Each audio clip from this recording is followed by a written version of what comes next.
Before the Roman legions crossed the Channel, before Christianity spread across northern Europe, an ancient priesthood moved through the mist-shrouded forests of the Celtic world. These were the Druids, keepers of sacred wisdom, arbiters of justice, and guardians of traditions passed down through generations of oral teaching.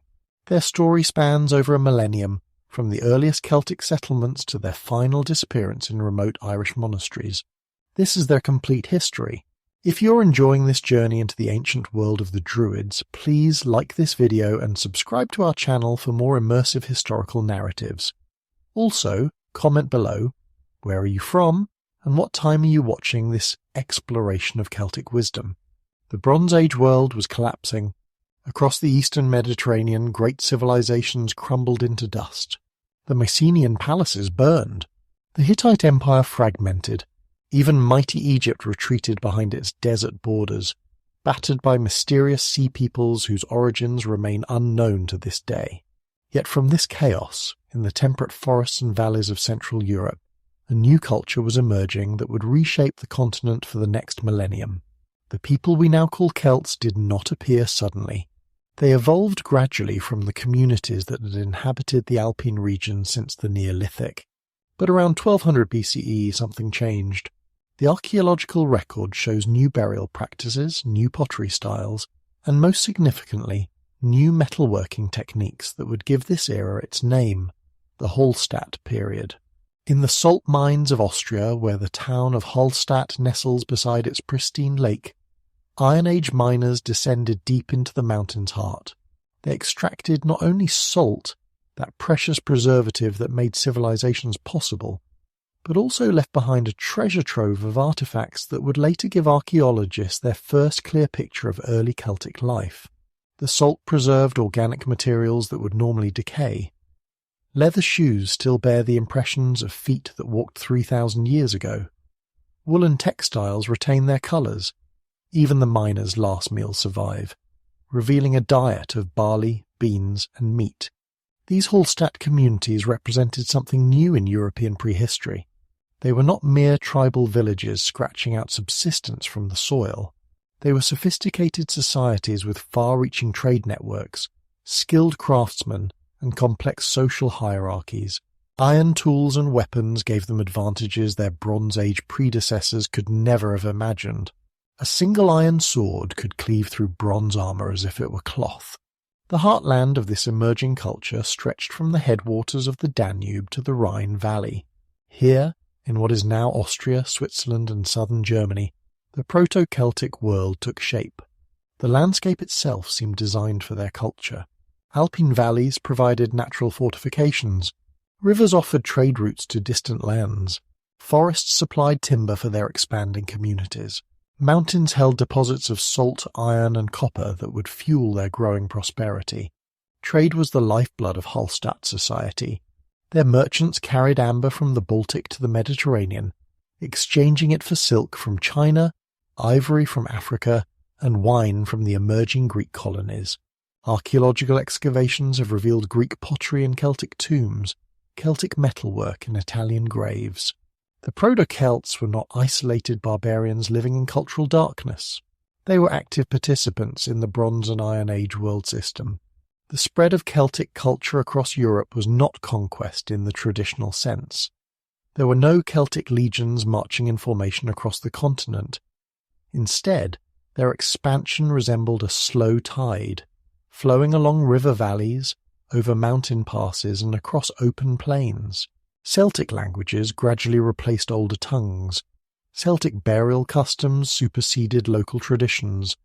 Celtic artistic styles influenced local craftsmen from Portugal to Poland. This expansion was driven by several factors. Population growth in the Hallstatt heartland created pressure for new lands. Climate change may have made northern regions more suitable for agriculture. Most importantly, Celtic technological advantages in ironworking and agriculture made their communities more prosperous, and therefore more attractive to neighbouring peoples. Assimilation was often voluntary, as local elites adopted Celtic culture to participate in its trade networks and social systems. The Celtic languages themselves tell the story of this expansion. Linguists have traced the development of Proto-Celtic from its Indo-European roots, showing how it diversified as Celtic-speaking peoples spread across Europe. The earliest Celtic inscriptions appear in the 6th century BCE, but the language itself is much older. Place names across Europe preserve Celtic linguistic elements. Rivers like the Rhine, the Danube, and the Thames bear Celtic names. So do countless hills, forests, and settlements from Scotland to Turkey. By 800 BCE, the foundations of Celtic civilization were firmly established. Their metalworking techniques had evolved beyond simple tools and weapons to include elaborate decorative objects that demonstrated both technical skill and artistic sophistication. Their social organization had developed the hierarchical structures that would characterize Celtic society for centuries to come. Most importantly for our story, their religious practices had begun to take the distinctive forms that would eventually give rise to the Druidic tradition. The Celtic world that emerged from the Hallstatt period was built on hierarchy. At the top sat the kings and queens, rulers whose authority derived from both military prowess and sacred legitimacy. Below them ranked the warrior aristocracy, men and women who earned their status through skill in battle and loyalty to their lords. Craftsmen occupied the middle ranks of society, their specialized skills in metalworking, pottery, and textile production making them valuable to the elite. At the base of the social pyramid lived the farmers and herders whose labor supported everyone else. But even this early, there were signs of a fourth group emerging, one that would eventually transcend all these social divisions. These were the keepers of sacred knowledge, the intermediaries between the human and divine worlds. They had no fixed place in the traditional hierarchy because their authority came from sources beyond earthly power. The Greeks would later call them Druids. The archaeological record provides tantalizing glimpses of their emerging role. Celtic burial practices reveal a growing emphasis on ritual and ceremony that suggests specialized religious personnel. The great tumulus burials of the Hallstatt elite were not simple interments. They were elaborate ceremonies that required detailed knowledge of proper procedures. Someone had to know which grave goods should accompany the deceased, which rituals should be performed, which prayers should be spoken. This specialized knowledge was the foundation upon which Druidic authority would later be built. Sacred groves appear in the archaeological record as early as the 8th century BCE. These were not random clearings in the forest. They were carefully maintained spaces, often marked by wooden posts or stone markers where religious ceremonies took place. Pollen analysis from ancient soil layers shows that these groves were actively managed, with certain tree species encouraged and others removed. Someone was making deliberate choices about the sacred landscape. Someone understood which trees were appropriate for which rituals. The importance of natural sanctuaries in early Celtic religion cannot be overstated. Unlike Mediterranean peoples who built elaborate stone temples to house their gods, the early Celts worshipped in the open air. Springs, rivers, lakes, and groves were their temples. The divine was not contained within human-built structures but encountered in the natural world itself. This fundamental difference in religious sensibility would shape Druidic practice for centuries to come. Oral tradition was already becoming the backbone of Celtic culture. Writing existed in the Mediterranean world, but the Celts deliberately chose not to adopt it for their most sacred knowledge. This was not ignorance or primitive simplicity. It was a conscious decision based on profound understanding of how knowledge is transmitted and preserved. Written texts could be destroyed, stolen, or corrupted, but knowledge held in human memory, passed from teacher to student through carefully structured oral instruction, became part of the living community itself. The evidence from burial sites reveals the growing sophistication of Celtic religious thought. The Vix princess, buried in her magnificent tumulus in Burgundy around 500 BCE, was accompanied by the largest bronze vessel ever discovered from the ancient world. The crater of Vix, as archaeologists call it, could hold over 1,000 litres of wine. Its decorative friezes depict warriors, chariots, and mysterious ritual scenes. This was not merely a display of wealth. It was a religious statement about the afterlife, about the continued existence of the soul beyond death. Similarly, the Hochdorf chieftain, discovered in a perfectly preserved burial chamber in Germany, was found lying on a bronze couch, surrounded by drinking horns, cauldrons, and other ritual paraphernalia. His tomb had been sealed for 25 centuries, preserving organic materials that reveal details of Celtic religious practice impossible to glimpse elsewhere. Silk ribbons, probably imported from China, decorated his clothing. Mead, made from honey, filled his drinking vessels. Every detail of his burial had been planned with meticulous care by individuals who understood the complex requirements of sacred ritual. The head cult, one of the most distinctive aspects of Celtic religion, was already well established by this period. Human skulls appear in religious contexts throughout the Celtic world, carefully preserved and evidently venerated. The Celts believed that the head contained the soul, that consciousness survived bodily death, and could be accessed through proper ritual interaction with preserved skulls. This was not mere superstition, but a sophisticated philosophical position about the nature of human existence. Ritual deposits in water bodies became increasingly common during this period. Swords, shields, torques, and other valuable objects were deliberately thrown into rivers, lakes, and springs as offerings to the gods. The practice would continue throughout the Celtic period, reaching its height during the Latin era. These were not random acts of religious enthusiasm. They followed specific patterns, occurred at particular times of year, and involved particular types of objects. Someone was regulating these practices, ensuring that proper procedures were followed. Someone was developing and maintaining the complex body of religious knowledge that governed Celtic spiritual life. The seasonal festivals that would later become central to Druidic practice were taking shape during this early period. Archaeological evidence suggests that Celtic communities were already organising their religious calendars around the major transitions of the agricultural year. The timing of burial ceremonies, the placement of ritual deposits, and the construction of religious monuments all follow patterns that suggest a sophisticated understanding of seasonal cycles and their spiritual significance. Regional variations in religious practice were already apparent, but so were common elements that would eventually unify Celtic spiritual life under Druidic leadership. The use of sacred groves, the veneration of water sources, the practice of ritual deposit, and the emphasis on oral tradition appear throughout the Celtic world. These shared elements suggest either common origins or deliberate cultural exchange. In either case, they provided the foundation upon which a unified religious system could eventually be built. The Celtic world reached its artistic and cultural zenith during the La Tène period, named after the shallow waters of Lake Neuchâtel in Switzerland, where 19th century archaeologists first discovered the distinctive artifacts that define this era. What they found there transformed our understanding of Celtic civilization. These were not the crude productions of barbarian tribes. They were masterworks of artistic sophistication that could rival anything produced in the classical world. La Tène art represented a revolutionary departure from earlier Celtic styles. Where Hallstatt decoration had been geometric and relatively simple, La Tène artists developed a flowing, organic style that seemed to capture the very essence of natural forms.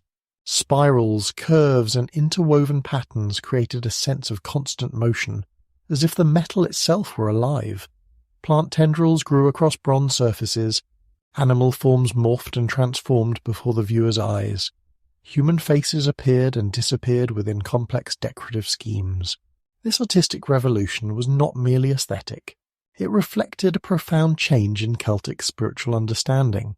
The flowing, transformative quality of La Tène art expressed the Celtic belief in a universe where boundaries were fluid, where the natural and supernatural worlds interpenetrated, where constant change was the only constant. This was the artistic expression of the worldview that Druidic teaching would later codify and preserve. The expansion of Celtic culture during the La Tène period was extraordinary in its scope and speed. Celtic tribes swept across the European continent like a cultural tsunami, carrying their languages, customs, and artistic traditions from Ireland to Turkey. They crossed the Alps to sack Rome itself in 387 BCE.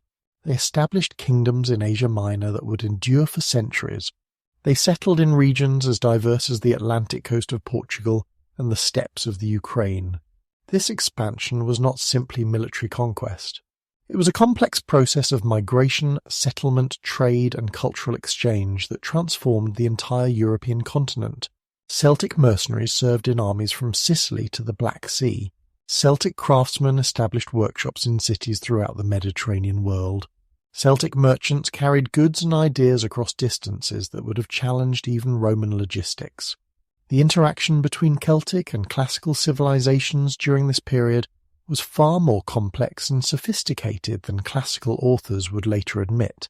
Greeks and Romans often portrayed the Celts as noble savages or dangerous barbarians, but the archaeological evidence tells a different story. Celtic artists adopted and transformed classical motifs. Classical craftsmen imitated Celtic techniques. The two civilizations influenced each other in ways that shaped the development of European culture for centuries to come. The establishment of oppida, the fortified towns that became centres of Latin Celtic civilization, marked a fundamental shift in Celtic social organisation. These were not mere hill forts or temporary refuges. They were true urban centres, some covering hundreds of acres and housing thousands of inhabitants. They had specialised quarters for different crafts, organised marketplaces, and what appear to be religious precincts. Most importantly for our story, they seem to have served as centres for the training and organisation of the emerging Druidic class. The oppidum at Manching in Bavaria covered nearly 1,000 acres at its height. Its massive walls enclosed not only residential areas but also workshops, temples, and what archaeologists believe may have been schools or centres of learning. Similar patterns appear at oppida throughout the Celtic world, from Bibract in Gaul to Camulodunum in Britain. These urban centres provided the infrastructure necessary for the development of complex religious and educational institutions. Early references to Celtic priests begin to appear in classical sources during this period. Posidonius, a Greek historian and philosopher who travelled extensively in the Celtic world during the 1st century BCE, provides our earliest detailed description of Druidic practices. His account, preserved in later authors like Strabo and Athenaeus, describes a sophisticated religious and educational system that was already fully developed by his time. According to Posidonius, the Celts were divided into 3 classes: the bards, who were poets and musicians, the vates, who were diviners and natural philosophers, and the Druids proper, who were teachers, judges, and religious authorities. This threefold division would appear again in later sources, suggesting that it represented an accurate description of Celtic religious organisation. The bards preserved the oral traditions that were the foundation of Celtic culture. They memorised vast genealogies, tribal histories, and heroic tales that could take days to recite in full. Their performances were not mere entertainment. They were acts of cultural preservation that maintained the identity and continuity of Celtic communities. The training of a bard required decades of study and practice, suggesting the existence of formal educational institutions. The vates served as intermediaries between the human and divine worlds. They interpreted omens, performed sacrifices, and provided healing services to their communities. Archaeological evidence suggests that they were also astronomers and mathematicians, responsible for maintaining the complex calendrical calculations that governed religious festivals and agricultural activities. The Druids themselves occupied the apex of this religious hierarchy. They were the teachers who trained the bards and vates, the judges who resolved disputes between individuals and tribes, and the theologians who developed and maintained the sophisticated philosophical systems that underlay Celtic religious practice.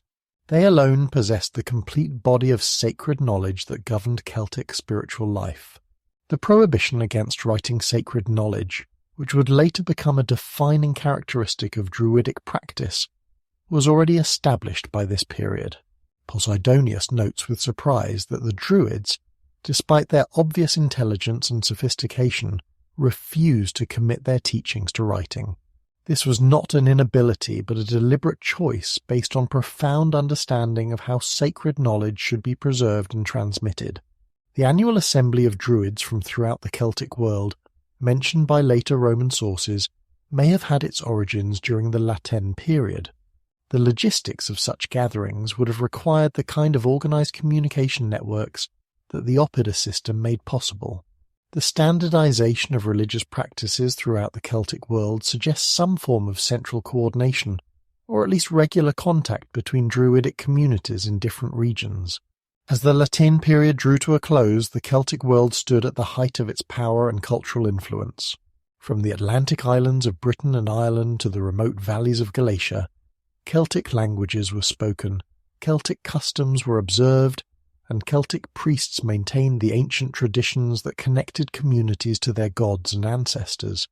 The Druids had emerged from the mists of prehistory to become the intellectual and spiritual leaders of one of Europe's greatest civilizations.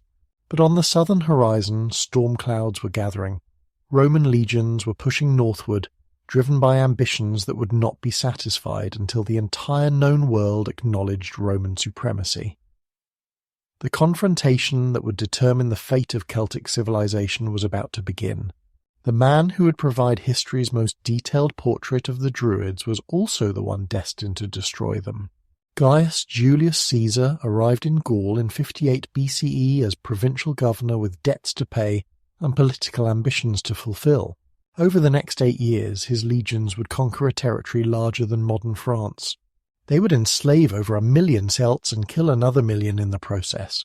But Caesar was more than just a military commander. He was a sophisticated observer of the societies he encountered, and his account of Druidic civilization remains our most valuable source for understanding their world at its peak. Caesar's Commentari de Bello Gallico was written not as an objective historical record, but as a political document designed to justify his actions to the Roman Senate and people. Every description served a purpose in his larger narrative of civilizing barbarian lands for the glory of Rome. Yet precisely because Caesar needed to convince his audience that the conquest of Gaul was both necessary and beneficial, he provided remarkably detailed information about Celtic society and its religious leadership. In Book 6 of his commentaries, Caesar describes a Gallic society divided into 3 distinct classes.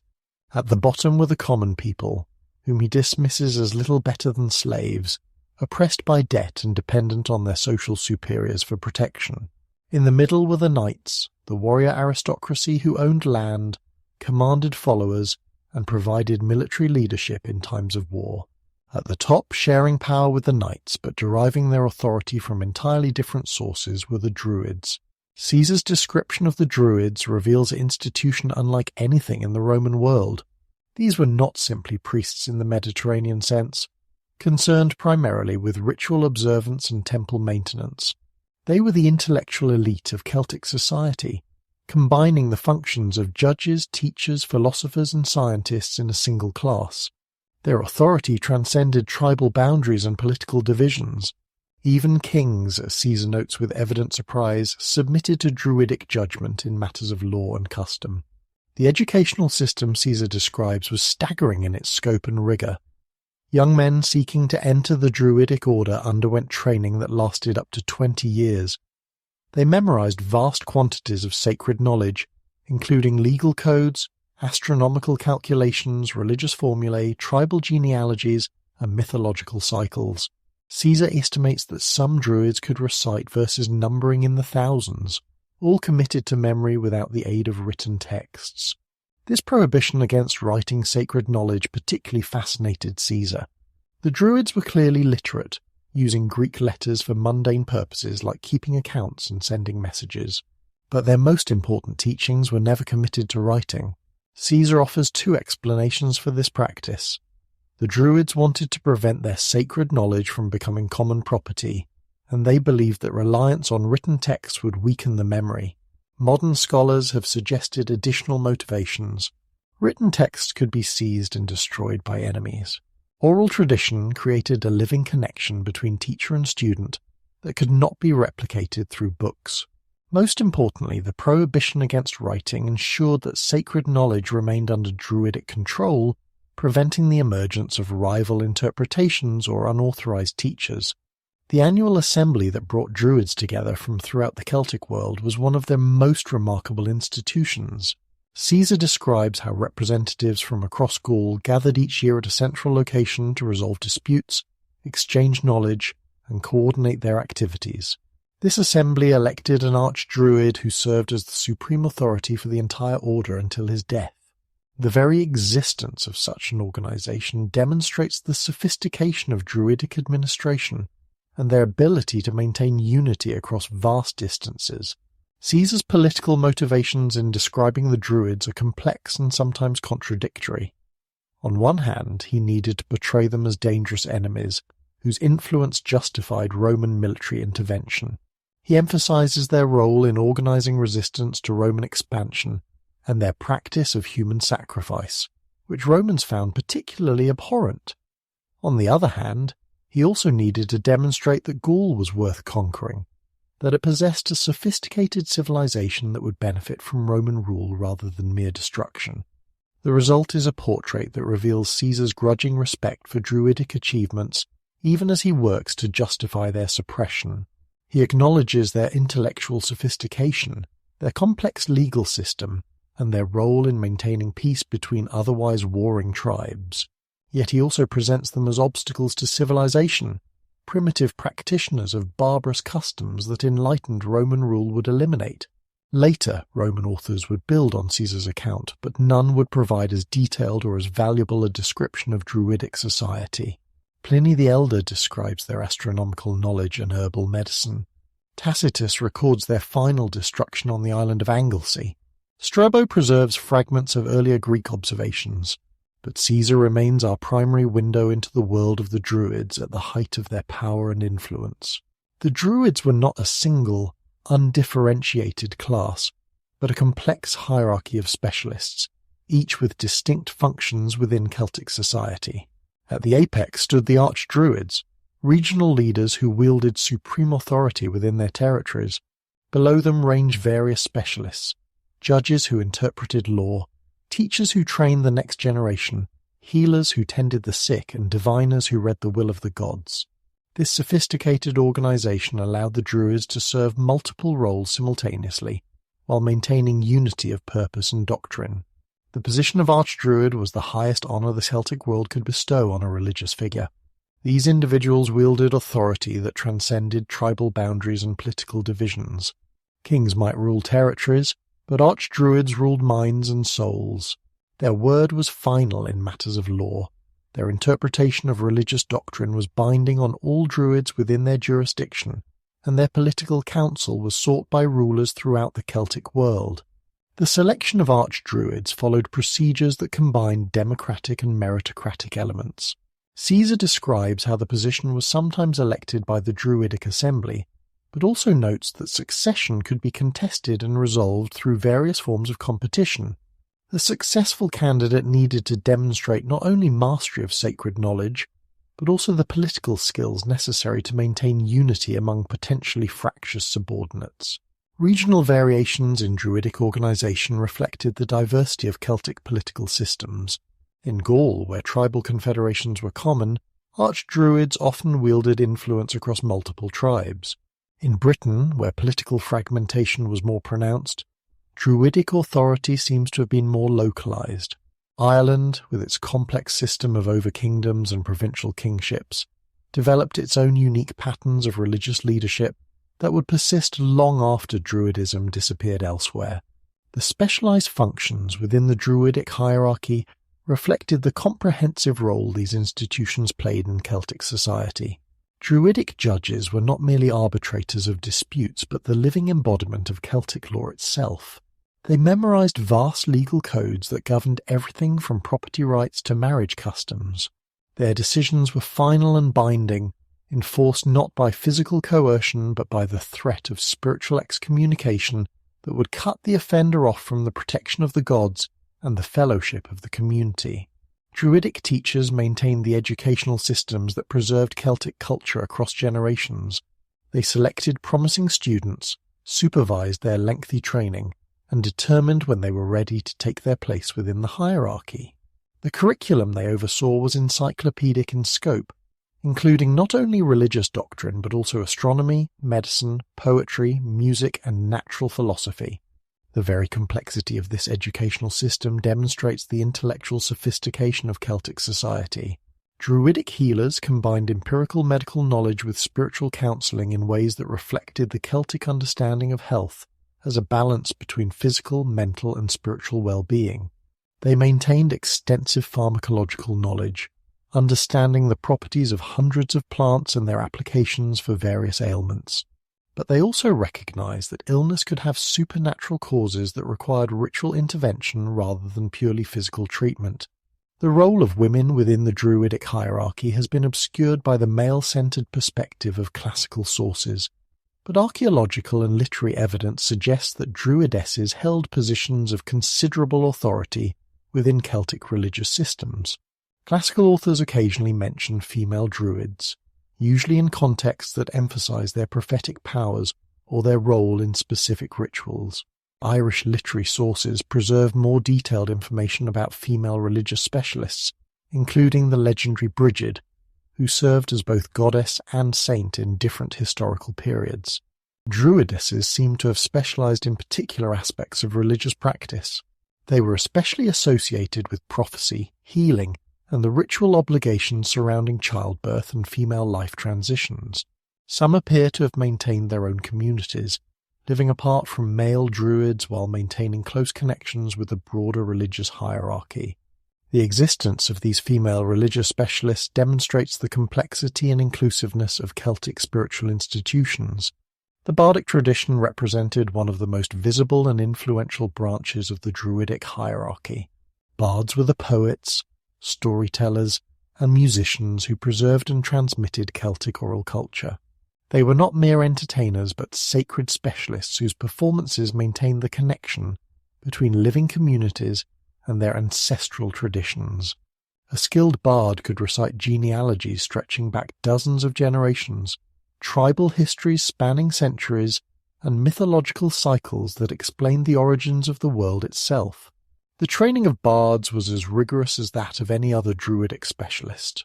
They learned not only vast repertoires of traditional material, but also the compositional techniques that allowed them to create new works within established forms.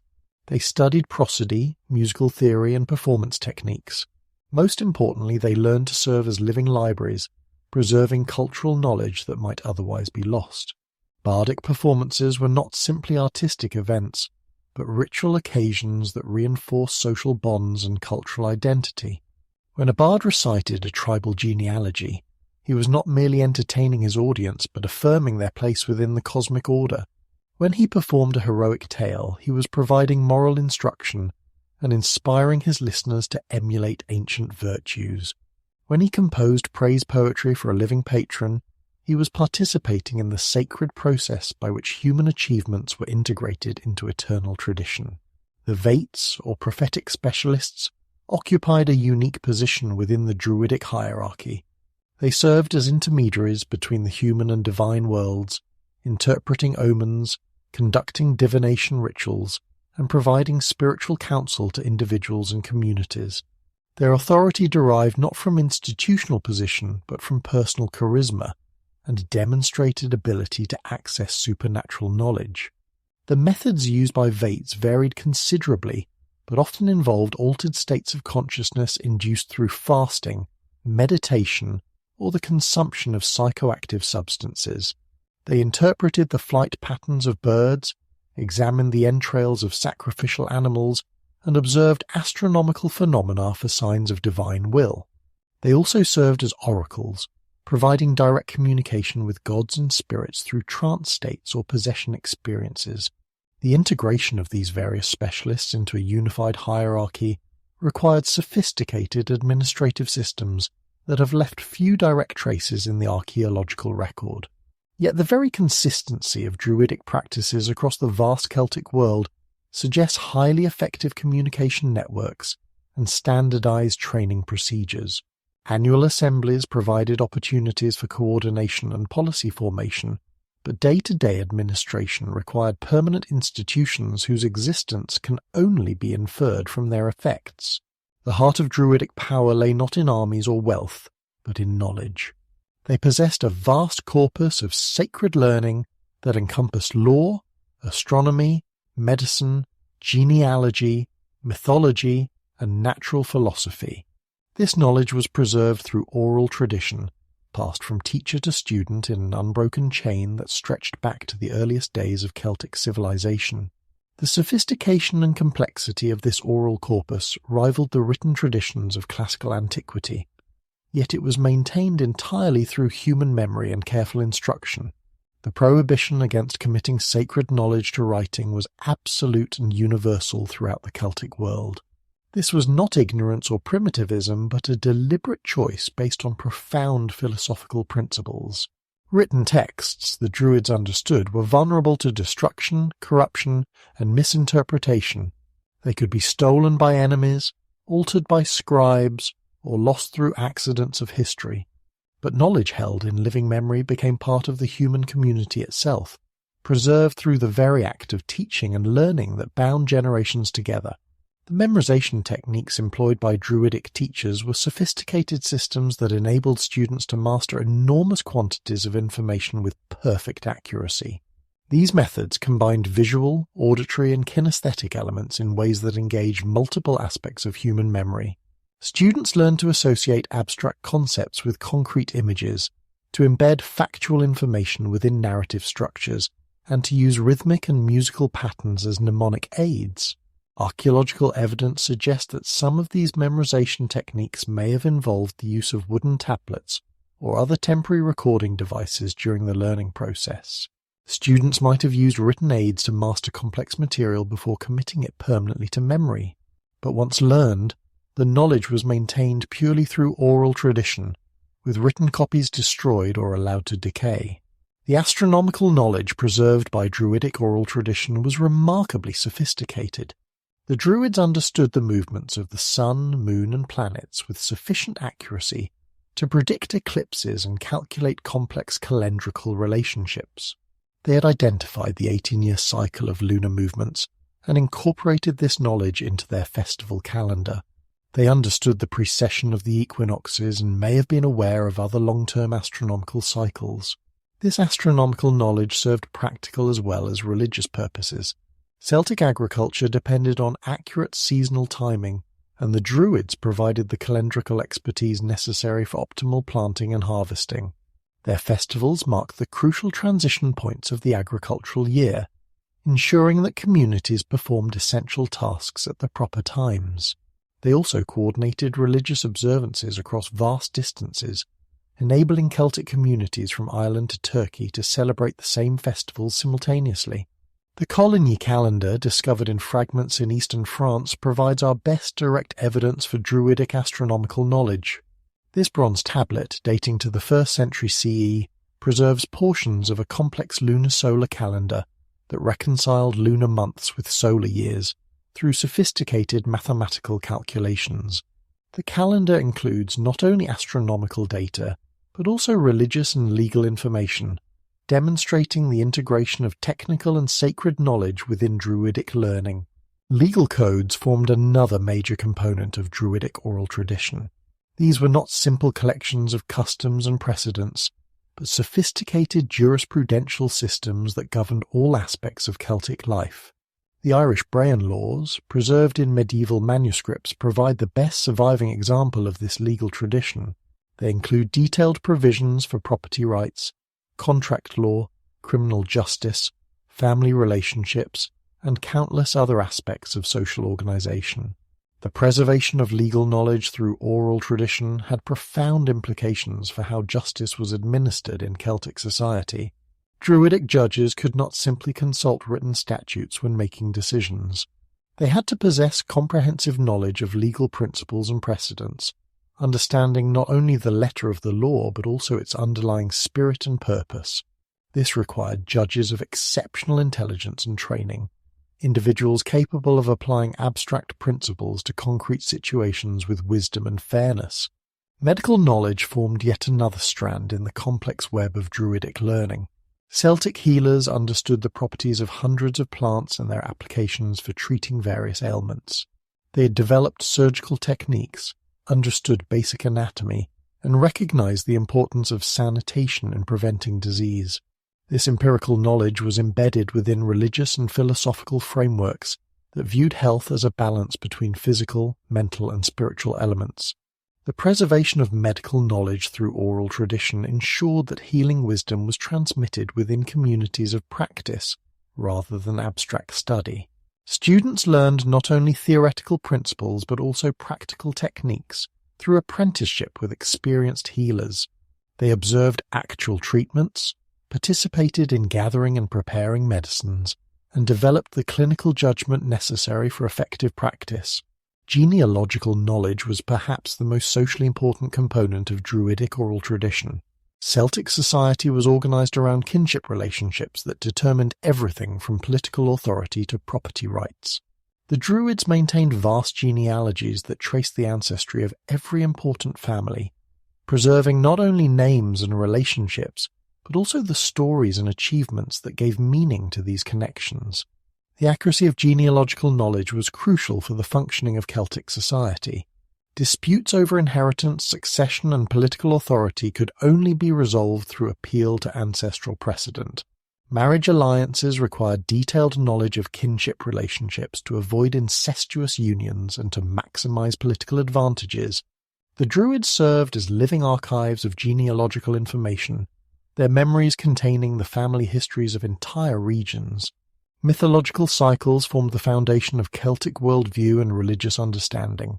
These were not merely entertaining stories, but sacred narratives that explained the origins of the world, the nature of the gods, and humanity's place within the cosmic order.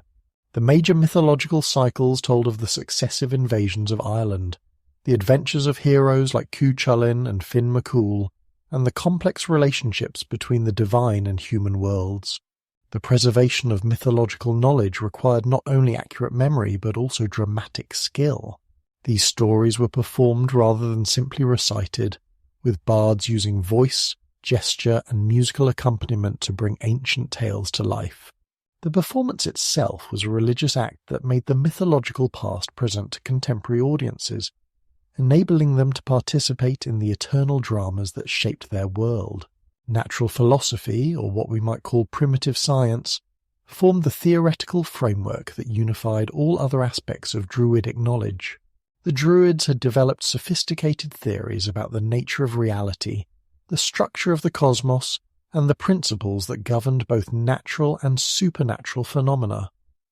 These theories provided the intellectual foundation for their practical activities in law, medicine, astronomy, and religion. The Druids maintained an extensive network of educational institutions throughout the Celtic world, centres of learning that served as repositories of sacred knowledge and training grounds for future generations of religious specialists. These institutions varied in size and importance, from local schools that served individual tribes to major centres that attracted students from across Europe. The most prestigious of these centres became legendary even in classical times, their reputations for learning and wisdom spreading far beyond Celtic territories. The centre of Gaul, mentioned by Caesar as the site of the annual Druidic assembly, has never been definitively located, but its importance in the religious and intellectual life of Celtic civilization cannot be overstated. This was where the most learned Druids gathered each year to resolve disputes, coordinate policies, and elect their supreme leader. It was also, almost certainly, the location of the most important Druidic school, the institution where the most advanced students completed their training and where the most complex aspects of sacred knowledge were preserved and transmitted. Archaeological evidence suggests several possible locations for this central sanctuary. The oppidum at Bibract, in the territory of the Aedui tribe, was one of the largest and most important centres in Gaul during Caesar's time. Its massive fortifications enclosed not only residential and commercial areas, but also what appear to be religious precincts and educational facilities. The Aedui were traditional allies of Rome, which might explain how Caesar obtained such detailed information about Druidic practices. Another possibility is the sanctuary at the source of the Seine River, where extensive archaeological excavations have revealed a major religious centre that was in continuous use for centuries. The site included not only temples and ritual buildings, but also what appear to be dormitories and classroom facilities. The discovery of hundreds of wooden tablets with Latin inscriptions suggests that this may have been a location where oral traditions were temporarily committed to writing for educational purposes. The forests of the Ardennes, mentioned by several classical authors as a centre of Druidic activity, may also have housed major educational institutions. The dense woodlands of this region provided the isolation necessary for intensive study and contemplation, while also offering the sacred groves that were essential settings for religious instruction. The very difficulty of locating these forest schools may explain why they continued to function, long after more visible centres had been destroyed by Roman persecution. Anglesey, known to the Romans as Mona, was universally recognised as the principal centre of Druidic learning in Britain. Tacitus describes it as the stronghold of the Druids, the place where their most sacred rituals were performed and their most important knowledge was preserved. The island's position off the coast of Wales provided natural protection from enemies, while remaining accessible to students and pilgrims from throughout the Celtic world. Archaeological excavations on Anglesey have revealed extensive evidence of religious and educational activities spanning several centuries. The famous Lyn Terig Bach hoard, discovered in a lake on the island, contained hundreds of objects that had been deposited as offerings over a period of more than 150 years. These included weapons, chariot fittings, slave chains, and other objects that suggest the site attracted pilgrims and students from across Britain and Ireland. The Druids of the Galatians in Asia Minor represented the easternmost extension of Druidic educational networks. This sacred grove, located in the centre of Galatia, served as both a religious sanctuary and a centre of learning for Celtic communities that had migrated to Anatolia during the 3rd century BCE. Classical sources describe it as a place where Druidic knowledge was preserved and transmitted despite the geographic isolation of these Celtic communities from their European homeland. Ireland's sacred sites played a crucial role in the preservation and development of Druidic learning, particularly after Roman conquest eliminated the major centres in Gaul and Britain. Tara, the legendary seat of the High Kings of Ireland, was also a major centre of religious and educational activity. Archaeological evidence suggests that the site was continuously occupied for over 1,000 years, serving as a focal point for religious, political and intellectual life throughout the Celtic period.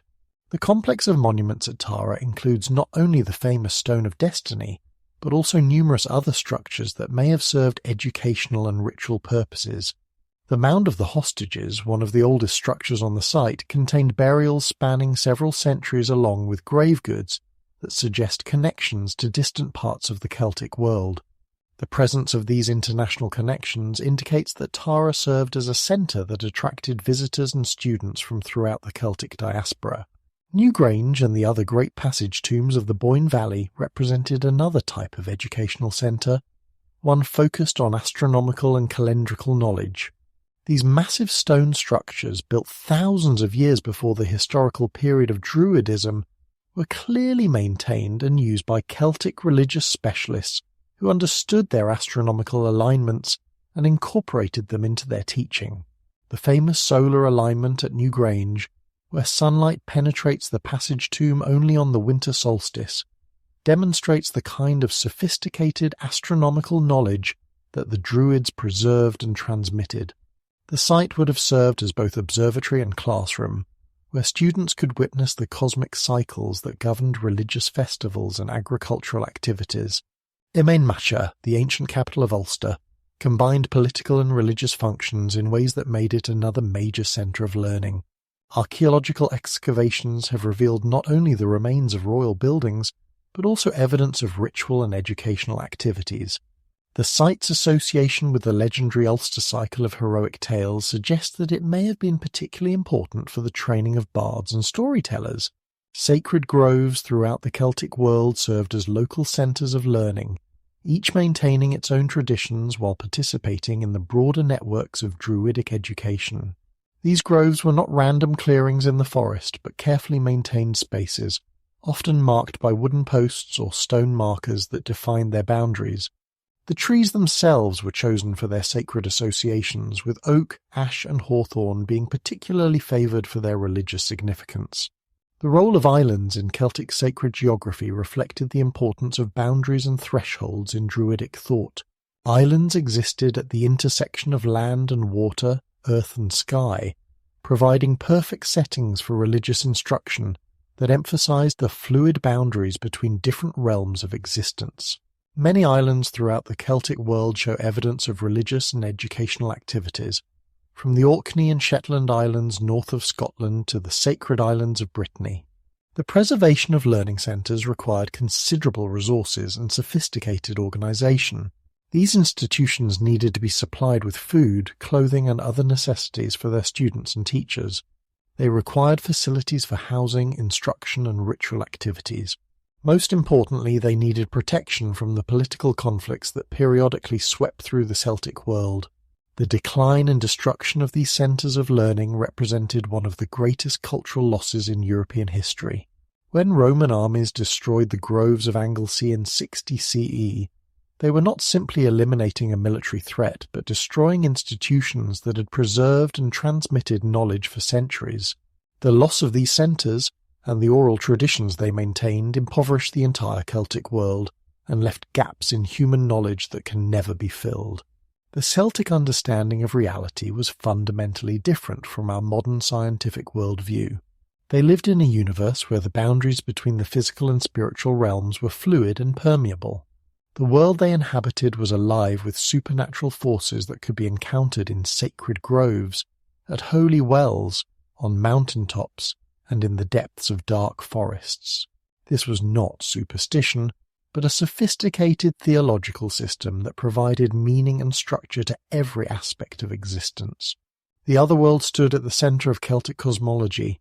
This was not a distant heaven or hell, but a parallel realm that interpenetrated the ordinary world at countless points. The otherworld could be reached through caves, lakes, ancient burial mounds, or simply by travelling far enough into the wilderness. It was inhabited by gods, spirits, and the ancestors of the living, all of whom remained actively involved in human affairs. Time itself operated differently in the otherworld. A day spent feasting with the gods might correspond to a year in the ordinary world, or a century of mortal time might pass in what seemed like a single night. This fluid conception of temporal boundaries reflected the Celtic understanding that linear time was only one way of organising experience. Sacred time, ritual time, and mythological time operated according to different principles that the Druids alone fully understood. Sacred geography played a fundamental role in Celtic religious thought. The landscape itself was sacred, but certain locations possessed special power that made them particularly suitable for ritual activities. Hills and mountains brought worshippers closer to the sky realm where many gods dwelt. Springs and wells provided access to the underworld powers that governed fertility and renewal. Rivers served as boundaries between territories and between different states of being. The significance of these sacred locations was not arbitrary, but based on observable phenomena that suggested supernatural presence. Springs that never froze in winter indicated the presence of warm underworld powers. Hills struck by lightning demonstrated their connection to sky gods. Groves where animals behaved unusually revealed the presence of spirits that could influence natural behaviour. Islands held particular significance in Celtic sacred geography because they embodied the principle of liminality that was central to Druidic thought. Surrounded by water yet connected to the earth, islands existed at the threshold between different realms of existence. They were perfect locations for religious instruction, ritual activities, and communication with the otherworld. Many of the most important Druidic centres were located on islands or peninsulas that shared this liminal character. The seasonal festivals that structured Celtic religious life reflected their understanding of the cosmic cycles that governed all existence. These were not merely agricultural celebrations, but profound theological statements about the nature of time, death, and renewal. The four major festivals, Samhain, Imbolc, Beltane, and Lugnasad, marked the crucial transition points when the boundaries between worlds became thin and supernatural forces were most active. Samhain, celebrated at the beginning of November, marked the Celtic New Year and the transition from the light half of the year to the dark half. This was when the veil between the living and the dead was thinnest, when spirits could cross over to visit their descendants, and when divination was most effective. Samhain was a time of endings and beginnings, when the old year died and the new year was born in darkness. Imbolc, celebrated in early February, marked the first stirring of spring and was associated with purification and renewal. This was the festival of Brigid, the triple goddess of poetry, smithcraft, and healing. Imbolc rituals focused on cleansing and preparation for the coming agricultural season. Sacred fires were lit to encourage the return of the sun, and ritual purifications prepared communities for the active season ahead. Beltane, celebrated at the beginning of May, was the great fertility festival that marked the transition from spring to summer. This was when cattle were driven between sacred fires to protect them from disease, when couples formed temporary or permanent unions, and when the creative forces of nature reached their peak. Beltane represented the triumph of life over death, light over darkness, and fertility over barrenness. Lugnasad, celebrated in early August, was the harvest festival dedicated to the god Lugh and his foster mother Tailtiu. This festival marked the beginning of the harvest season and included competitions, markets, and hand-fasting ceremonies. Lugnasad represented the fulfillment of the year's promise, the transformation of potential into actuality through human labour and divine blessing. The concept of sacred kingship was fundamental to Celtic political and religious thought. Kings were not merely secular rulers but sacred figures whose personal condition directly affected the health and prosperity of their territories. A righteous king brought peace and plenty to his realm. A corrupt or weak king caused crops to fail, cattle to sicken, and enemies to prosper. This connection between the moral condition of the ruler and the physical condition of the land required constant ritual attention to maintain proper relationships between king, people, and territory. The sovereignty goddess was the divine feminine principle that legitimated royal authority. She appeared in various forms, as a beautiful maiden, a powerful warrior woman, or a hideous hag, but always represented the personified spirit of the land itself. Kings achieved legitimacy through ritual marriage with the sovereignty goddess, ceremonies that were both political events and sacred mysteries. The goddess could withdraw her favour from unworthy rulers, making their reign ineffective and ultimately impossible. Druids played crucial roles in these sovereignty rituals. They determined whether potential kings possessed the necessary qualifications for rule. They conducted the ceremonies through which royal authority was confirmed or transferred. They interpreted omens and signs that revealed divine approval or disapproval of particular rulers. Most importantly, they maintained the theological framework that gave meaning and legitimacy to the entire system of sacred kingship. The Celtic understanding of human nature was complex and sophisticated, recognizing multiple aspects of the self that corresponded to different levels of reality. The physical body was only the most obvious manifestation of human existence. The soul, or consciousness, could separate from the body during dreams, trance states, or at death. The reputation or honour that a person earned during life became an independent force that could affect descendants for generations. This multi-layered understanding of human nature had profound implications for Celtic religious practice. Rituals needed to address not only the immediate physical needs of participants, but also their psychological and spiritual well-being. Healing practices combined herbal medicine with therapeutic rituals designed to restore balance between different aspects of the self. Legal procedures included provisions for offences against honour and reputation, as well as purely material damages. The ancestors remained active participants in Celtic communities long after their physical deaths. They could provide guidance and protection to their descendants, but they could also demand vengeance for unavenged wrongs or proper performance of neglected rituals. Maintaining good relationships with the ancestors required constant attention to genealogical knowledge, proper burial customs, and regular ceremonial offerings. The ritual life of Celtic communities was extraordinarily rich and complex, encompassing ceremonies for every significant occasion from birth to death and beyond. These rituals were not mere formalities, but powerful technologies for maintaining proper relationships between the human and divine worlds. They required precise knowledge of proper procedures, appropriate timing, and acceptable offerings. The consequences of ritual error could be severe, affecting not only the immediate participants, but entire communities and their relationships with the gods.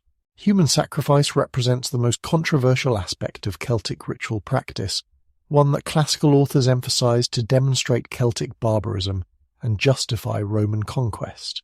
Archaeological evidence confirms that human sacrifice did occur in Celtic societies, but the practice was neither as common nor as arbitrary as Roman propaganda suggested. Celtic human sacrifice appears to have been a highly ritualized activity reserved for the most serious crises or important ceremonial occasions. The bog bodies discovered throughout northern Europe provide our best direct evidence for Celtic sacrifice practices. These remarkably preserved remains show individuals who died violent deaths under circumstances that suggest ritual killing rather than ordinary murder or execution. The Lindoman, discovered in a peat bog in Cheshire, England, shows evidence of being struck on the head, strangled, and having his throat cut before being deposited in the bog. This threefold death pattern appears in several bog bodies and may represent a specific ritual formula. The careful preservation of these bog bodies suggests that they were not simply disposed of after death, but were deliberately deposited in locations where they would be preserved. The bog environment itself may have been considered sacred, a threshold location where offerings could be transmitted to the other world. The fact that many bog bodies show evidence of high status, well-manicured hands, expensive clothing, elaborate hairstyles, suggests that sacrifice victims were not criminals or slaves, but individuals specifically chosen for ritual purposes. Celtic attitudes toward human sacrifice were complex and varied considerably across different regions and time periods. Some forms appear to have been voluntary, with individuals offering themselves to the gods in times of crisis, or as part of religious devotion. Other forms were clearly involuntary, imposed as punishment for serious crimes or demanded by religious necessity during emergencies. The Druids, as religious authorities, would have regulated these practices, determining when sacrifice was necessary and ensuring that proper procedures were followed. The ritual deposits in water bodies that are found throughout the Celtic world represent a less controversial but equally significant aspect of Celtic religious practice. These deposits include weapons, jewellery, cauldrons, and other valuable objects that were deliberately thrown into rivers, lakes, and springs as offerings to the gods. The practice continued for centuries and involved enormous quantities of valuable materials, suggesting that it played a central role in Celtic religious life. The Thames River in London has yielded thousands of Celtic artefacts, many showing clear evidence of ritual deposition rather than accidental loss. Swords were often bent or broken before being thrown into the water, perhaps to kill the weapon, so that it could accompany its owner to the other world. Shields were sometimes deposited in pairs, suggesting offerings made on behalf of multiple individuals or communities. The sheer quantity of these deposits demonstrates the central importance of water in Celtic religious thought. Lyn Cerrig Bach on the island of Anglesey provides one of the richest collections of ritual deposits ever discovered. Over 150 objects were recovered from this small lake, including weapons, chariot fittings, slave chains, and cauldrons. The deposits span nearly 2 centuries and include materials from across Britain and Ireland, suggesting that the lake served as a pilgrimage destination for Celtic communities throughout the region. The head cult represents another distinctive aspect of Celtic religious practice that distinguished their civilization from Mediterranean cultures. The Celts believed that consciousness resided primarily in the head, that the head contained the essential self that survived bodily death. Preserved heads could serve as oracles, provide protection, or demonstrate the power and status of their possessors. Archaeological evidence for head veneration appears throughout the Celtic world, from carved stone heads in sanctuaries to actual human skulls found in ritual contexts. The sanctuary at Roquepertus in southern France contained numerous carved stone heads, as well as niches that once held actual human skulls. The artistic quality of the carving suggests that these were not mere trophies, but objects of genuine religious veneration. Similar evidence appears at sites throughout the Celtic world, indicating that head veneration was a widespread rather than localized practice. Classical authors describe Celtic warriors carrying the heads of defeated enemies, but the practice clearly had religious as well as military significance. Heads were not simply proof of victory, but sources of supernatural power that could benefit their possessors. The careful preservation of heads in sanctuaries and the elaborate artistic representations found throughout Celtic art suggest sophisticated theological beliefs about the relationship between physical death and spiritual survival. Divination practices allowed the Druids and other religious specialists to communicate with the gods and predict future events. These practices took many forms, from the observation of natural phenomena to the examination of sacrificial remains. Each method required specialized knowledge and training to interpret correctly. The accuracy of divinatory predictions was crucial for maintaining public confidence in Druidic authority. Augury, the interpretation of bird flight patterns, was one of the most common forms of Celtic divination. Different species of birds were associated with different gods and carried different types of messages. The direction of flight, the time of day, the behavior of the birds, and countless other factors all contributed to the interpretation of these omens. Skilled augurs could read complex messages in what appeared to others as random bird behavior. Dreams provided another avenue for supernatural communication. The Celts believed that the soul could travel to the other world during sleep, gathering information that was not available to waking consciousness. Trained specialists could interpret dreams, both their own and those reported by others, to provide guidance for important decisions. Dream interpretation required extensive knowledge of symbolic systems and mythological associations that gave meaning to otherwise random imagery. The use of intoxicating substances in religious contexts appears to have been common throughout the Celtic world. Archaeological evidence includes elaborate drinking vessels, cauldrons for brewing, and botanical remains that suggest the use of alcoholic beverages and possibly other psychoactive substances in ritual contexts. These substances may have been used to induce the altered states of consciousness necessary for prophecy, divination, and communication with the other world. The Celts expressed their religious devotion not through monumental stone temples like those of Greece and Rome, but through a variety of architectural forms that reflected their understanding of the relationship between human and divine worlds. Their sacred architecture emphasized harmony with natural settings rather than dominance over them. Sacred buildings were designed to enhance rather than replace the spiritual power inherent in particular locations. Wooden temples were the most common form of permanent religious architecture in the Celtic world. These structures were typically circular or rectangular buildings constructed entirely of timber, with walls, roofs, and internal furnishings all made from wood. The use of organic materials reflected Celtic beliefs about the living nature of sacred spaces and the importance of maintaining connections with the natural world.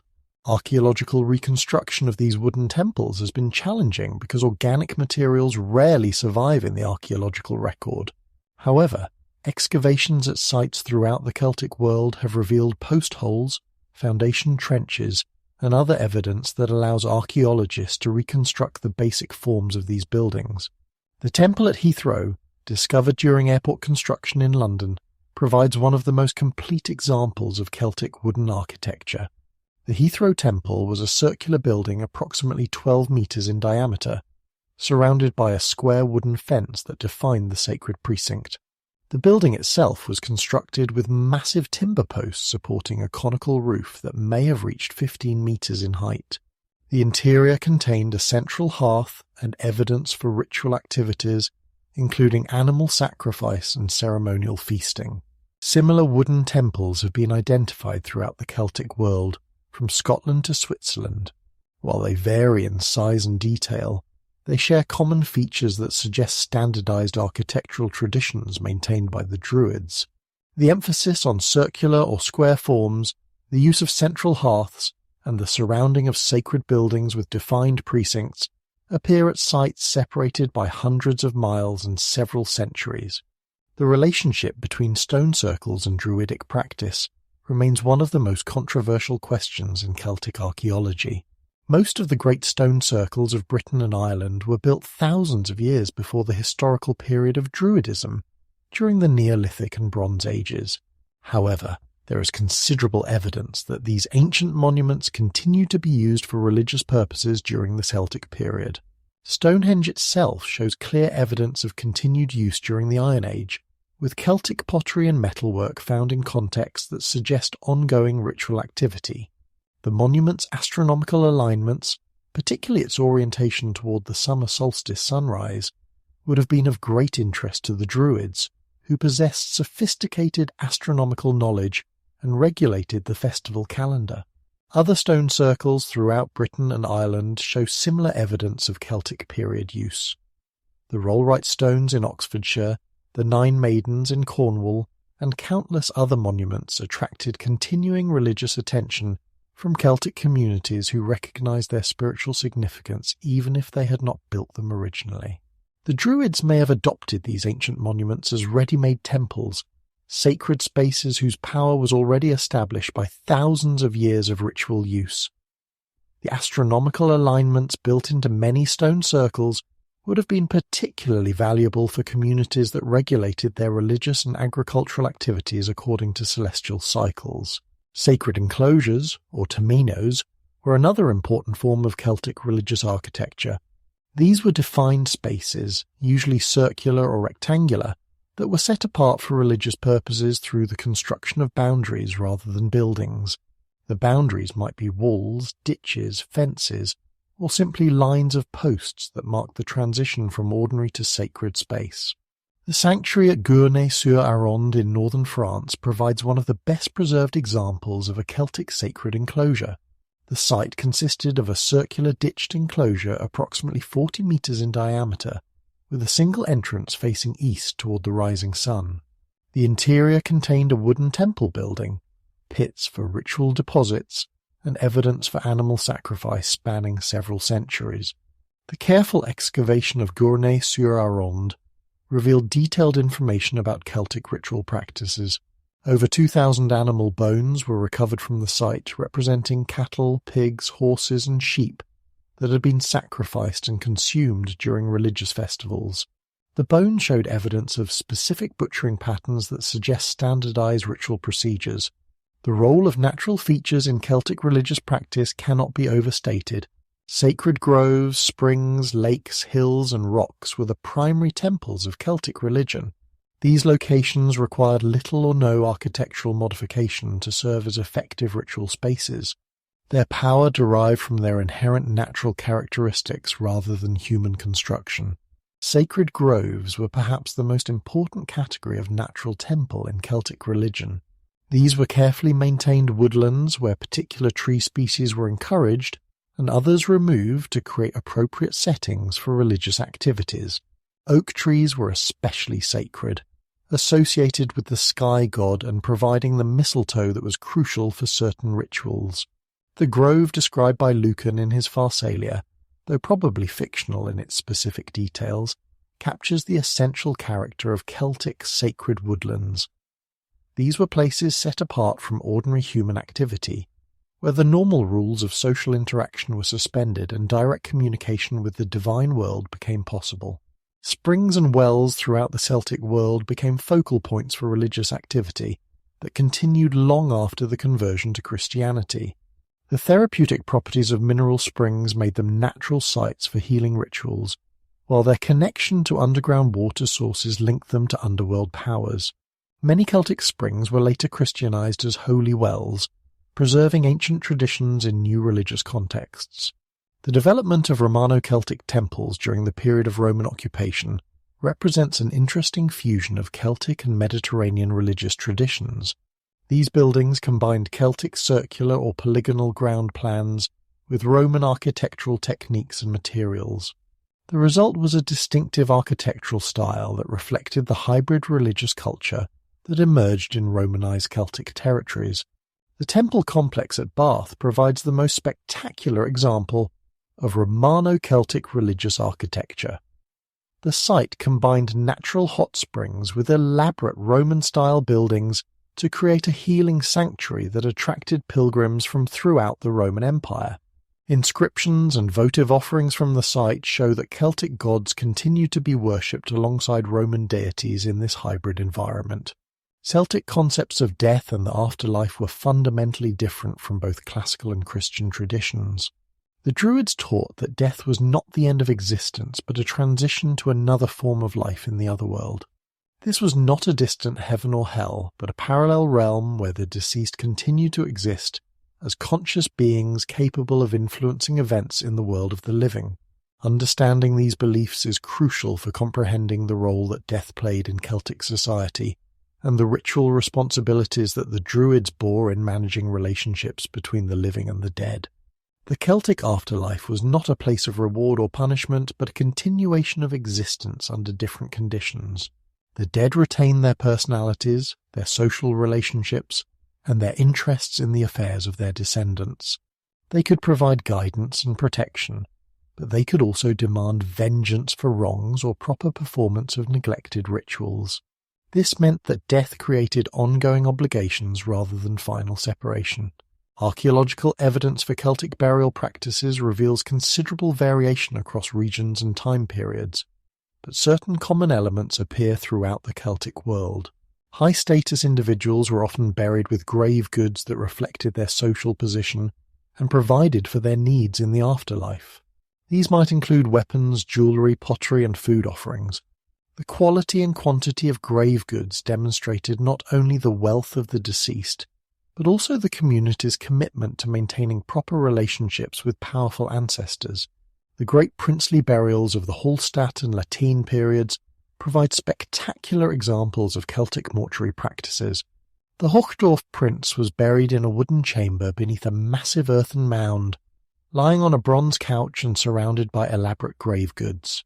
His burial included a cauldron capable of holding nearly 400 litres of mead, wagons, horse gear, and gold ornaments that demonstrated his extraordinary wealth and status. The Vix princess was buried with even more spectacular grave goods, including the largest bronze vessel ever discovered from the ancient world. Her burial chamber was constructed like a house, with wooden walls and a roof that created a permanent dwelling for the deceased. The grave goods included not only local Celtic products but also imports from Greece and Italy, demonstrating the international connections of Celtic elites. These elaborate burials were not merely displays of wealth, but theological statements about the nature of death and the afterlife. The provision of food and drink suggested that the deceased continued to have physical needs in the other world. The inclusion of weapons and tools indicated that they remained active participants in cosmic struggles between good and evil. The presence of wagons and horse gear implied that they could travel between the world of the dead and the world of the living. The role of Druids in funeral rites was complex and multifaceted. They determined proper burial procedures for individuals of different social ranks. They conducted the rituals that ensured safe passage to the other world. They provided theological interpretation of death and consolation for the bereaved. Most importantly, they maintained the ongoing relationships between living communities and their ancestors through continued ritual attention and periodic ceremonies. Druidic funeral rituals are not directly described in surviving sources, but they can be partially reconstructed from archaeological evidence and comparisons with Irish literary traditions. The process probably began with ritual purification of the corpse and the construction of appropriate burial facilities. This was followed by ceremonial procession to the burial site, ritual deposition of the body and grave goods, and concluding ceremonies that formally installed the deceased among the ancestors. The construction of burial monuments required sophisticated knowledge of astronomy, engineering, and ritual symbolism. The Great Passage tombs of Ireland, built thousands of years before the historical period of Druidism, were clearly maintained and used by Celtic religious specialists. The famous solar alignment at Newgrange, where sunlight penetrates the burial chamber only on the winter solstice, demonstrates the kind of astronomical knowledge that was later preserved by the Druids. Cremation became more common during the later Celtic period, possibly due to Roman influence, but also reflecting changing theological ideas about the relationship between body and soul. Cremated remains were often buried in elaborate urns, accompanied by grave goods, appropriate to the deceased's social status. The cremation process itself required ritual supervision to ensure that proper procedures were followed and that the soul was released appropriately. Ancestor veneration formed a central component of ongoing Celtic religious practice.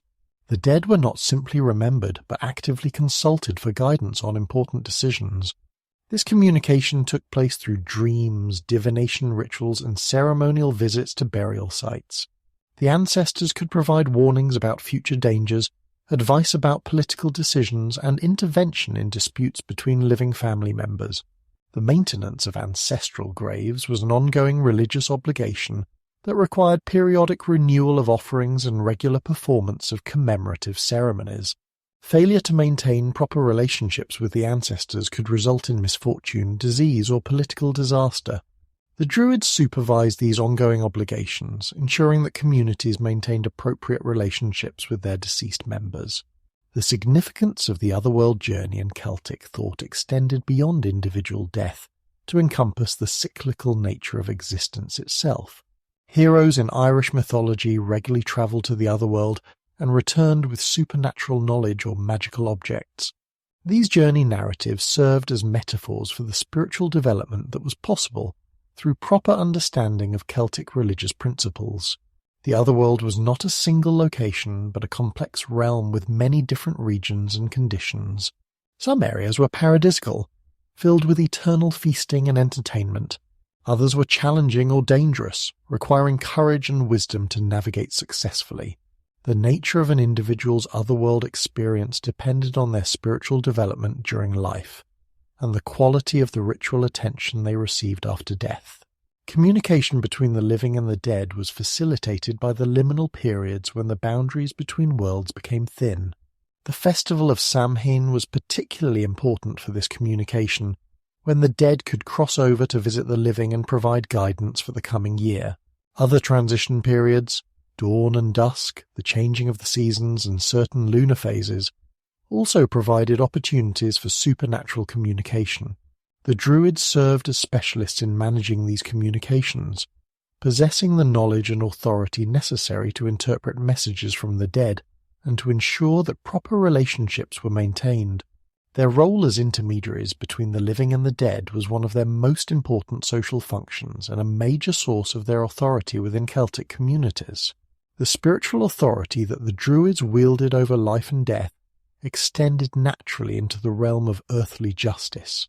In Celtic society, law was not a purely secular matter but a sacred trust that connected human communities to the cosmic order itself. The Druids served as the living embodiment of this legal tradition, their decisions carrying the force not only of human authority but of divine sanction. When they rendered judgment in disputes, they spoke not merely as arbitrators but as oracles of eternal justice. Caesar provides our most detailed account of Druidic legal authority in Gaul. He describes how the Druids served as supreme judges for virtually all legal matters, from minor property disputes to major crimes like murder and theft. Their jurisdiction transcended tribal boundaries in ways that political authority never could. A Druid's verdict was binding regardless of the political affiliations of the parties involved. Even kings submitted their disputes to Druidic judgment rather than risk the spiritual consequences of defying sacred law. The supremacy of Druidic legal authority rested on their unique position as interpreters of divine will. Celtic law was not conceived as human legislation, but as the expression of cosmic principles that governed all existence. The gods had established the fundamental rules that governed relationships between individuals, families, and tribes. The Druids possessed the sacred knowledge necessary to interpret these divine commandments and apply them to specific circumstances. Excommunication was the ultimate sanction that Druidic courts could impose. Individuals who defied Druidic judgments or committed particularly heinous crimes could be banned from participation in religious ceremonies. This meant exclusion not only from festivals and sacrifices, but from the spiritual protection that these rituals provided. An excommunicated person became spiritually defenseless, vulnerable to supernatural attack and unable to participate in the sacred life of the community. The horror of excommunication in Celtic society cannot be overstated. It was worse than death because it cut the individual off from both human community and divine protection. The excommunicated person became a wandering outcast, unable to seek shelter, conduct business, or form social relationships. Even their own family members were forbidden to provide assistance. This punishment was so severe that it was rarely imposed, reserved for only the most serious violations of sacred law. Brehon law, the legal system that survived in Ireland long after Druidism disappeared elsewhere, provides our best evidence for the sophistication of Celtic jurisprudence. These laws, preserved in medieval Irish manuscripts, represent the written codification of legal traditions that were originally maintained through purely oral transmission. The complexity and subtlety of Brehon law demonstrates the intellectual achievement of the Druids who developed and preserved these legal principles. The Irish legal system recognised multiple categories of legal relationships, each with its own rules and procedures. There were laws governing the relationship between lords and clients, laws regulating craft activities, laws defining family obligations, and laws governing interactions between different social classes. The precision with which these relationships were defined suggests legal minds of extraordinary sophistication. Property law formed one of the most complex areas of Celtic jurisprudence. The Brehon laws distinguish between different types of property rights and the various ways that these rights could be acquired, transferred, or lost. Land ownership was particularly complex because it involved not only relationships between living individuals, but also obligations to ancestors and descendants. The Druids needed to understand genealogical relationships stretching back generations to render proper judgment in property disputes. Tribal boundaries represented another area where Druidic legal expertise was crucial. These boundaries were not simply lines on maps, but complex networks of legal relationships involving territorial rights, tribute obligations, and mutual defense agreements. Disputes over boundaries could lead to warfare between tribes, making accurate legal interpretation a matter of peace or war. The Druids' ability to transcend tribal loyalties made them ideal arbitrators for these sensitive disputes. Marriage law occupied a central place in Celtic legal systems because marriage created not only personal relationships, but political alliances between families and sometimes between entire tribes. The Brehon laws recognize multiple forms of marriage, each with different legal consequences and obligations. There were temporary marriages that lasted for specific periods, trial marriages that could be dissolved if the partners proved incompatible, and permanent marriages that created lasting bonds between families. The complexity of Celtic marriage law reflected the sophisticated understanding of human relationships that characterized Druidic legal thought. Marriage was not simply a contract between two individuals, but a complex web of relationships involving extended families, political alliances, and economic arrangements. The dissolution of marriage required careful attention to all these factors to avoid disrupting the broader social order. Women's legal status in Celtic society was remarkably advanced compared to Mediterranean civilizations. The Brehon laws recognize women's rights to own property, conduct business, and seek divorce under certain circumstances. Female Druids possessed the same legal authority as their male counterparts. This legal equality reflected Celtic religious beliefs about the divine feminine principle and the importance of gender balance in cosmic order. Criminal law in Celtic society was primarily concerned with restoring social harmony rather than punishing offenders. Most crimes were treated as torts requiring compensation to the injured parties, rather than criminal offences requiring punishment by public authorities. The amount of compensation was carefully calculated based on the social status of both victim and perpetrator, the nature of the injury, and the circumstances surrounding the offence. The concept of honour price played a central role in Celtic legal calculations. Every individual possessed a specific honour price that reflected their social status, professional achievements, and moral reputation. Injuries to honour required compensation just as much as physical injuries. A skilled druid needed to understand the complex factors that determined honour prices and how various offences affected these calculations. Legal procedures in Celtic society were public events that served educational as well as judicial functions. When Druids rendered judgment in important cases, they explained their reasoning in ways that taught legal principles to the assembled community. These proceedings were not merely applications of existing law, but opportunities for legal development and refinement. The oral tradition allowed for evolutionary development of legal principles in response to changing social conditions. The training required to master Celtic law was extensive and demanding. Student Druids spent years memorizing vast legal codes and learning to apply abstract principles to concrete situations. They studied not only the letter of the law but also the underlying theological principles that gave law its authority. This comprehensive legal education produced jurists whose decisions were respected throughout the Celtic world. The Druids occupied a unique position in Celtic political systems wielding influence that transcended the ordinary boundaries of secular authority. They were not rulers themselves, yet kings sought their counsel on the most important decisions. They held no armies, yet their political judgments could determine the fate of nations.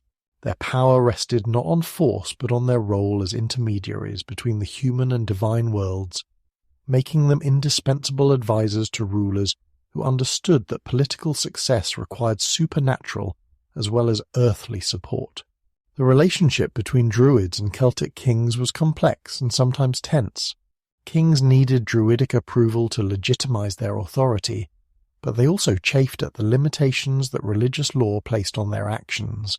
The most successful Celtic rulers learned to work within the framework of Druidic authority, using religious sanction to strengthen their political position. Those who attempted to rule without Druidic support often found their reigns brief and unsuccessful. Inauguration ceremonies represented the most visible expression of Druidic political authority. These were not simply coronation rituals, but complex theological events that connected new rulers to the cosmic order and the ancestral traditions of their people. The ceremonies typically included ritual marriage between the king and the sovereignty goddess, represented either symbolically or by a human priestess. This marriage was not merely symbolic, but a real spiritual union that provided the supernatural foundation for royal authority. The Stone of Destiny at Tara, according to Irish tradition, would cry out when touched by a legitimate king. Similar traditions appear throughout the Celtic world, suggesting that the Druids maintained standardized procedures for testing royal legitimacy. These procedures probably involved various forms of divination, genealogical verification, and ritual tests that demonstrated divine approval of particular candidates. The ritual requirements for kingship were demanding and specific. Candidates needed to demonstrate not only political and military qualifications, but also spiritual fitness for their sacred responsibilities. They had to be physically perfect, without blemish or disability that might symbolically weaken the land. They needed to show knowledge of legal traditions, genealogical relationships, and religious obligations. Most importantly, they had to demonstrate the moral character necessary to maintain proper relationships between their territories and the divine world. Druidic involvement in royal succession created a system of checks and balances that prevented the arbitrary exercise of political power. Kings ruled by divine sanction, but that sanction could be withdrawn if they failed to fulfill their sacred obligations. The Druids served as guardians of the standards by which royal performance was measured. Their authority to withdraw support from unworthy rulers provided a peaceful mechanism for political change that avoided the destructive civil wars that plagued other societies. Diplomatic immunity was one of the most remarkable features of Druidic political authority. Druids could travel freely between hostile territories, immune from attack or detention. This immunity extended to their messengers and students, creating networks of communication that transcended political boundaries. During periods of warfare, Druids often served as negotiators and peacemakers, their sacred status allowing them to move between warring camps and arrange truces or more permanent settlements. The annual Assembly of Druids served as an informal parliament that coordinated policies across the Celtic world. Representatives from different regions shared information about political developments, discussed common challenges, and developed coordinated responses to threats like Roman expansion. These assemblies provided a level of international organization that was unprecedented in barbarian Europe, and may have been crucial for maintaining Celtic resistance to Roman conquest. Intertribal negotiations often required Druidic involvement because the complex web of Celtic legal relationships could only be interpreted by specialists trained in sacred law. Marriage alliances, tribute agreements, territorial boundaries, and mutual defense pacts all involved religious as well as political considerations. The Druids' knowledge of genealogies, legal precedents, and ritual requirements made them indispensable participants in these negotiations. Tribal assemblies throughout the Celtic world included Druids as permanent advisors and sometimes as presiding officers. These assemblies made crucial decisions about war and peace, law and policy, and the selection of leaders. The presence of Druids ensured that these decisions were made in accordance with religious law and ancestral tradition, Their ability to interpret omens and divine will provide supernatural guidance for purely human deliberations. Prophetic counsel formed another crucial aspect of Druidic political influence. Celtic rulers regularly consulted Druids before making important decisions, seeking supernatural insight into the likely consequences of various courses of action.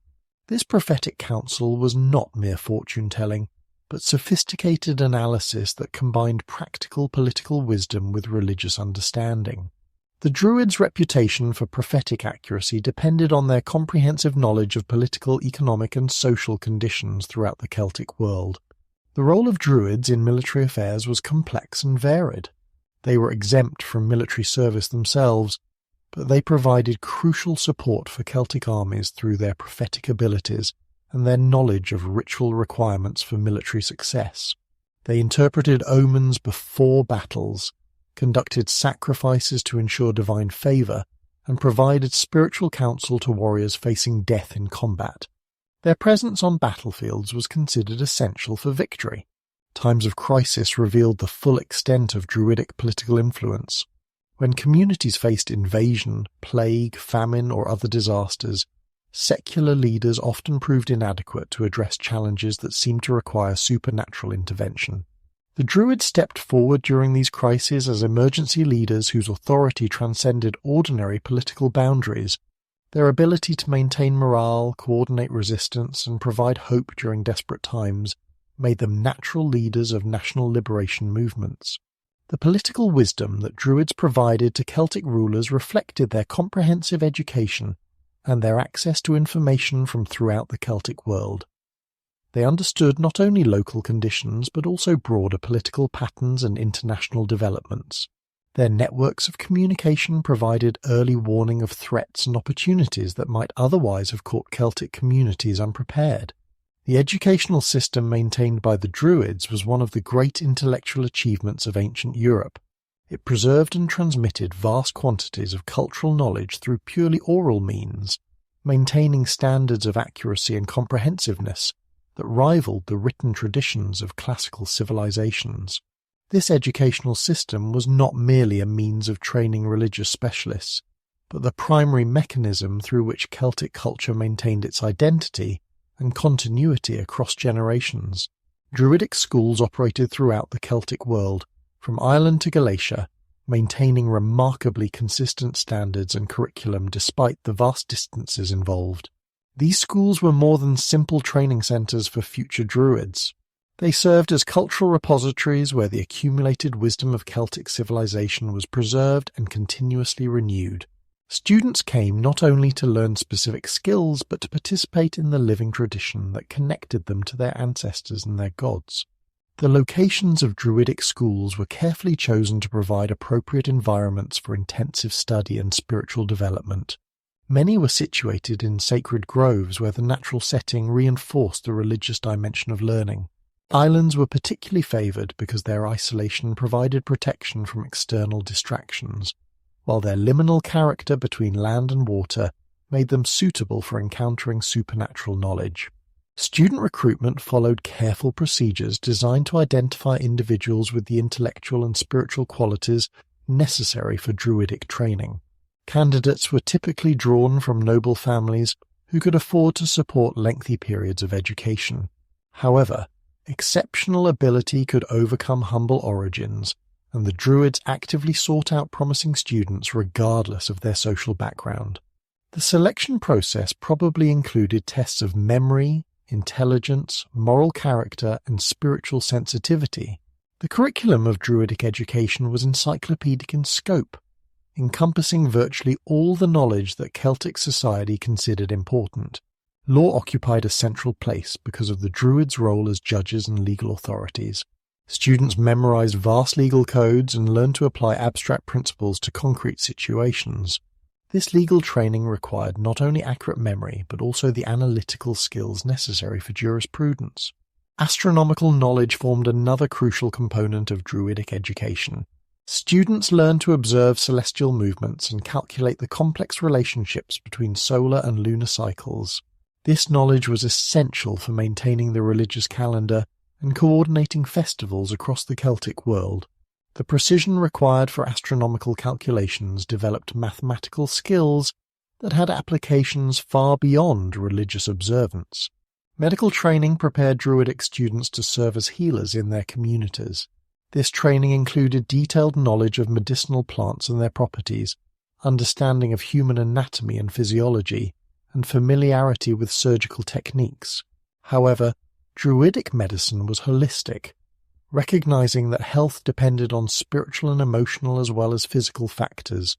Students learned to integrate herbal remedies with ritual healing and psychological counseling. Poetry and music formed the foundation of Celtic cultural transmission. Students learned to compose and perform the various genres of Celtic literature, from heroic epics to religious hymns. They mastered complex poetic forms that used alliteration, rhyme, and meter to aid memorization. Musical training included both vocal and instrumental performance, with particular emphasis on the harp, which was the most prestigious instrument in Celtic culture. The preservation of tribal genealogies and histories required specialized training in memorization techniques and narrative construction. Students learned to recite genealogies that stretched back dozens of generations, embedding historical information within family relationships. These genealogies were not mere lists of names, but complex narratives that preserved information about political alliances, territorial claims, and cultural developments spanning centuries. Natural philosophy, or what we might call primitive science, provided the theoretical framework that unified other areas of Druidic knowledge. Students learned Celtic theories about the nature of reality, the structure of the cosmos, and the principles that governed natural phenomena. This philosophical training developed critical thinking skills and provided the conceptual tools necessary for understanding the relationships between different areas of knowledge. The pedagogical methods used in Druidic education were sophisticated and effective. Memorization was not mere rote learning, but involved understanding the logical structure and internal relationships of complex knowledge systems. Students learned to associate abstract concepts with concrete images, to embed factual information within narrative frameworks, and to use rhythmic and musical patterns as mnemonic aids. Cultural exchange between Celtic regions was facilitated by the networks of schools and teachers that the Druids maintained. Students travelled long distances to study with renowned teachers or to access specialised knowledge that was preserved in particular locations. Teachers also travelled carrying knowledge and techniques from one region to another. This mobility ensured that Druidic education maintained consistent standards and shared developments throughout the Celtic world. The preservation of regional variations within the broader unity of Celtic culture required careful balance between standardization and local adaptation. Druidic schools maintained core curriculum that was consistent throughout the Celtic world, but they also preserved local traditions, dialects, and customs that gave each region its distinctive character. This flexibility allowed Celtic culture to adapt to different geographic and political conditions while maintaining its essential unity. Advanced students in Druidic schools served as teachers for beginning students, creating hierarchical learning communities that resembled medieval universities. This system allowed for intensive individual instruction, while also developing the teaching skills that students would need in their future careers. The most promising students might eventually be selected to establish new schools or to serve as travelling teachers who carried knowledge to remote communities. The graduation from Druidic schools was not a single event but a gradual process through which students assumed increasing responsibility and authority. Beginning students learned basic knowledge and skills under close supervision. Advanced students participated in actual legal proceedings, religious ceremonies, and teaching activities. Masters-level students might be assigned to establish new schools or to serve as advisors to political leaders. The economic resources required to maintain this extensive educational system were considerable. Druidic schools needed land, buildings, libraries of memorized knowledge, and support staff. They had to provide food, clothing, and shelter for students during their lengthy training periods. The financing of this educational infrastructure represented a major investment by Celtic communities in their cultural future. The Druids wielded considerable economic power that complemented and reinforced their religious and political authority. Their control over sacred knowledge, Their role in legal proceedings and their influence in political affairs generated substantial wealth that they used to maintain their educational institutions and religious activities. This economic power was both a source of their independence and a target for their enemies, particularly the Romans, who understood that destroying Druidic wealth was essential for eliminating their influence.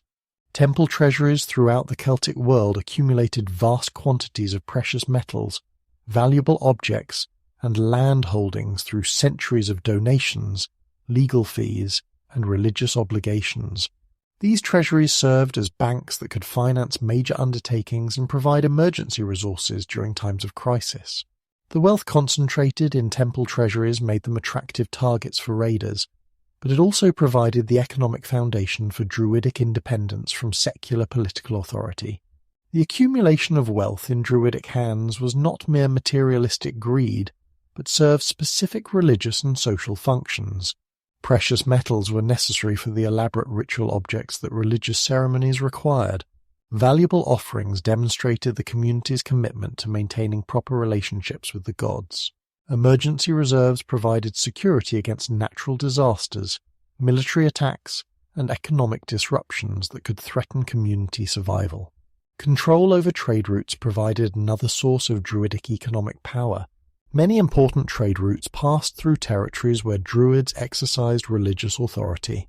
Merchants needed Druidic permission to conduct business in these sacred locations and often paid substantial fees for this privilege. The Druids also provided legal services for commercial disputes and served as neutral arbitrators for international trade agreements. The famous amber trade that connected the Baltic Sea with the Mediterranean world passed through numerous Celtic territories, where Druids controlled access and collected tolls. This trade generated enormous profits for communities that could control key segments of the route. Druidic involvement in regulating this trade provided them with international connections and access to exotic goods from distant lands. Markets often developed around major religious centres, where periodic festivals brought together people from large geographic areas. These markets provided opportunities for trade that would otherwise have been impossible due to the political fragmentation of Celtic society. The Druids who organised these festivals also regulated the associated commercial activities, collecting fees and taxes that contributed to their economic resources.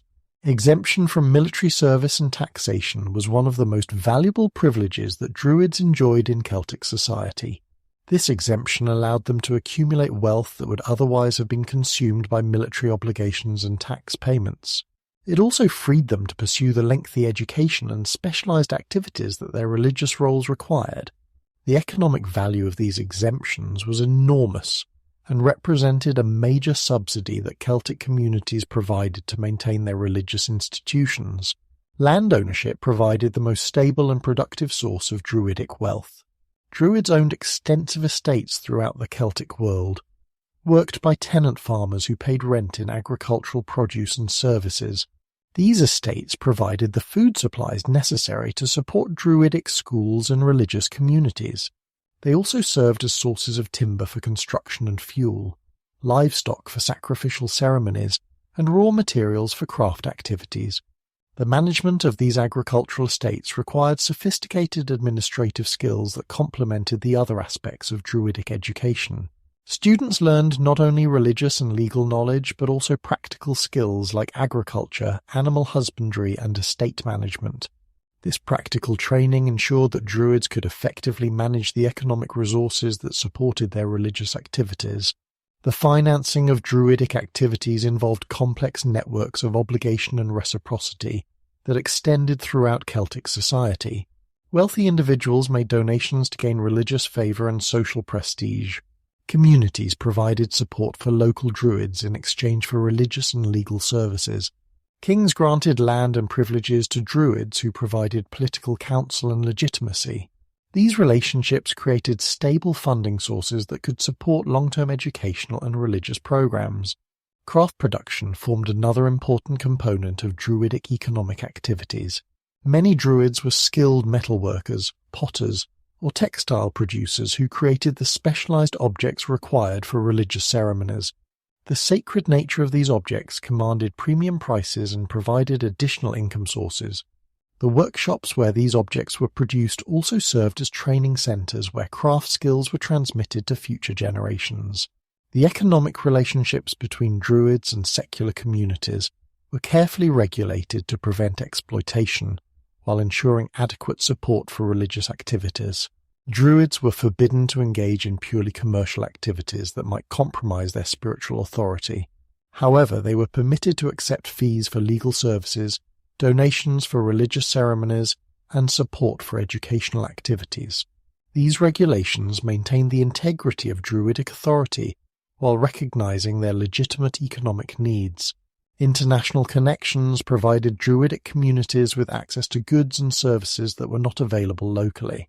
These connections were maintained through networks of travelling teachers, pilgrims and merchants who carried not only material goods, but also information and cultural influences.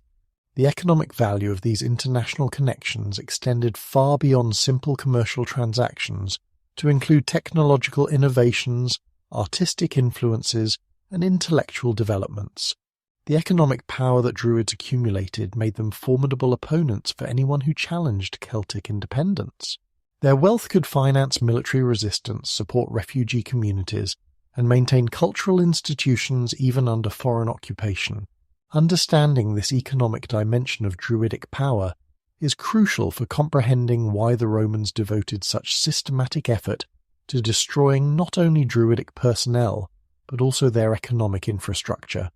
The first encounters between Roman civilization and the Druids occurred not through direct military confrontation, but through the complex networks of trade, diplomacy, and cultural exchange that connected the ancient Mediterranean world. Greek and Roman merchants, diplomats, and scholars encountered Celtic priests in the markets of Massalia, the courts of Gallic kings, and the sacred groves of territories that bordered the expanding Roman sphere of influence. These early encounters established patterns of misunderstanding and hostility that would eventually lead to systematic persecution and attempted extermination of Druidic tradition. Posidonius of Apamea, the great Greek polymath who travelled extensively through the Celtic world in the early 1st century BCE, provided the first detailed scholarly account of Druidic practices and beliefs. His observations, preserved in fragments by later authors like Strabo and Athenaeus, reveal a complex mixture of genuine ethnographic insight and classical prejudice. Posidonius recognized the intellectual sophistication of Druidic education and the complexity of their legal and religious systems.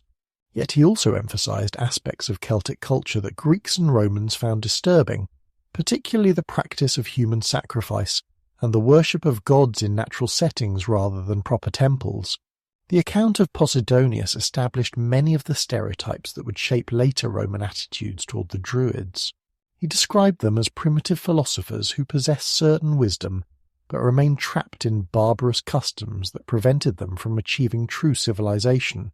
This portrayal allowed classical authors to acknowledge Druidic achievements while simultaneously justifying Roman conquest as a civilizing mission that would free the Celts from their own ignorance and superstition.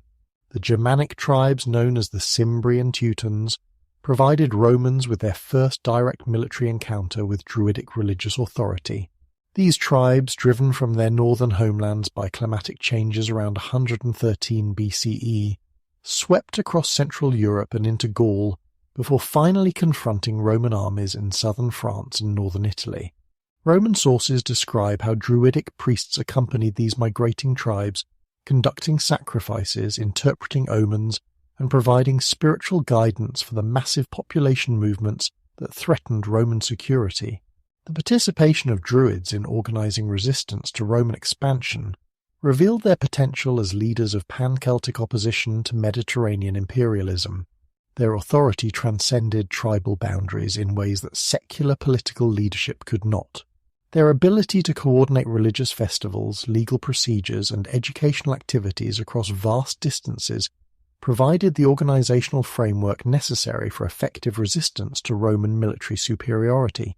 Roman commanders quickly recognized that defeating Celtic armies was not sufficient. They also needed to eliminate the religious leadership that could inspire and coordinate continued opposition. Roman attitudes toward barbarian religions were complex and evolved significantly over time.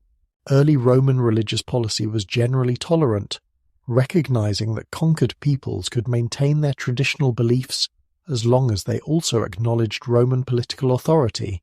The Roman pantheon was expansive and inclusive, easily accommodating foreign gods who were identified with Roman deities or simply added to the official religious calendar. However, certain aspects of Celtic religion triggered specifically Roman anxieties that made tolerance difficult or impossible. The practice of human sacrifice violated fundamental Roman moral sensibilities and provided a convenient justification for military intervention. The Druids' role as judges and legal authorities challenged Roman claims to represent superior civilization and more advanced legal systems. Most importantly, the international organization of Druidic institutions threatened Roman political control by providing alternative sources of authority that could inspire resistance to imperial rule. The gradual conquest of Celtic territories proceeded through a combination of military pressure, diplomatic manipulation, and cultural assimilation that reflected sophisticated Roman understanding of how to destroy indigenous institutions while co-opting their functions. Roman commanders avoided direct confrontation with Druidic authority when possible, instead working to undermine their economic foundation and political influence through more subtle means. The establishment of Roman colonies in Celtic territories provided alternative centres of political and economic power that competed with traditional Druidic institutions. These colonies offered Roman citizenship, legal protection, and economic opportunities that attracted ambitious Celts away from traditional allegiances. The gradual erosion of Druidic authority through this competition was more effective than direct persecution in many regions. Initial Roman policies toward the Druids combined pragmatic tolerance with careful surveillance and gradual restriction of their activities. Roman administrators recognized that immediate suppression of Druidic institutions would provoke massive resistance that might be impossible to control. Instead, they pursued policies designed to gradually reduce Druidic influence, while avoiding direct confrontation that might unite Celtic opposition. The recruitment of Celtic elites into Roman administrative and military systems provided an alternative career path that competed with traditional Druidic education. Young Celts who might formerly have spent 20 years in Druidic schools could now achieve wealth and status through Roman military service or administrative appointments. This competition for the most talented individuals gradually weakened Druidic institutions by depriving them of their most promising students. Religious syncretism provided another avenue through which Roman authorities attempted to neutralize Druidic influence without provoking direct confrontation. Celtic gods were identified with Roman deities and incorporated into official religious observances. Celtic religious festivals were modified to conform to Roman religious calendars. These changes appeared superficially respectful of Celtic traditions while actually transforming their essential character and reducing their potential for inspiring political resistance. The Romanization of Celtic legal systems represented perhaps the most fundamental challenge to Druidic authority. Roman law was presented as more sophisticated and effective than traditional Celtic legal procedures. Roman courts were established to handle disputes that had previously been resolved through Druidic arbitration. The gradual replacement of Celtic legal traditions with Roman procedures eliminated one of the primary sources of Druidic social influence. Despite these pressures, many Druidic institutions proved remarkably resilient during the early period of Roman expansion. Their deep roots in Celtic culture, their economic independence, and their international organization provided resources for survival that Roman authorities consistently underestimated. The continued vitality of Druidic resistance would eventually force Rome to abandon subtle policies of gradual assimilation in favor of direct military assault and systematic persecution. The 8 years of warfare that brought Julius Caesar to supreme power in Rome also marked the beginning of the end for organized Druidism in continental Europe. Caesar's conquest of Gaul between 58 and 50 BCE was not simply a military campaign, but a systematic assault on Celtic civilization and its religious foundation. The Druids, recognizing that Roman victory would mean the destruction of their entire way of life, threw their full authority behind the resistance movements that sought to preserve Celtic independence. The Great Rebellion of 52 BCE, led by the Arverni chieftain Vercingetorix, represented the climax of Druidic opposition to Roman conquest. This was not merely a military uprising, but a religious war fought to preserve the sacred traditions that the Druids had maintained for centuries. Vercingetorix himself was almost certainly trained in Druidic schools and received ongoing counsel from religious authorities throughout his campaign. His ability to unite previously hostile tribes under a single command reflected the kind of pan-Celtic organization that only Druidic institutions could provide. The religious dimension of the Great Rebellion is evident in the timing and symbolism of its major events. The uprising began during the winter months when Celtic armies traditionally avoided campaigning, suggesting that religious rather than purely military considerations determined its schedule. The ritual sacrifices that preceded major battles, the omens that influenced strategic decisions, and the religious ceremonies that maintained morale throughout the campaign all demonstrate the central role that Druids played in organizing resistance to Roman conquest. Vercingetorix's decision to adopt a strategy of scorched earth warfare, destroying Celtic settlements to deny resources to Roman armies, required the kind of authority that only religious sanction could provide. Celtic communities would never have accepted such devastating sacrifices on the orders of a purely secular leader. The fact that they willingly destroyed their own homes and crops demonstrates the power of Druidic persuasion and the depth of their commitment to preserving Celtic independence. The role of Druids in organizing resistance extended far beyond providing religious justification for military actions. Their networks of communication, which normally coordinated religious festivals and legal proceedings, became crucial intelligence systems that provided early warning of Roman movements and coordinated resistance activities across vast distances. Their schools, which normally trained future priests and judges, became centres for planning military strategy and political organisation. Ambiorix, king of the Eberons, provides another example of a Celtic leader whose resistance to Roman conquest was guided by Druidic counsel. His successful ambush of Roman legions in the Ardennes forest in 54 BCE demonstrated the kind of tactical sophistication that required intimate knowledge of local geography and supernatural timing that only Druids could provide. The fact that Ambiorix was never captured despite massive Roman efforts to hunt him down suggests that he received continuing support from religious networks that remained loyal to the resistance. Commius, the Atrebate king who served first as Caesar's ally and later as one of his most implacable enemies, illustrates the complex relationship between political expedience and religious commitment during the conquest period. Commius initially cooperated with Roman authorities, apparently believing that accommodation was possible. However, his eventual conversion to active resistance suggests that Druidic influence ultimately proved stronger than Roman inducements. His later career in Britain, where he continued to oppose Roman expansion, demonstrates the international character of Druidic resistance networks. Caesar's strategic targeting of Druidic authority reveals his sophisticated understanding of Celtic society and the sources of its strength. He recognized that defeating Celtic armies was not sufficient to ensure lasting conquest. As long as Druidic institutions remained intact, they could inspire new resistance movements and maintain Celtic identity under foreign rule. Caesar's systematic efforts to identify and eliminate Druidic leaders demonstrates his recognition that religious authority posed a greater long-term threat to Roman control than military opposition. The siege of Alesia, where Vercingetorix made his final stand, represents the tragic end of organized Celtic resistance to Roman conquest. The archaeological evidence from the site reveals the scale and desperation of this final confrontation. Celtic forces from throughout Gaul gathered to break the Roman siege, demonstrating the continuing power of Druidic networks to coordinate military action even in the face of apparently hopeless odds. The religious dimensions of the Alesia campaign are evident in the ritual aspects of Vercingetorix's final surrender. Rather than simply capitulating to superior force, he performed what appears to have been a ritual sacrifice of himself to save his followers and his people.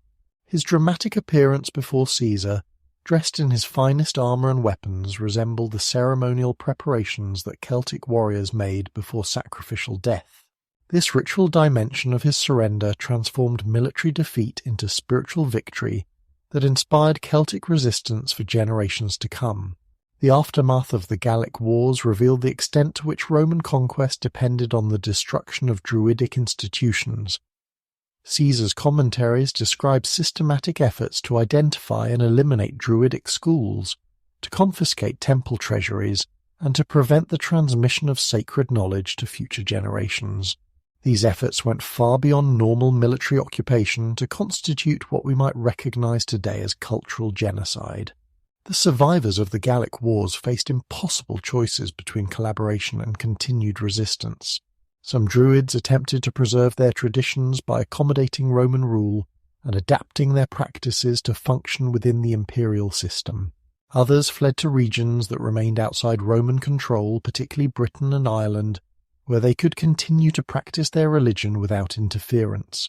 Still others chose martyrdom rather than betraying the sacred traditions they had sworn to preserve.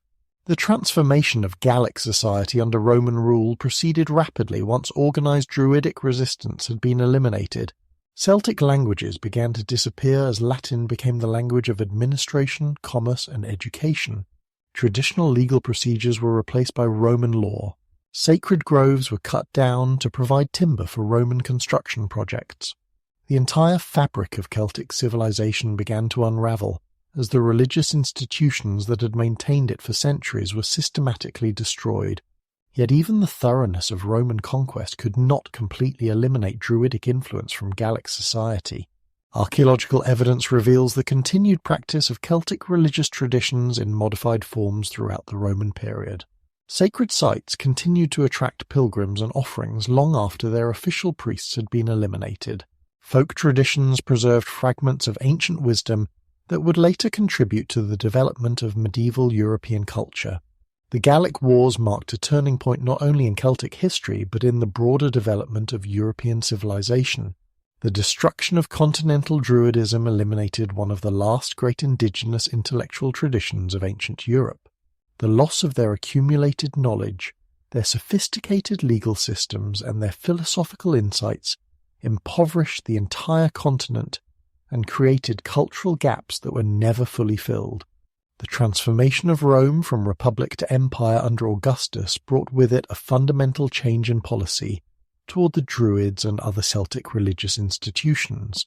What had been primarily military conquest during Caesar's campaigns became systematic cultural persecution, designed to eliminate not only Druidic personnel, but also the entire intellectual and spiritual tradition they represented. This shift from pragmatic accommodation to deliberate destruction reflected the imperial government's recognition that lasting control over Celtic territories required the complete elimination of alternative sources of authority and identity. Augustus initiated the imperial policy toward the Druids with characteristic subtlety and political sophistication. Rather than immediately launching direct attacks on Druidic institutions, he began with legal restrictions that gradually narrowed the scope of their activities while maintaining the appearance of religious tolerance. Roman citizens were forbidden to participate in Druidic ceremonies, effectively cutting off one source of potential converts and supporters. Celtic communities were encouraged to adopt Roman religious practices through economic incentives and political rewards, rather than direct coercion. The Augustan approach recognized that frontal assault on deeply rooted religious traditions risked provoking massive resistance that might destabilize newly conquered territories. Instead, imperial policy sought to gradually undermine Druidic authority by offering superior alternatives that would attract voluntary conversion. Roman schools were established to compete with Druidic education. Roman courts provided more efficient legal procedures than traditional Celtic arbitration. Roman religious festivals offered more spectacular entertainment than austere Celtic ceremonies. Tiberius, Augustus's successor, adopted a more aggressive approach that began the systematic persecution that would ultimately destroy organized Druidism in Roman territories. The specific trigger for this policy shift remains unclear, but it may have been connected to continuing unrest in Gaul and growing recognition that gradual assimilation was proceeding too slowly to ensure imperial security. Tiberius issued explicit prohibitions against Druidic practices and began active enforcement measures designed to prevent their continuation. The legal framework for persecution was carefully constructed to avoid the appearance of religious intolerance, while providing effective tools for eliminating Druidic influence. Rather than prohibiting Celtic religion entirely, imperial legislation focused on specific practices that Romans found objectionable or threatening. Human sacrifice was banned as contrary to Roman moral standards. Divination was restricted to licensed practitioners who operated under government supervision. Assembly for religious purposes required official permits that were rarely granted to Celtic organizations. The economic dimension of imperial persecution was crucial for its ultimate success. Druidic institutions depended on substantial financial resources to maintain their schools, support their personnel, and conduct their ceremonial activities. Imperial authorities systematically confiscated temple treasuries, seized Druidic lands, and prohibited the collection of traditional religious taxes. This economic warfare gradually starved Druidic institutions of the resources necessary for survival, even when direct persecution was not immediately effective. Claudius represents the decisive turning point in imperial policy toward the Druids. His comprehensive prohibition of Druidic practices throughout the Roman Empire marked the end of any pretense of religious tolerance and the beginning of systematic efforts to exterminate Celtic religious traditions entirely. Claudius appears to have concluded that partial measures were insufficient to eliminate what he saw as a fundamental threat to imperial security and Roman civilization. The reasons for Roman hostility toward the Druids were complex and interconnected, involving religious, political, and cultural considerations that reinforced each other in ways that made accommodation increasingly impossible. The practice of human sacrifice provided the most obvious justification for persecution, appealing to Roman moral sensibilities and offering clear evidence of Celtic barbarism that required civilized intervention. However, human sacrifice was probably not the primary motivation for imperial hostility, but rather a convenient pretext for policies that served broader strategic objectives. The nationalist dimension of Druidic resistance posed a more fundamental threat to Roman imperial control than specific religious practices. The Druids' role as keepers of Celtic cultural identity, their maintenance of pre-Roman legal traditions, and their ability to coordinate resistance across tribal boundaries made them natural leaders of independence movements. Their international organization provided the framework for pan-Celtic resistance that could unite otherwise fragmented communities against Roman rule. The challenge that Druidic authority posed to Roman claims of cultural superiority was perhaps the most intractable source of conflict between the two civilizations. Rome justified its imperial expansion as a civilizing mission that brought law, order, and rational government to primitive peoples who lacked these benefits. The existence of sophisticated Celtic legal systems, educational institutions, and religious organizations undermined these claims and suggested that Roman conquest represented cultural destruction rather than cultural improvement. Legal prohibitions provided the framework for systematic persecution, but enforcement required extensive administrative machinery and substantial military resources. Imperial authorities established networks of informants to identify continuing Druidic activities. Special judicial procedures were created to prosecute violations of anti-Druidic legislation. Military units were assigned to search for hidden sacred sites and to prevent clandestine religious gatherings. The transformation of Celtic religion under Roman rule proceeded through various forms of syncretism and adaptation that allowed some traditional practices to survive in modified forms. Celtic gods were identified with Roman deities and incorporated into official religious observances. Celtic festivals were adapted to conform to Roman religious calendars. Traditional sacred sites were converted to Roman temples that maintained some continuity with earlier practices while serving imperial religious policies. Romano-Celtic religion, as archaeologists call this hybrid tradition, preserved certain aspects of Celtic spiritual life while eliminating those features that Romans found most threatening. The complex theological systems that the Druids had developed were simplified into forms that could be easily understood and controlled by Roman administrators. The international networks that had connected Celtic communities were broken down into localized cults that posed no threat to imperial unity. The effectiveness of imperial persecution varied considerably across different regions and time periods. Areas with strong Roman military presence and efficient administrative systems experienced rapid elimination of Druidic institutions. Remote regions with difficult terrain and sparse Roman settlement provided refuge where traditional practices could continue with less interference. The persistence of Celtic religious traditions in these marginal areas would later provide sources for cultural revival and resistance. Individual Druids faced impossible choices between martyrdom, exile, and accommodation as imperial persecution intensified. Some chose to die rather than abandon their sacred obligations. Others fled to territories beyond Roman control where they could continue practicing their traditions.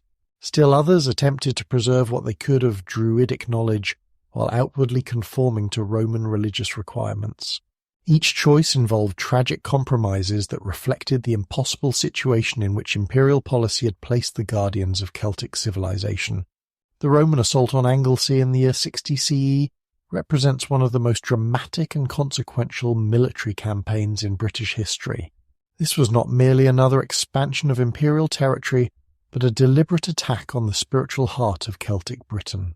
Anglesey, known to the Romans as Mona, had served for centuries as the principal sanctuary of British Druidism, the island refuge where the most sacred rituals were performed and the most profound mysteries were preserved.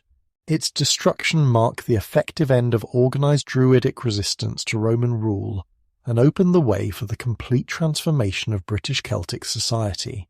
Suetonius Paulinus, the Roman governor who planned and executed the Anglesey campaign, understood that military conquest of Britain required more than defeating Celtic armies and capturing fortified settlements. The continuing resistance that Roman forces encountered throughout their 20-year occupation of southern Britain demonstrated that Celtic opposition possessed sources of strength that transcended purely military organization. The Druids, with their international networks and their authority over Celtic spiritual life, provided the ideological foundation for resistance that could inspire new uprisings long after military defeats. The strategic importance of Anglesey extended far beyond its function as a Druidic sanctuary. The island's position off the coast of Wales made it an ideal base for coordinating resistance activities throughout Western Britain. Its separation from the mainland provided natural protection that allowed Celtic leaders to plan operations without immediate fear of Roman retaliation. Most importantly, its sacred character ensured that it would continue to attract pilgrims, students, and refugees from throughout the Celtic world as long as it remained unconquered. The preparation for the Anglesey campaign required extensive logistical planning that demonstrates the seriousness with which Roman authorities approached this operation. Suetonius assembled a substantial force that included not only regular legionary troops, but also auxiliary units specially equipped for amphibious operations. The construction of transport vessels, the stockpiling of supplies, and the coordination of supporting operations throughout Wales represented a major commitment of imperial resources to what might have appeared to be a relatively minor territorial acquisition. Tacitus provides our most detailed account of the actual assault, and his description reveals the profound psychological impact that the campaign had on both Roman troops and Celtic defenders. The Roman soldiers, hardened veterans of numerous campaigns, were reportedly shaken by their first sight of the Druidic defenders assembled on the shores of Anglesey. The priests, dressed in their ceremonial robes and accompanied by fierce warriors and shrieking women, created a spectacle that challenged Roman assumptions about Celtic barbarism and their own civilizing mission. The Celtic defence of Anglesey combined military resistance with religious ceremony in ways that transformed the battle into a cosmic confrontation between opposing worldviews. The Druids conducted sacrifices and invoked divine protection, while their warrior allies prepared for what they understood to be a final battle for the survival of their civilization. The women who participated in the defense may have been priestesses whose ritual activities were designed to curse the Roman invaders and ensure supernatural support for Celtic resistance. The Roman assault succeeded through superior military organization and equipment rather than any failure of Celtic courage or determination. The legionary troops, despite their initial shock at the appearance of their enemies, maintained their discipline and executed the amphibious landing with characteristic Roman efficiency. Their superior armour and weapons, combined with coordinated tactical movements, gradually overwhelmed Celtic resistance despite the defenders' desperate bravery and supernatural assistance. The destruction of the sacred groves that followed the military victory was the true objective of the Anglesey campaign. Tacitus describes how Roman soldiers systematically cut down the ancient trees where Druidic ceremonies had been performed for centuries. These groves were not simply woodland clearings, but carefully maintained sacred spaces where generations of priests had preserved the most profound mysteries of Celtic religion. Their destruction represented cultural vandalism on a scale that shocked even Roman observers. The desecration of Druidic altars and the slaughter of priests who attempted to defend them completed the religious dimension of Roman victory. These were not military casualties in any ordinary sense, but deliberate targets selected for elimination because of their symbolic and practical importance for Celtic resistance. The Roman troops who participated in this destruction were not simply conquering territory, but implementing imperial policy designed to eliminate Celtic religious traditions entirely. The systematic looting of temple treasuries provided both immediate financial benefits for the Roman forces and long-term disruption of Druidic economic resources. The wealth that had accumulated on Anglesey over centuries of religious donations and commercial activities was seized to fund continued Roman operations, while simultaneously depriving surviving Druids of the resources necessary to maintain their institutions. This economic warfare complemented the direct military assault in ways that ensured lasting damage to Celtic resistance capabilities. The Boudiccan revolt that erupted in eastern Britain while Suetonius was still engaged in consolidating his conquest of Anglesey demonstrates the complex relationship between Roman military success and the broader challenge of controlling Celtic populations. Boudicca's rebellion may have been triggered partly by news of the destruction of Anglesey and the realization that Roman intentions extended beyond political control to cultural annihilation. The timing of her uprising forced Suetonius to choose between completing his destruction of Druidic institutions and responding to an immediate threat to Roman settlements. Suetonius's decision to abandon Anglesey and march his forces across Britain to confront Boudicca's army may have saved Roman rule in Britain, but it also allowed some Druidic survivors to escape the complete destruction that he had planned. Some priests and sacred objects may have been evacuated to Ireland during the confusion that followed the Roman withdrawal. These refugees would later contribute to the preservation of Druidic traditions in areas that remained beyond Roman control. The long-term consequences of the Anglesey campaign extended far beyond the immediate destruction of Druidic institutions. The elimination of the principal centre of Celtic learning in Britain disrupted educational networks that had maintained cultural continuity for centuries. The loss of accumulated knowledge, oral traditions and spiritual practices impoverished British Celtic culture in ways that were never fully repaired. The destruction of Anglesey marked the beginning of the end for Celtic civilization in Roman Britain. The psychological impact of the campaign resonated throughout the Celtic world as news of the destruction spread through surviving networks of communication. Communities that had looked to Anglesey for spiritual leadership and cultural guidance suddenly found themselves isolated and vulnerable. The demonstration of Roman determination to eliminate Celtic religious traditions entirely forced difficult decisions about resistance, accommodation, and survival that would shape the development of Celtic culture for centuries to come. Archaeological evidence from Anglesey reveals the thoroughness of Roman destruction and the gradual transformation of the island under imperial rule. Excavations have uncovered evidence of the violence that accompanied the conquest, including burned buildings, buried hoards of valuables, and human remains that may represent victims of the assault. The subsequent development of Roman settlements and military installations demonstrates the imperial determination to prevent any resurgence of Druidic influence in this crucial location. While Roman legions systematically destroyed Druidic institutions throughout Gaul and Britain, one Celtic land remained forever beyond their reach. Ireland, separated from Roman Britain by the treacherous waters of the Irish Sea, became the last sanctuary where ancient traditions could survive and flourish without foreign interference. The island that the Romans called Hibernia represented more than geographical isolation. It was a living repository of Celtic civilization, where the old ways continued unbroken for centuries after they had vanished elsewhere. The unique preservation of Celtic culture in Ireland was not accidental, but the result of specific geographic and political conditions that made Roman conquest impossible. The Romans possessed the naval technology necessary to cross the Irish Sea, but they lacked the strategic motivation to attempt such a costly expedition. Ireland possessed no gold mines like those of Wales, no extensive agricultural lands like those of southern Britain, and no strategic harbours that threatened Roman shipping routes.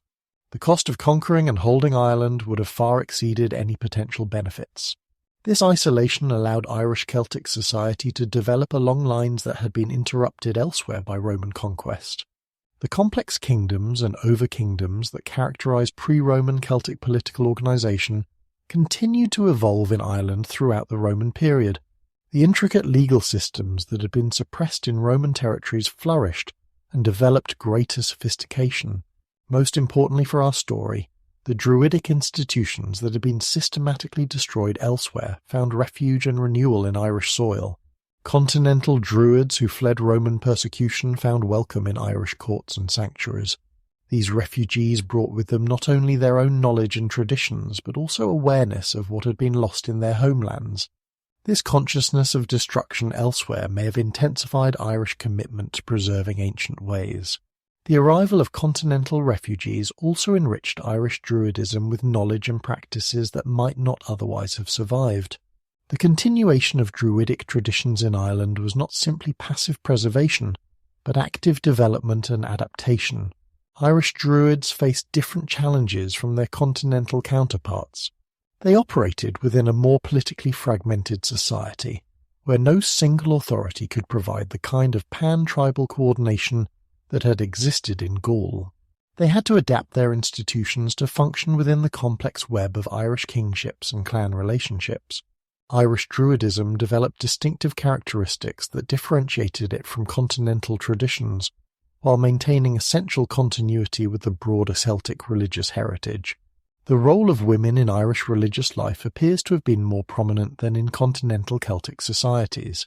Archaeological evidence and literary sources suggest that female religious specialists, often called bandrui or wise women, wielded considerable authority in Irish communities. The Fillid, the professional poets who emerged as the successors to classical Druids, represent one of the most remarkable developments in Irish intellectual history. These were not simply entertainers or court poets, but learned specialists who preserved vast quantities of traditional knowledge through oral transmission. They maintained genealogies, legal precedents, historical narratives, and mythological cycles that would otherwise have been lost. Their training was as rigorous as that of the ancient Druids, requiring decades of study and memorization. The schools where the Fillid received their education were direct descendants of ancient Druidic institutions. They maintained the same emphasis on oral transmission, the same comprehensive curriculum that encompassed law, history, astronomy, and natural philosophy. The same elaborate hierarchies distinguished master poets from apprentices. The same networks of communication connected schools throughout Ireland and maintained common standards of learning. Archaeological evidence for continued pagan practices in Ireland is abundant and varied. Ritual deposits in water bodies continued throughout the early Christian period, suggesting that traditional religious practices persisted long after the official conversion of Irish kings. Sacred sites that had been important in pre-Christian times continued to attract pilgrims and offerings well into the medieval period. Even after the construction of Christian churches, many retained architectural and ritual elements that reflected older religious traditions. the great royal sites of Ireland, Tara, Navan Fort, Dunai Linn, show continuous occupation and ritual use throughout the period when Druidism was being destroyed elsewhere. These sites served not only as political centres, but as religious sanctuaries where traditional ceremonies continued to be performed. The archaeological record reveals ongoing construction, ritual activity, and ceremonial deposition that demonstrates the vitality of Irish Celtic culture during its period of isolation. The legal traditions preserved in medieval Irish manuscripts provide our best evidence for the sophistication of Celtic jurisprudence. The Brehon Laws, as these legal codes are known, represent the written codification of oral traditions that had been maintained by Irish Druids and their successors. These laws reveal a legal system of extraordinary complexity and sophistication that rivals contemporary Roman law in its comprehensiveness and exceeds it in its attention to social relationships and community harmony. Irish mythology, preserved in medieval manuscripts but clearly rooting in much older oral traditions, provides unparalleled insight into Celtic religious thought and cosmology. The great cycles of Irish legend, the mythological cycle, the Ulster cycle, the Fenian cycle, and the King's cycle, preserve theological and philosophical concepts that had been lost elsewhere through Roman conquest and Christian conversion. The differences between continental and Irish Druidism reflect both the isolation of Ireland and the specific conditions of Irish society. Continental Druids operated within the context of regular warfare, Roman pressure, and political instability that forced them to serve military and diplomatic functions that were less important in Ireland. Irish Druids could focus more exclusively on their traditional roles as teachers, judges, and religious specialists. The survival of Ogham writing in Ireland provides evidence for one area where Irish Druidic traditions may have differed significantly from continental practices. Ogham inscriptions, found primarily in Ireland and Western Britain, represent a writing system that was used for memorializing the dead and marking territorial boundaries. Ogham inscriptions, found primarily in Ireland and Western Britain, represent a writing system that was used for memorializing the dead and marking territorial boundaries. This indigenous Celtic script may represent an Irish innovation or a survival of older traditions that were suppressed elsewhere. The rich tapestry of Irish mythology preserves the names and deeds of individual Druids, whose stories illuminate the roles these figures played in Celtic society and the powers they were believed to possess. These legendary Druids were not merely religious officials, but cosmic figures whose actions shaped the destiny of kingdoms and the fate of heroes. Through their stories, we glimpse the ideal of Druidic wisdom and authority that inspired generations of Celtic communities. Cathbad the Druid stands as perhaps the most famous of Irish legendary Druids. His story, preserved in the great Ulster cycle of heroic tales, he served as chief Druid to King Conchobar MacNessor of Ulster, and wielded influence that extended far beyond religious matters into the realm of politics and military strategy. Cathbad's prophetic powers were legendary, and his predictions shaped the destiny of Ulster's greatest heroes, including the tragic warrior Cú Chulainn. The most famous of Cathbad's prophecies concerned the birth of Deirdre of the Sorrows. When the child was born, Cathbad foretold that she would grow to be the most beautiful woman in Ireland, but that her beauty would bring destruction to the kingdom of Ulster. King Conchobar, despite the Druid's warning, decided to raise the child in isolation until she was old enough to become his wife. The tragic events that followed, Deirdre's elopement with Neas, the king's betrayal, and the eventual destruction of the Red Branch warriors, fulfilled Cathbad's prophecy exactly. Cathbad's role in the education of young warriors reveals another dimension of Druidic authority in Irish society. The legendary heroes of Ulster were trained not only in martial arts, but also in the intellectual and spiritual disciplines that would prepare them for their cosmic responsibilities. Cú Chulainn himself received instruction from Cathbad in astronomy, law and poetry alongside his military training. This comprehensive education reflected the Celtic understanding that true heroism required wisdom as well as courage. The powers attributed to Cathbad in Irish legend reflect the full range of abilities that Druids were believed to possess. He could control the weather, calling up storms to aid his allies or calm seas to assist their journeys. He could shapeshift, transforming himself into various animal forms to gather intelligence or escape danger. He could cast spells that would bring victory in battle or doom to his enemies. Most importantly, he could see the future with perfect clarity, though his predictions often brought sorrow rather than joy. Finn McCool, the legendary leader of the Fianna warrior band, received druidic training that equipped him for his role as both military commander and wise judge. The stories of Finn's youth describe how he gained his wisdom through contact with supernatural sources of knowledge, including the Salmon of Knowledge, which contained all the wisdom of the world. This mythological narrative reflects the belief that true druidic wisdom came not merely from human instruction, but from direct contact with divine sources of knowledge. The relationship between Finn and his druidic advisors illustrates the complex interactions between secular and religious authority in Irish society. Finn possessed supernatural wisdom that made him a wise leader and just judge, but he still relied on specialist druids for specific types of religious and magical assistance. His chief druid, Duban, served as both spiritual advisor and military strategist, demonstrating the practical applications of druidic knowledge in warfare and politics. The Tain Bo Cuailnge, the great cattle raid epic that represents the pinnacle of Irish heroic literature, features numerous druids whose actions drive the narrative and determine the fate of the heroes. Queen Medb of Connaught consults her druids before launching her invasion of Ulster, seeking assurance that the expedition will succeed. The druids examine omens, perform divination rituals, and provide the supernatural legitimacy necessary for such a massive undertaking. The druids in the Tyne possess powers that extend far beyond simple fortune-telling or ritual performance. They can create magical armies from grass and leaves to confuse their enemies. They can cast spells that cause rivers to run backward, or mountains to move from their foundations. They can summon supernatural warriors from the otherworld to assist in crucial battles. These extraordinary powers reflect the Celtic belief that druids served as bridges between the human and divine worlds.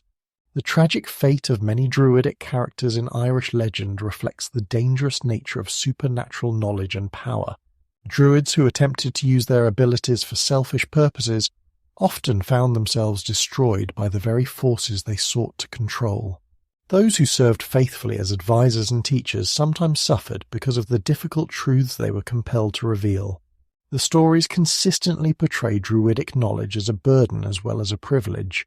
Historical figures like Dupan and Lug Lam Fada occupy an ambiguous position between legend and history that reflects the complex relationship between oral tradition and historical memory in Celtic culture.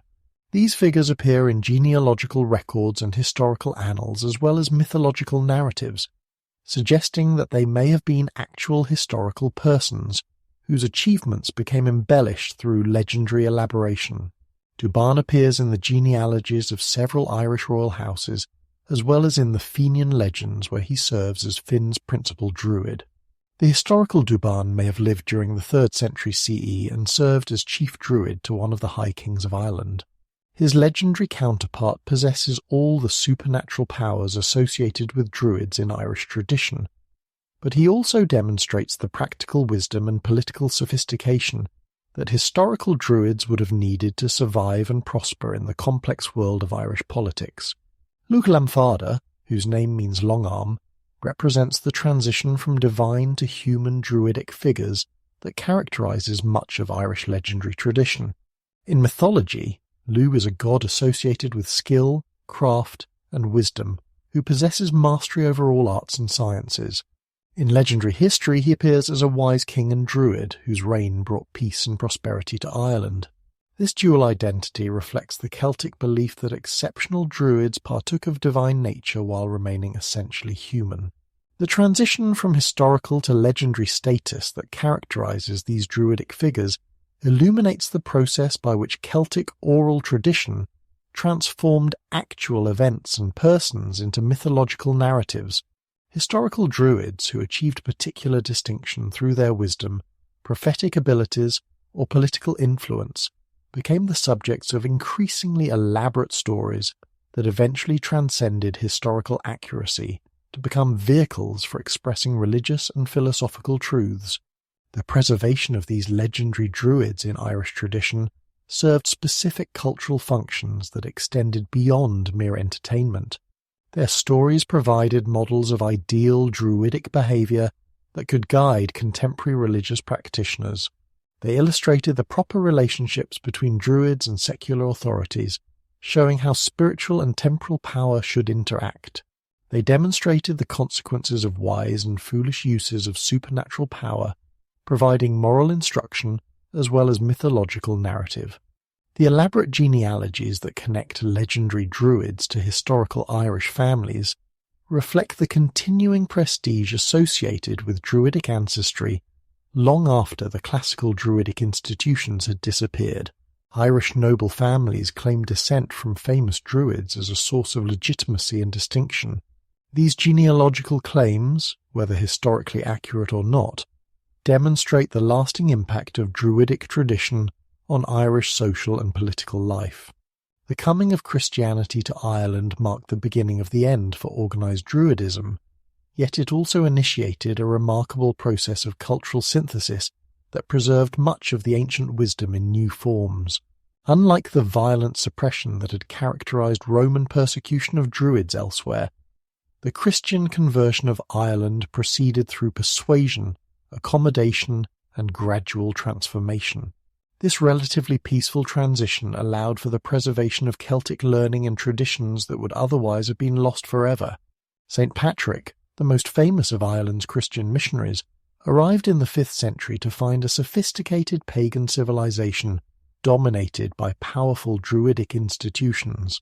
Patrick's own writings reveal his awareness that he faced formidable intellectual opposition from learned men whose authority rested on centuries of accumulated wisdom.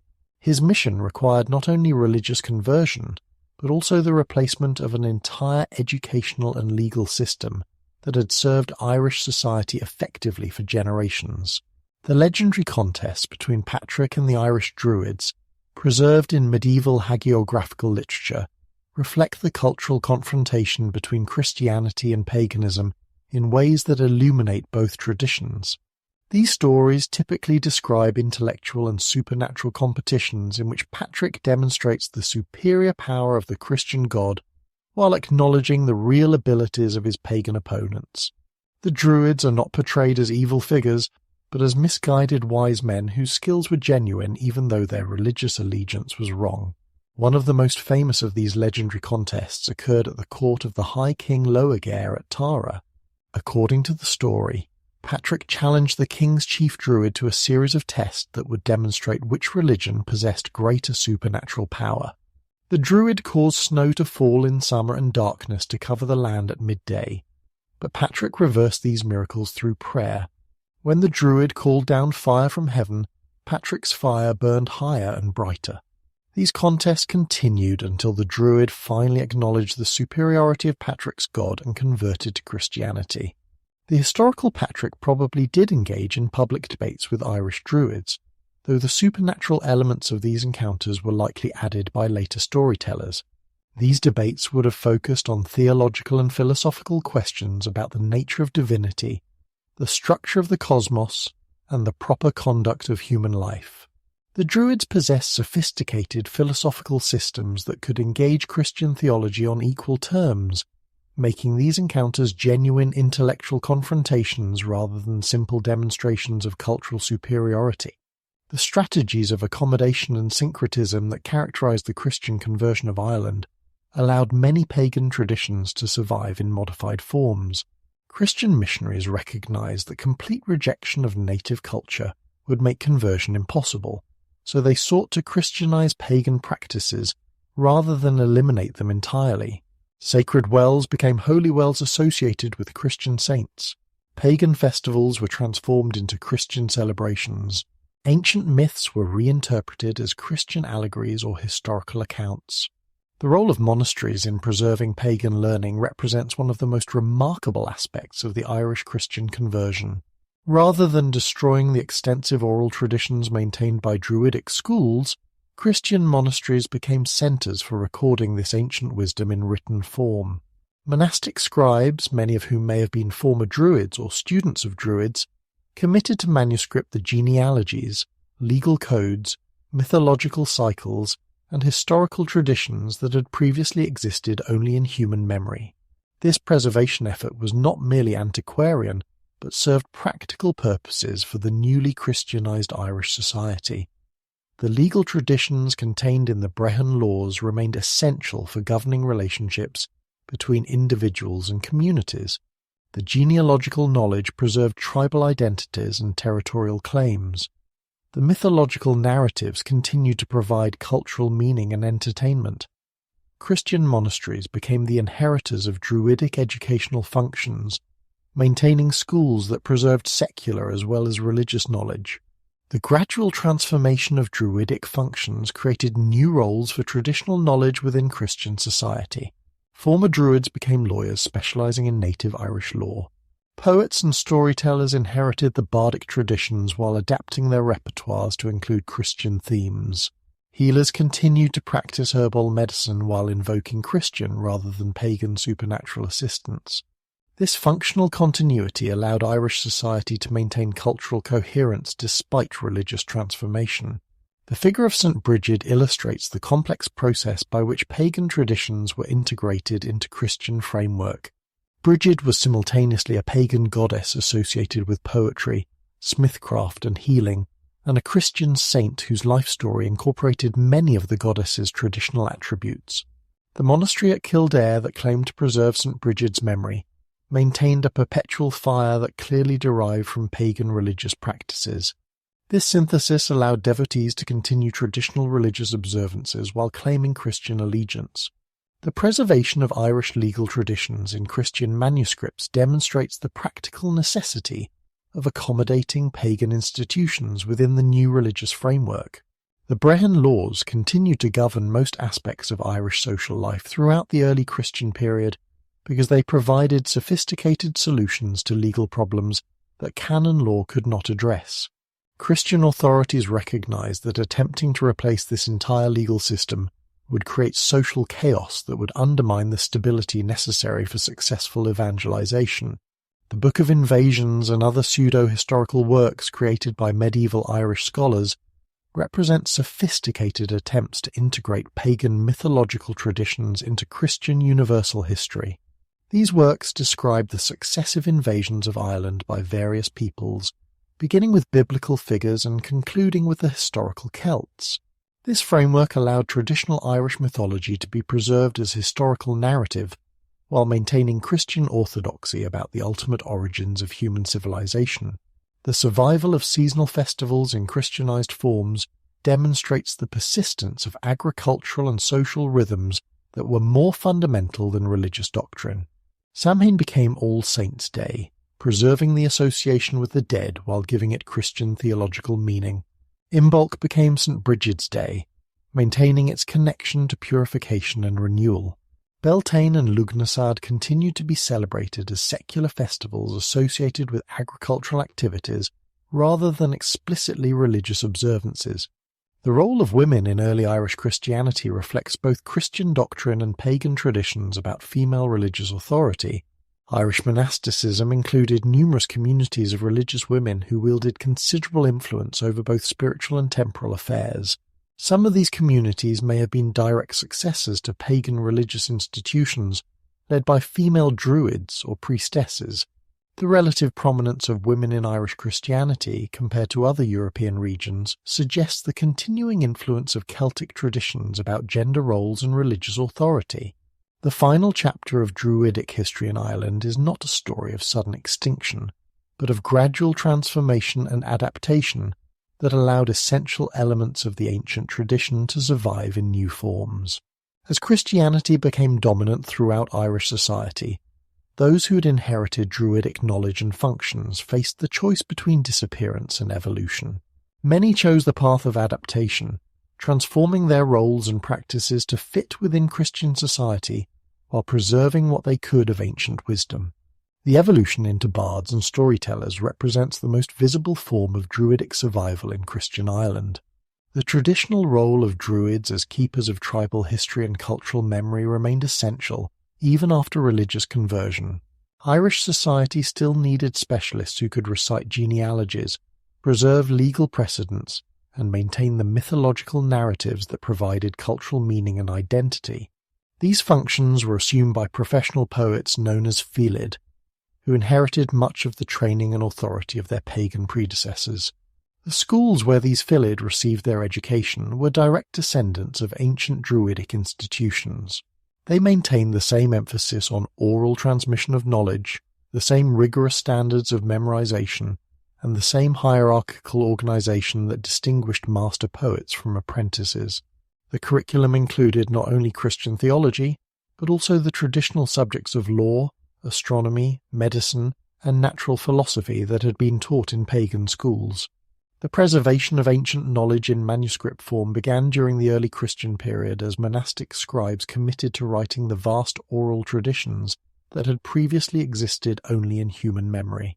This transition from oral to written preservation was not a simple transcription process, but involved complex editorial decisions about what material to include, how to organize it, and how to adapt pagan content for Christian audiences. The Book of Invasions, the Tainbor Cuailnge, and other great works of Irish literature preserve mythological and heroic traditions that clearly derive from pre-Christian sources. The monastic scribes who recorded these works were often sympathetic to the pagan traditions they preserved, recognizing their cultural value even while maintaining Christian orthodoxy. Their editorial annotations frequently acknowledge the pagan origins of the material while attempting to reconcile it with Christian belief.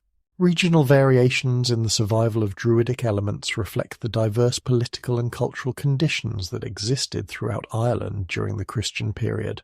Areas that remained relatively isolated from foreign influence preserved more traditional elements than regions that experienced extensive contact with continental European Christianity.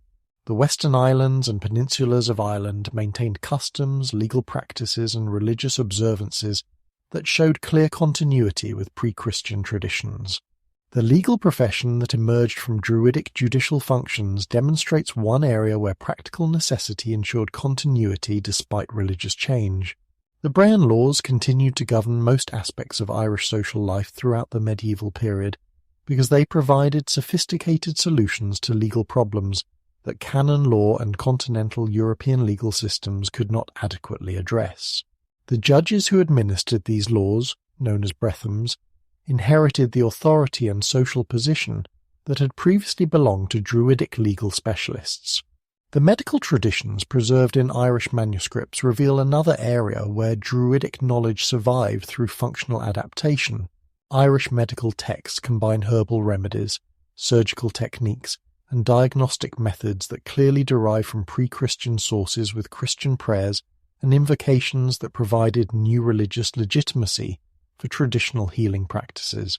The physicians who use these texts continue to serve the same social functions as their pagan predecessors while operating within a Christian cultural framework. The transformation of Druidic astronomical knowledge is visible in Irish computers manuscripts that deal with calendrical calculations and ecclesiastical astronomy. These works preserve sophisticated mathematical and observational techniques that were originally developed for regulating pagan festivals, but were adapted for determining Christian holy days. The Irish reputation for astronomical and mathematical learning throughout medieval Europe partly reflected the preservation of pre-Christian scientific traditions. The survival of traditional Irish music and poetry in Christianized forms demonstrates the persistence of cultural expressions that transcended religious boundaries. The complex metrical systems, musical modes, and performance techniques that characterize Irish traditional culture show clear continuity with pre-Christian practices. Christian themes were integrated into these traditional forms rather than replacing them entirely, creating synthetic traditions that preserved ancient techniques while serving new religious purposes. Folk traditions throughout Ireland preserve fragments of Druidic beliefs and practices that continued at the popular level long after elite culture had been Christianized. Beliefs about supernatural beings, magical practices, seasonal observances, and sacred sites maintained elements that clearly derived from pre-Christian sources. These folk traditions were often condemned by Christian authorities, but proved impossible to eliminate entirely because they addressed human needs and experiences that formal religion did not adequately address. The concept of the wise woman or Binfiasa, who possessed knowledge of herbal medicine, divination, and supernatural lore, represents a feminized survival of certain druidic functions. These figures operated at the margins of Christian society, providing services that were not available through official religious institutions. Their knowledge and practices clearly derive from pre-Christian traditions, while adapting to the constraints and opportunities of Christian culture. The preservation of Irish linguistic traditions owes much to the educational institutions that inherited Druidic functions. The Irish language itself became a repository of pre-Christian wisdom, as vocabulary, idioms, and conceptual frameworks preserved ways of thinking and understanding that had been developed during the pagan period. The elaborate poetic traditions that used Irish language with sophisticated technical virtuosity maintained linguistic resources that might otherwise have been lost. The eventual decline of these surviving Druidic elements was gradual and varied significantly across different regions and social levels. The Anglo-Norman invasion of the 12th century introduced continental European cultural models that competed with Irish traditions. The Protestant Reformation and the subsequent English conquest brought deliberate efforts to suppress Irish cultural traditions. Yet even these pressures could not completely eliminate the influence of ancient Druidic traditions on Irish culture.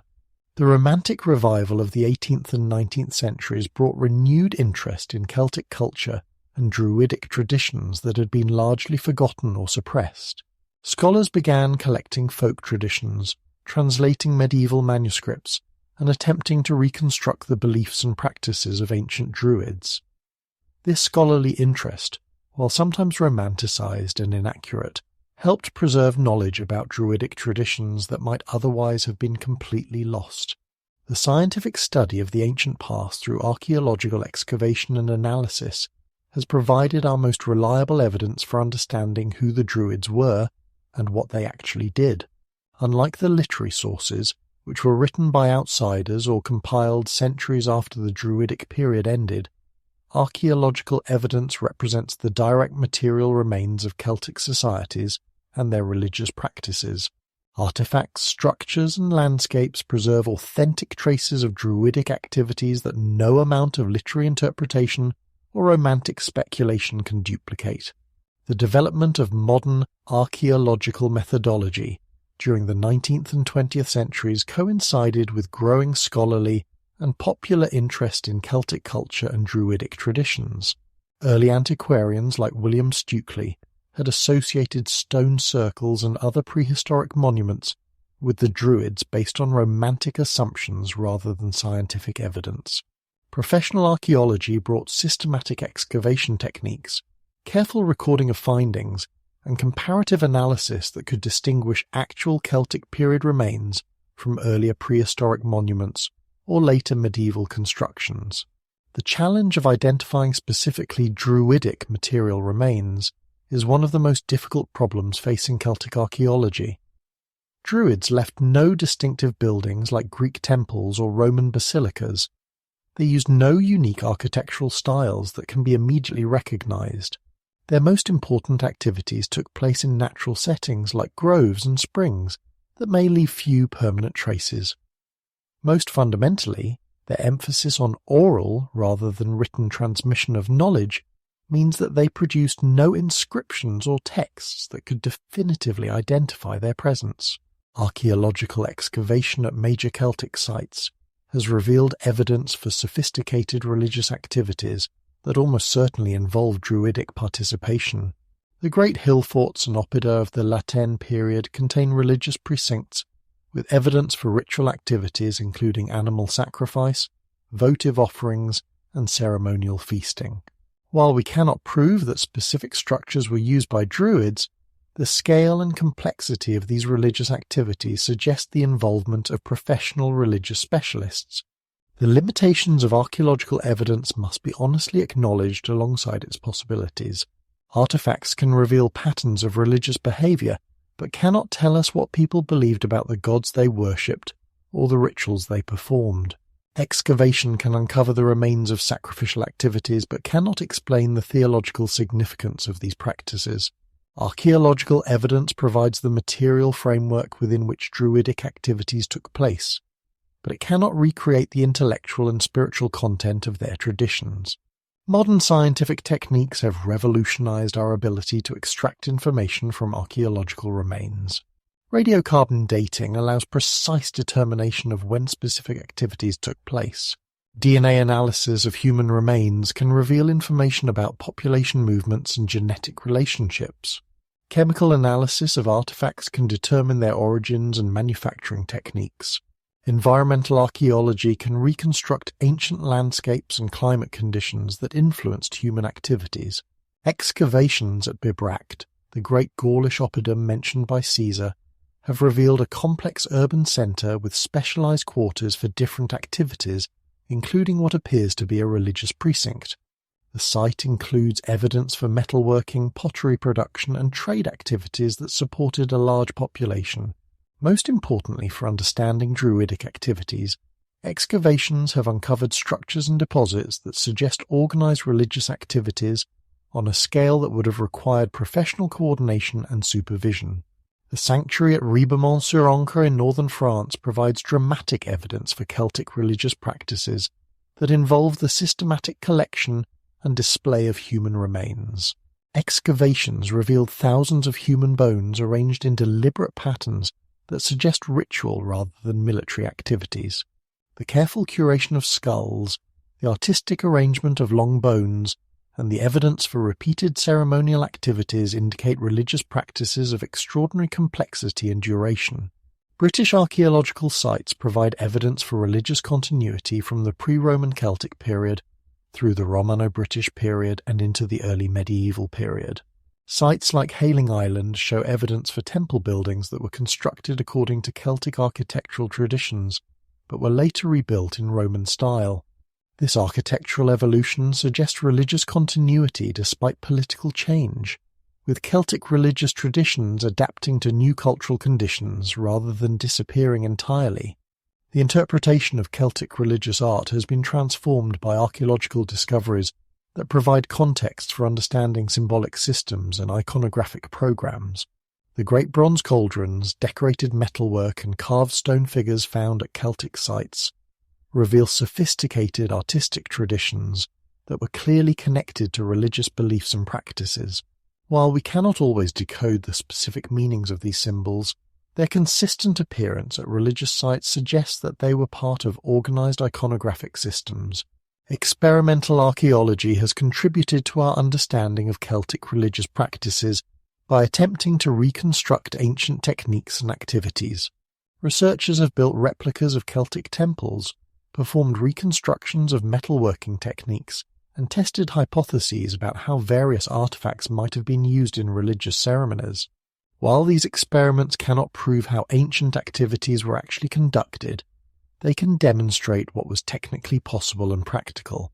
The integration of archaeological evidence with historical sources has provided our most complete understanding of Celtic religious practices and Druidic activities. Sites mentioned in classical sources can be excavated to test the accuracy of ancient descriptions. Artifacts can be compared with descriptions in medieval literature to explore continuities and changes in religious traditions. This interdisciplinary approach combines the strengths of different types of evidence while compensating for their individual limitations. The archaeological investigation of Celtic sacred sites has revealed the physical settings where Druidic ceremonies took place and provided crucial evidence for understanding the organization and development of Celtic religious practices. These sites range from simple natural features that show evidence for ritual use to complex constructed sanctuaries that required substantial community investment and professional religious supervision. Each type of site contributes different insights into the sophisticated religious culture that the Druids maintained throughout the Celtic world. Ribemont-sur-Ancre represents one of the most spectacular and disturbing Celtic religious sites ever excavated. This sanctuary in northern France was used for over 2 centuries as a centre for ritual activities involving warfare, sacrifice, and the systematic processing of human remains. The site reveals religious practices that were far more complex and organised than classical sources suggest. demonstrating the sophisticated theological systems that underlay Celtic religious activities. The excavation of Riedmont-sur-Ancre revealed a carefully planned religious complex that included areas for different types of ritual activities. A large enclosure contained evidence for battles that may have been ritual combats rather than ordinary warfare. Adjacent areas contained workshops where human remains were processed according to specific religious requirements. Display areas held thousands of bones arranged in deliberate patterns that created impressive and terrifying religious monuments. The evidence for ritual warfare at Riedmont-sur-Ancre suggests that some Celtic religious practices involved organized violence that served spiritual rather than purely military purposes.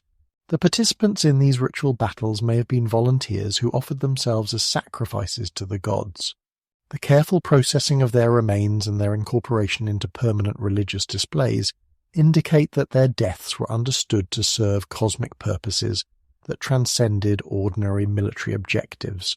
The Gournay-sur-Aron temple complex provides evidence for more conventional Celtic religious architecture and ritual practices.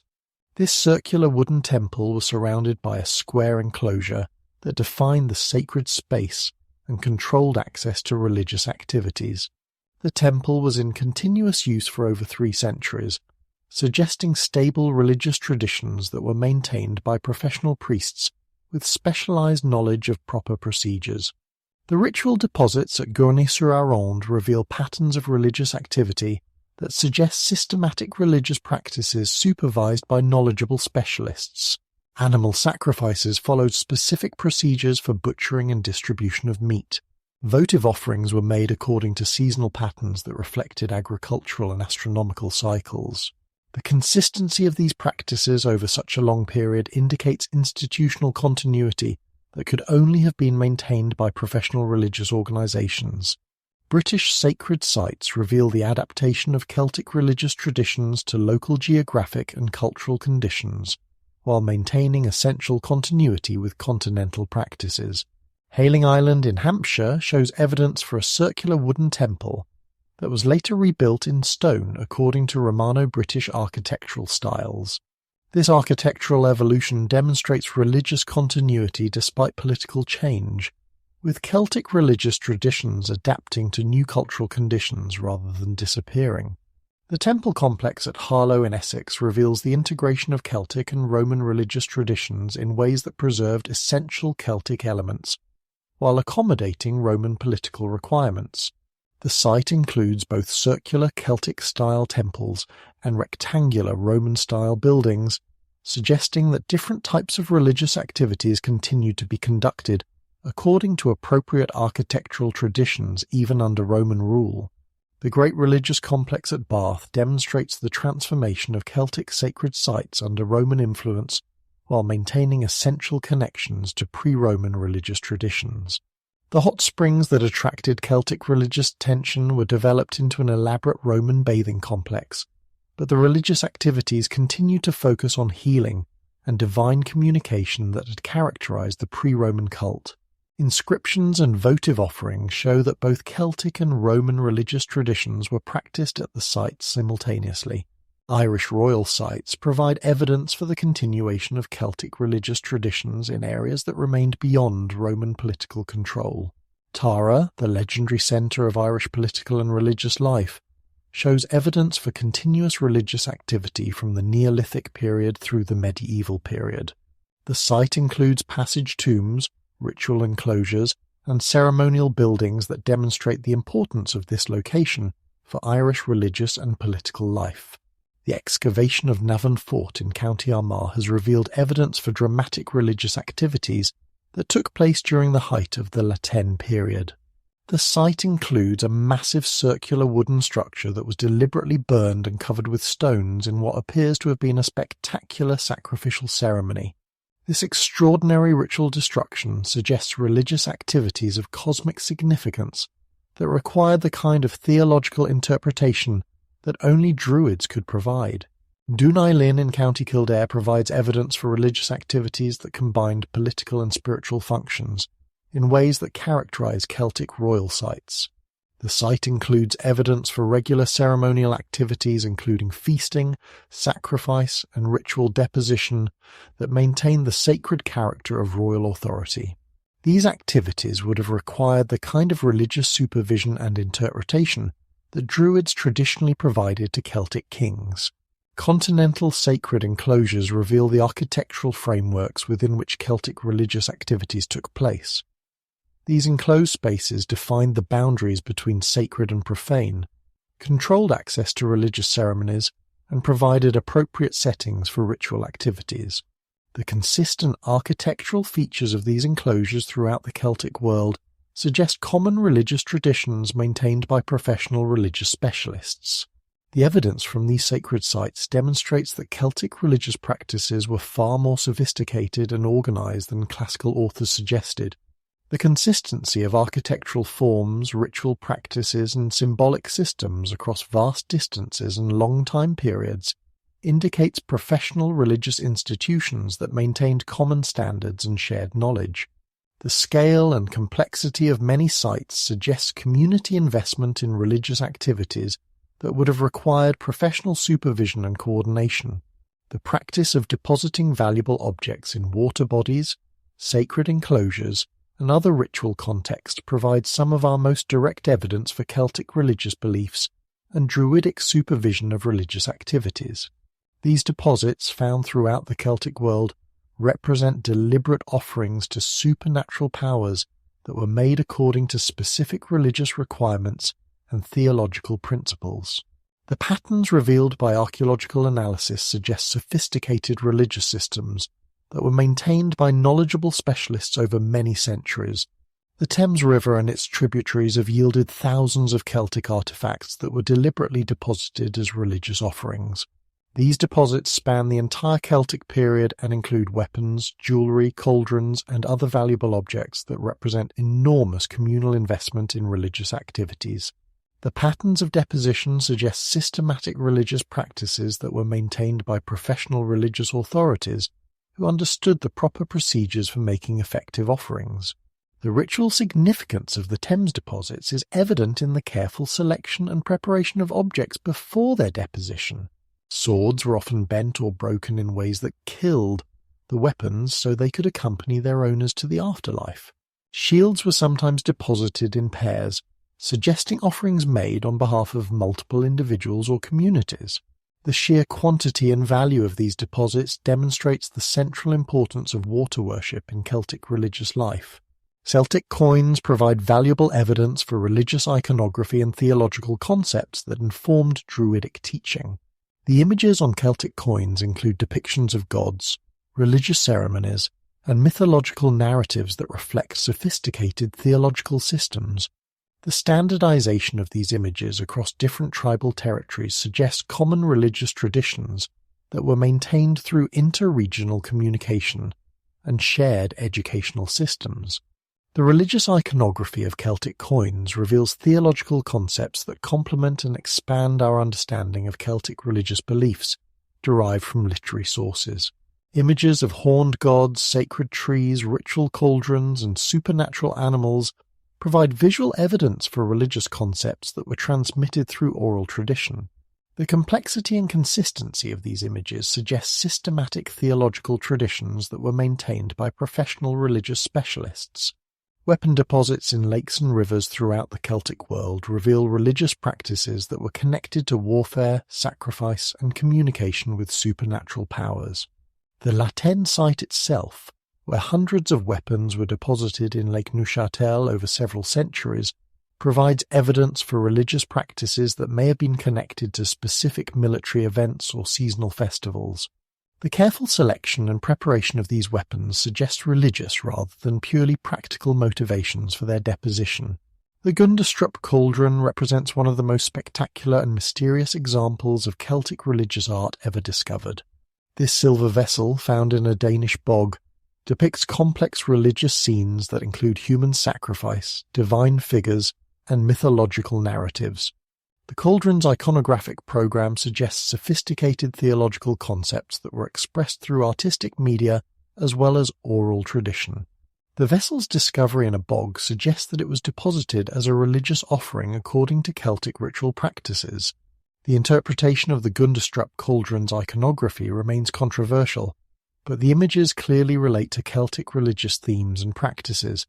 The famous panel depicting a horned god surrounded by animals may represent Cernunnos, the Celtic god of fertility and the wild. Scenes of warriors marching toward a large figure who appears to be drowning them in a cauldron may depict ritual sacrifice or mythological narratives about death and rebirth. The complexity of these images suggests sophisticated religious traditions that were maintained by learned specialists. Human remains found in ritual contexts provide disturbing but important evidence for Celtic religious practices that included human sacrifice. The bog bodies discovered in Ireland, Britain, and continental Europe show evidence for ritual killing that was conducted according to specific religious requirements. The careful preservation of these remains suggests that they were deposited in sacred locations where they would continue to serve religious purposes after death. The evidence of sacrifice revealed by bog body discoveries must be understood within the context of Celtic religious beliefs about death, the afterlife, and communication with supernatural powers. These were not random acts of violence, but religious ceremonies that served specific theological purposes. The individuals who were sacrificed may have been volunteers who offered themselves to the gods, criminals who were executed according to religious law, or captives who were offered as thanks for military victory.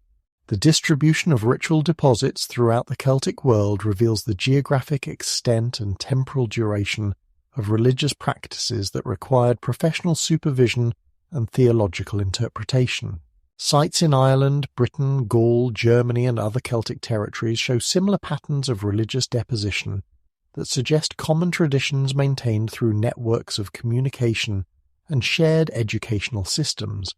The consistency of these practices over many centuries indicates institutional continuity that could only have been maintained by professional religious organizations.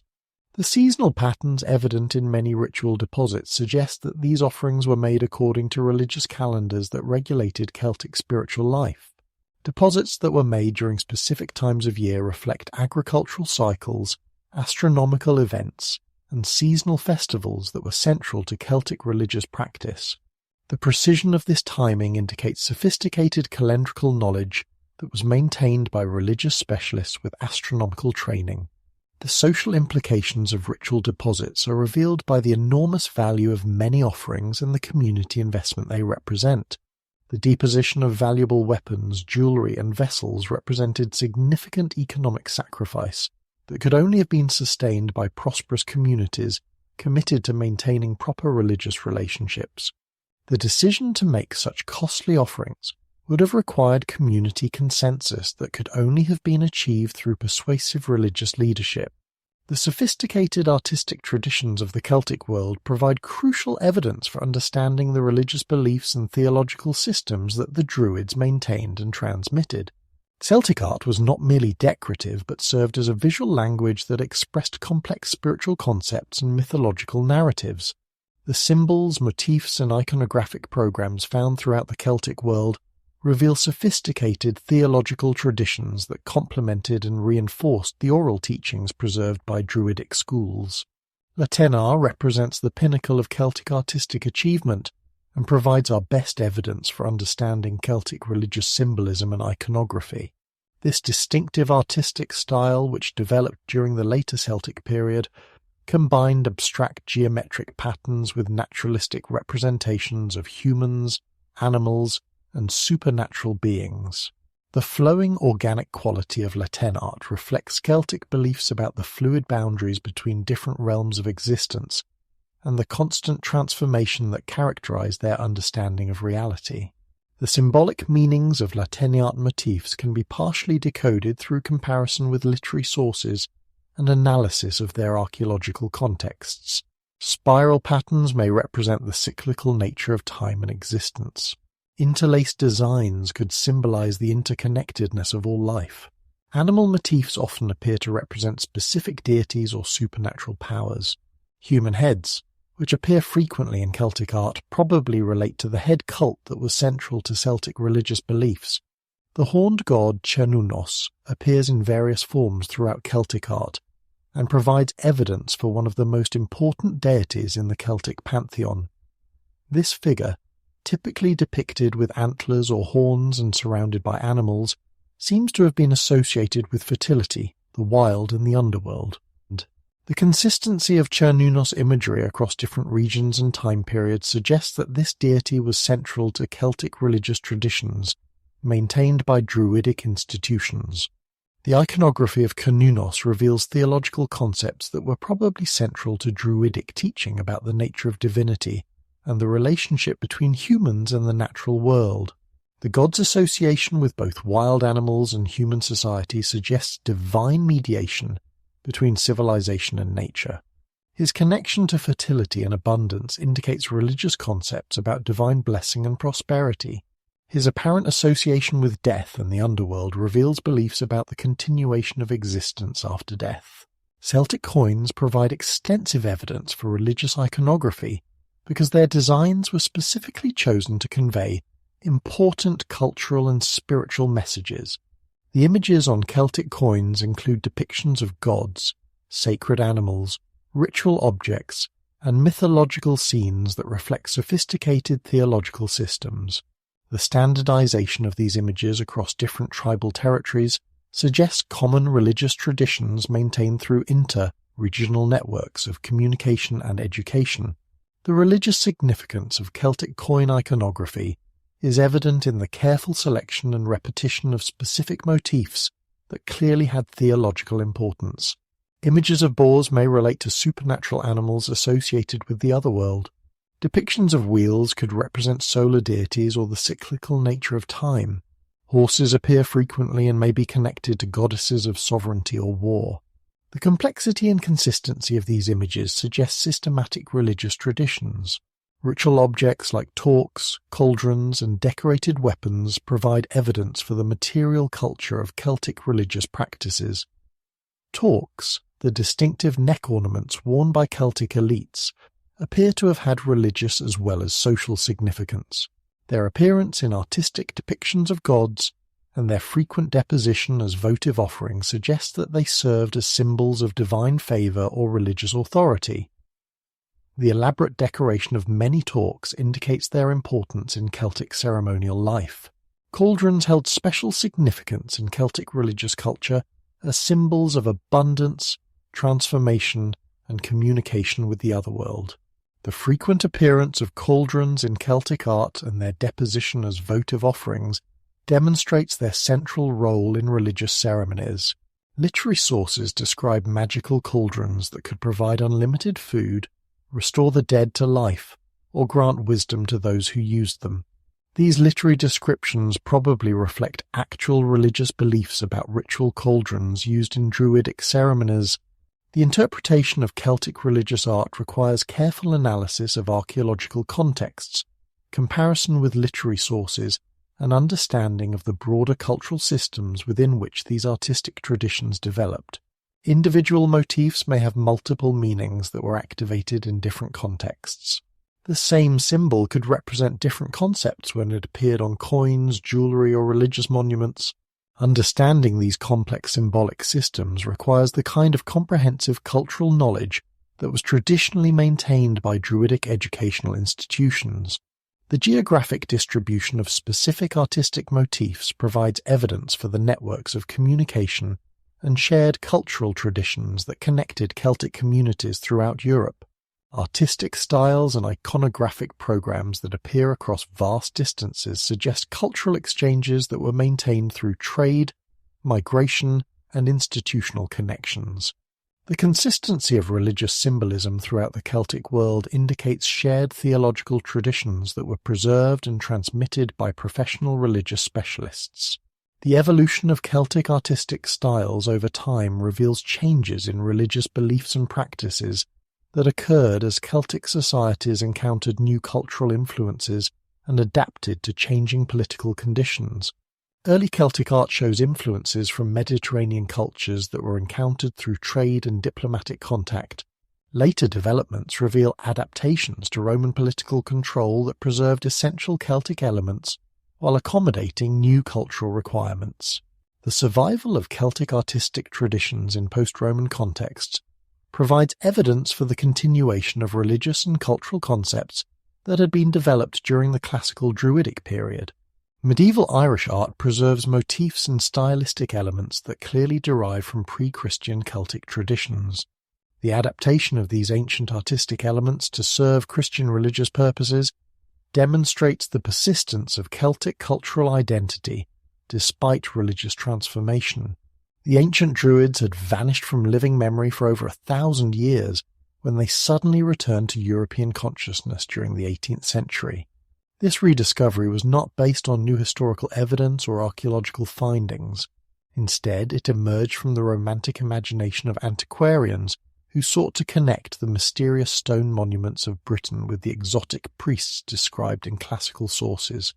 What began as scholarly speculation quickly transformed into cultural movement that would reshape European understanding of Celtic civilization and create entirely new traditions that claimed ancient authority. Antiquarian interest in Stonehenge and other megalithic monuments intensified during the 18th century, as educated Europeans began to take systematic interest in their prehistoric heritage. These massive stone circles clearly represented sophisticated ancient civilizations, but their builders had left no written records to explain their purpose or significance. Classical authors had described the Druids as wise priests who worshipped in natural temples rather than built structures. The connection seemed obvious to 18th century antiquarians who knew little about the actual chronology of prehistoric Britain. William Stukely emerged as the most influential promoter of the connection between Druids and stone circles. This Anglican clergyman and antiquarian conducted systematic surveys of Stonehenge and Avebury during the 1720s, producing detailed plans and drawings that revealed the astronomical alignments and geometric precision of these monuments. Stukely's careful observations were scientifically valuable, but his interpretations went far beyond the evidence to create elaborate theories about Druidic religion and philosophy. Stukely's Druid revival combined genuine scholarly interest with romantic speculation that reflected 18th century cultural anxieties and aspirations. He portrayed the ancient Druids as noble savages who possessed natural wisdom that civilized Europeans had lost through sophistication and corruption. This idealized vision of Druidic society served as implicit criticism of contemporary European culture, while providing a usable past that could inspire cultural and spiritual renewal.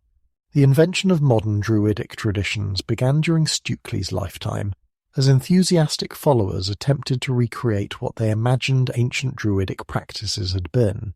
These modern Druids developed elaborate ceremonial procedures, philosophical systems and organizational structures that claimed ancient authority while actually reflecting 18th century cultural values and spiritual needs.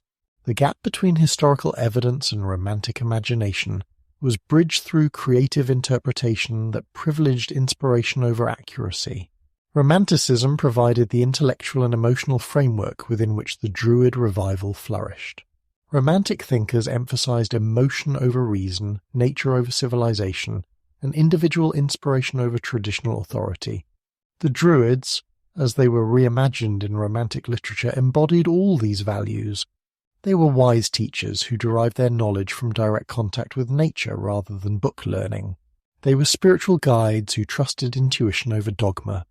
They were cultural heroes who preserved ancient wisdom against the corrupting influences of Roman civilization.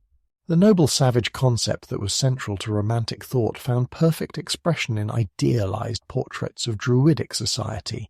Romantic writers depicted the ancient Celts as a people who lived in harmony with nature, governed themselves through wise counsels, and maintained spiritual traditions that connected them directly to divine sources of knowledge.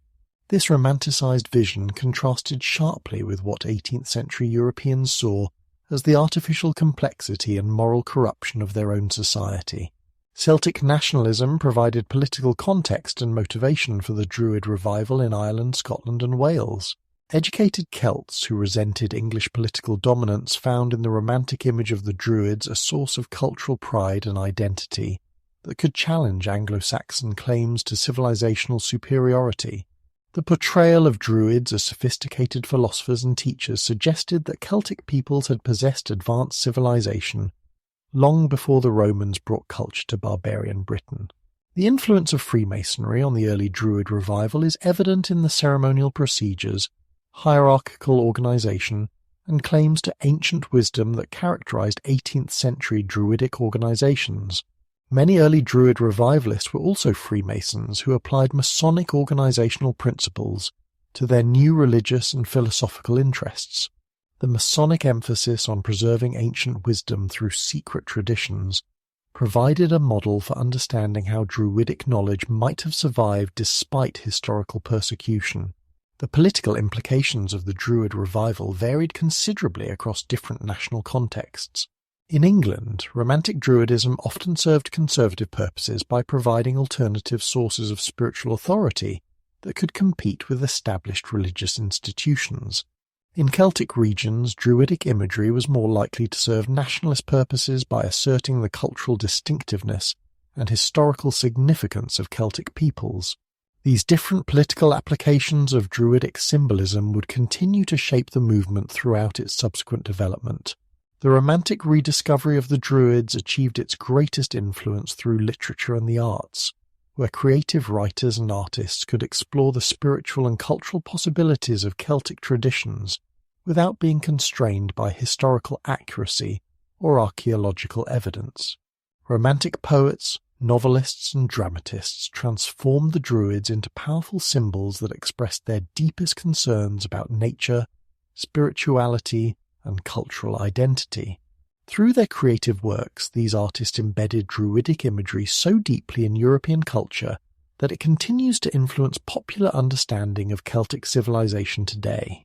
The Druids became central figures in Romantic poetry that emphasized the sublime power of nature and the spiritual wisdom of primitive peoples.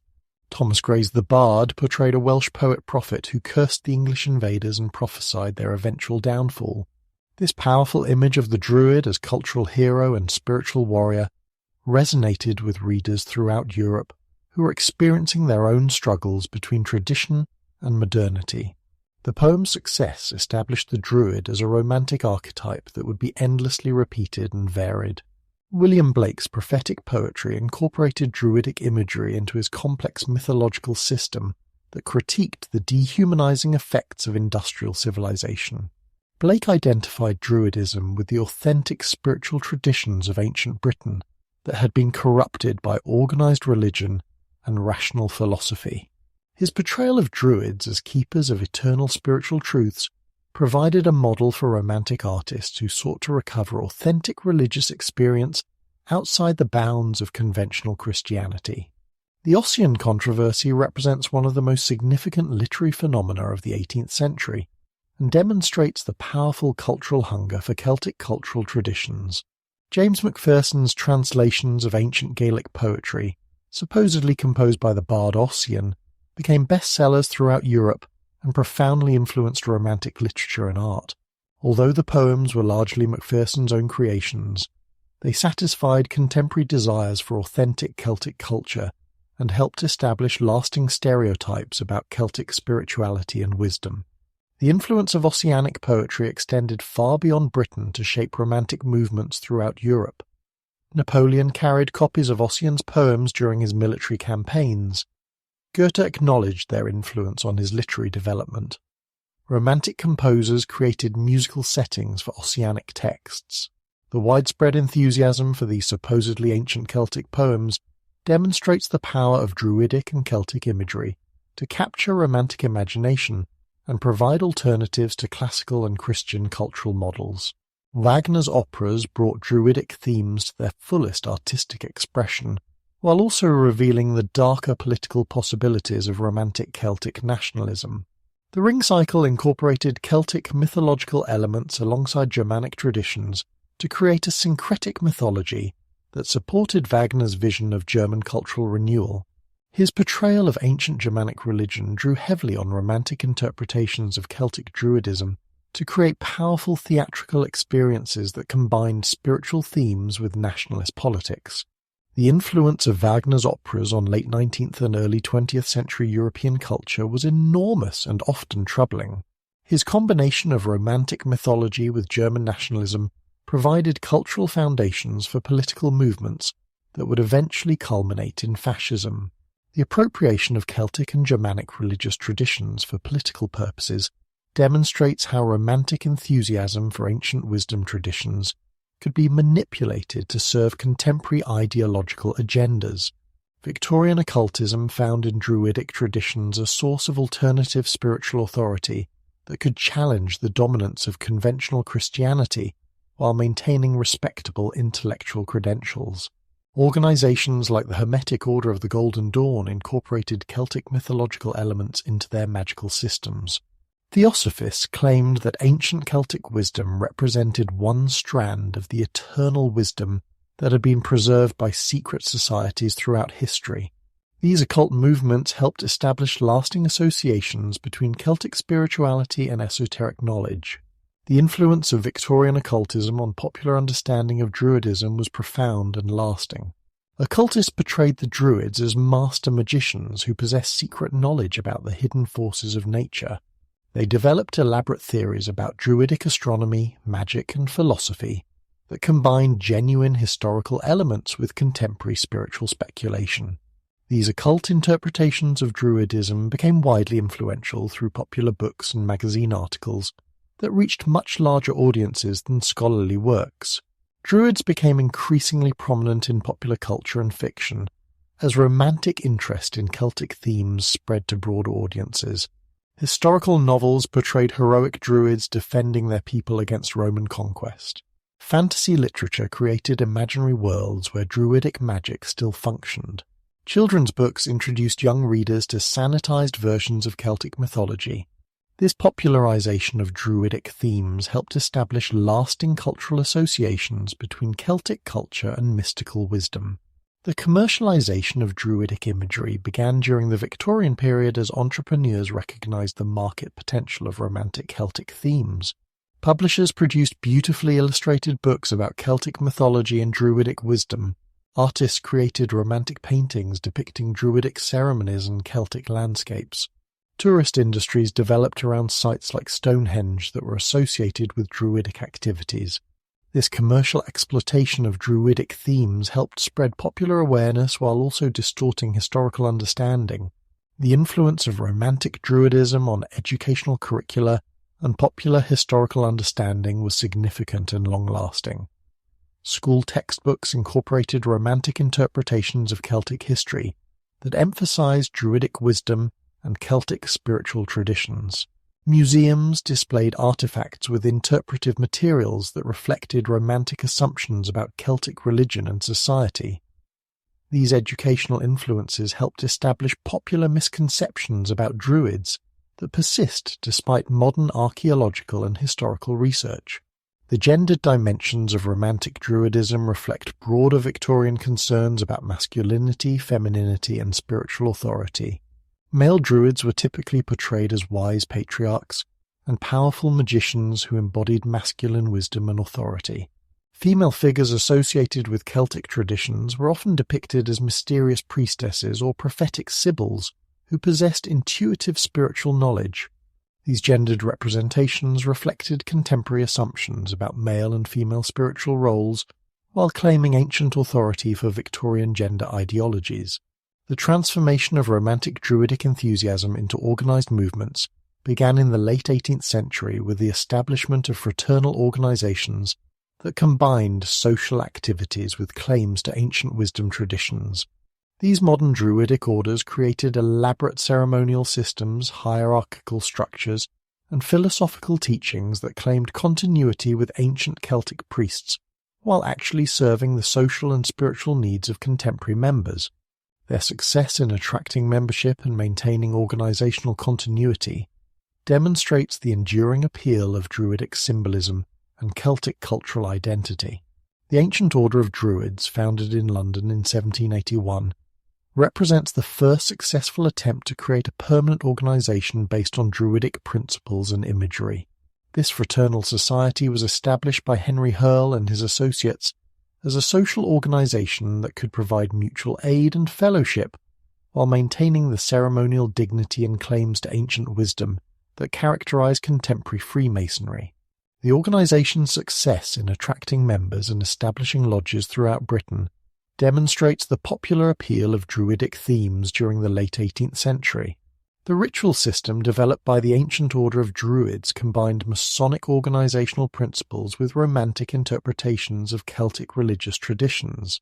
Members progressed through degrees of initiation that supposedly revealed ancient secrets about natural philosophy, moral wisdom, and spiritual development. The ceremonies incorporated symbols and themes derived from classical descriptions of Druids, while adapting them to serve contemporary social and spiritual functions. This syncretic approach allowed the organisation to claim ancient authority while meeting modern needs. The expansion of the ancient order of Druids throughout the British Empire during the 19th century reveals the organisation's success in adapting Druidic themes to serve diverse cultural and social contexts. Lodges were established in Australia, New Zealand, South Africa, and other colonial territories where British emigrants sought to maintain cultural connections with their homeland.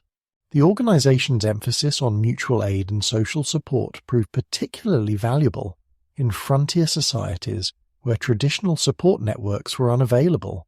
The Order of Bards, Overseers and Druids emerged in the 20th century as a more explicitly spiritual organisation that sought to recover authentic Celtic religious traditions rather than simply using Druidic imagery for social purposes. Founded by Ross Nichols in 1964, this organisation developed training programs that combined historical research with experiential spiritual practices designed to reconnect members with Celtic wisdom traditions. The group's emphasis on personal spiritual development rather than social activities attracted members seeking authentic spiritual experiences outside conventional religious institutions. The OBOD training system reflects contemporary approaches to spiritual education that emphasize personal exploration and experiential learning rather than dogmatic instruction. Students progress through 3 grades corresponding to the classical Celtic division of Druids into Bards, Overseers and Druids proper. Each grade involves specific studies and practical exercises designed to develop particular skills and insights. The program's flexibility allows members to adapt the teachings to their individual circumstances and spiritual needs. Neo-pagan Druidry represents the most recent development in the evolution of modern Druidic movements, emerging during the late 20th century as part of the broader revival of nature-based religions. These groups seek to reconstruct authentic pre-Christian Celtic religious practices based on archaeological evidence, comparative religious studies, and personal spiritual experience. Unlike earlier Druidic organizations that were primarily social or philosophical, Neo-pagan Druids practice polytheistic religion that involves actual worship of Celtic gods and goddesses. The Arandriocht Féin (ADF) movement exemplifies the scholarly approach that characterizes much contemporary neo-pagan Druidry. Founded by Isaac Bonewitz in 1983, ADF emphasizes rigorous historical research and comparative religious studies as foundations for reconstructing authentic Celtic religious practices. The organization's training programs require substantial academic study alongside practical religious exercises. This scholarly orientation distinguishes ADF from more experiential or intuitive approaches to Celtic spirituality. Contemporary Druidic practices vary considerably among different organizations and individual practitioners, but most emphasize direct experience of nature, seasonal celebrations, and personal spiritual development. Many groups conduct ceremonies at outdoor locations that are believed to retain sacred significance from ancient times. Seasonal festivals based on the traditional Celtic calendar provide regular opportunities for community celebration and spiritual renewal. Personal practices often include meditation, divination, and various forms of magical working. The theological diversity within contemporary Druidry reflects the absence of authoritative ancient sources and the influence of various modern spiritual movements. Some groups maintain polytheistic beliefs that involve worship of specific Celtic deities. Others adopt more abstract concepts of divinity that emphasize natural forces and cosmic principles. Still others combine Celtic themes with elements derived from other spiritual traditions including Buddhism, Hinduism, and contemporary paganism. The organizational structures of modern Druidic groups range from highly centralized hierarchies to loosely affiliated networks of autonomous practitioners. Some organizations maintain strict requirements for membership advancement and training completion. Others emphasize individual spiritual development and provide resources rather than requirements for members. The diversity of organizational approaches reflects different understandings of authority, tradition, and spiritual community within the broader Druidic movement. The gender dynamics within contemporary Druidry generally reflect modern egalitarian values rather than historical Celtic practices about which little is definitively known. Most organizations include both male and female members in leadership positions and emphasize gender balance in their spiritual understanding. Some groups specifically celebrate feminine aspects of divinity that may have been emphasized in ancient Celtic religion. This attention to gender issues reflects broader contemporary concerns about spiritual equality and historical recovery of suppressed feminine wisdom traditions. The environmental consciousness that characterizes much contemporary Druidry reflects both genuine Celtic spiritual values and modern ecological concerns. Many Druids are active in environmental protection movements and view their spiritual practices as expressions of ecological responsibility. This environmental orientation provides contemporary relevance for ancient nature-based religious traditions, while also serving modern spiritual and political needs. The combination of ancient wisdom with contemporary activism demonstrates the continuing vitality of Druidic themes in addressing modern challenges. The relationship between scholarly research into ancient Celtic religion and popular beliefs about the Druids has been complex and often contentious throughout the modern period. Academic historians and archaeologists have gradually developed increasingly sophisticated understanding of what the historical Druids actually believed and practiced, but their findings have often conflicted with popular assumptions that were established during the Romantic Revival. This tension between scholarly accuracy and popular mythology continues to influence contemporary understanding of Celtic culture and Druidic traditions. The scholarly study of Celtic religion began in the 19th century as professional historians and archaeologists applied scientific methods to the investigation of ancient cultures. Early scholars like Sir John Rhys and Marie-Henri Darbois de Jubainville attempted to reconstruct Celtic mythology and religious practices through systematic analysis of literary sources, linguistic evidence, and comparative religious studies. Their work established Celtic studies as a legitimate academic discipline, while also revealing the limitations of available evidence for understanding pre-Christian Celtic religion. The development of archaeological methods during the 19th and 20th centuries provided new types of evidence for understanding ancient Celtic religious practices. Excavations at Celtic sites revealed material evidence for ritual activities that could supplement and sometimes contradict the literary sources that had previously been the primary basis for understanding Druidic activities. However, archaeological evidence posed its own interpretive challenges because material remains could not directly reveal the beliefs and meanings that had motivated ancient religious practices. The challenge of separating historical fact from modern invention has been one of the central concerns of academic Celtic studies. Scholars have had to distinguish between genuine ancient traditions preserved in medieval sources and later Romantic elaborations that claimed ancient authority. This critical analysis has revealed that many popular beliefs about Druids derive from 18th and 19th century speculation, rather than ancient evidence. The process of scholarly demythologization has been gradual and sometimes controversial. The role of archaeology in correcting popular misconceptions about Druids has been particularly important in challenging Romantic assumptions about stone circles and megalithic monuments. Archaeological dating has demonstrated that sites like Stonehenge were built thousands of years before the historical period of Druidism. This chronological evidence has forced revision of popular beliefs about Druidic involvement in megalithic construction, while also raising new questions about the possible reuse of ancient sites by later Celtic religious practitioners. Modern scientific techniques have revolutionized scholarly understanding of ancient Celtic culture, while also revealing the complexity and sophistication of pre-Roman Celtic societies. Radiocarbon dating, DNA analysis, and environmental archaeology have provided new evidence for Celtic migration patterns, social organization, and economic systems. This scientific evidence has generally supported the view that Celtic societies were more complex and sophisticated than classical authors suggested, but it has also revealed that many romantic assumptions about Celtic spirituality and wisdom lack historical foundation. Popular misconceptions about Druids persist despite scholarly research because they serve contemporary cultural and spiritual needs that academic accuracy cannot address. The image of Druids as wise nature priests appeals to modern environmental concerns. The portrayal of Celtic societies as egalitarian and spiritual provides alternatives to perceived deficiencies in contemporary culture.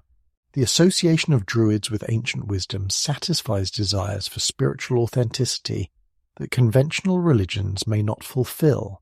The ongoing influence of Druidic imagery in popular culture demonstrates the persistent appeal of Celtic themes despite scholarly demythologization.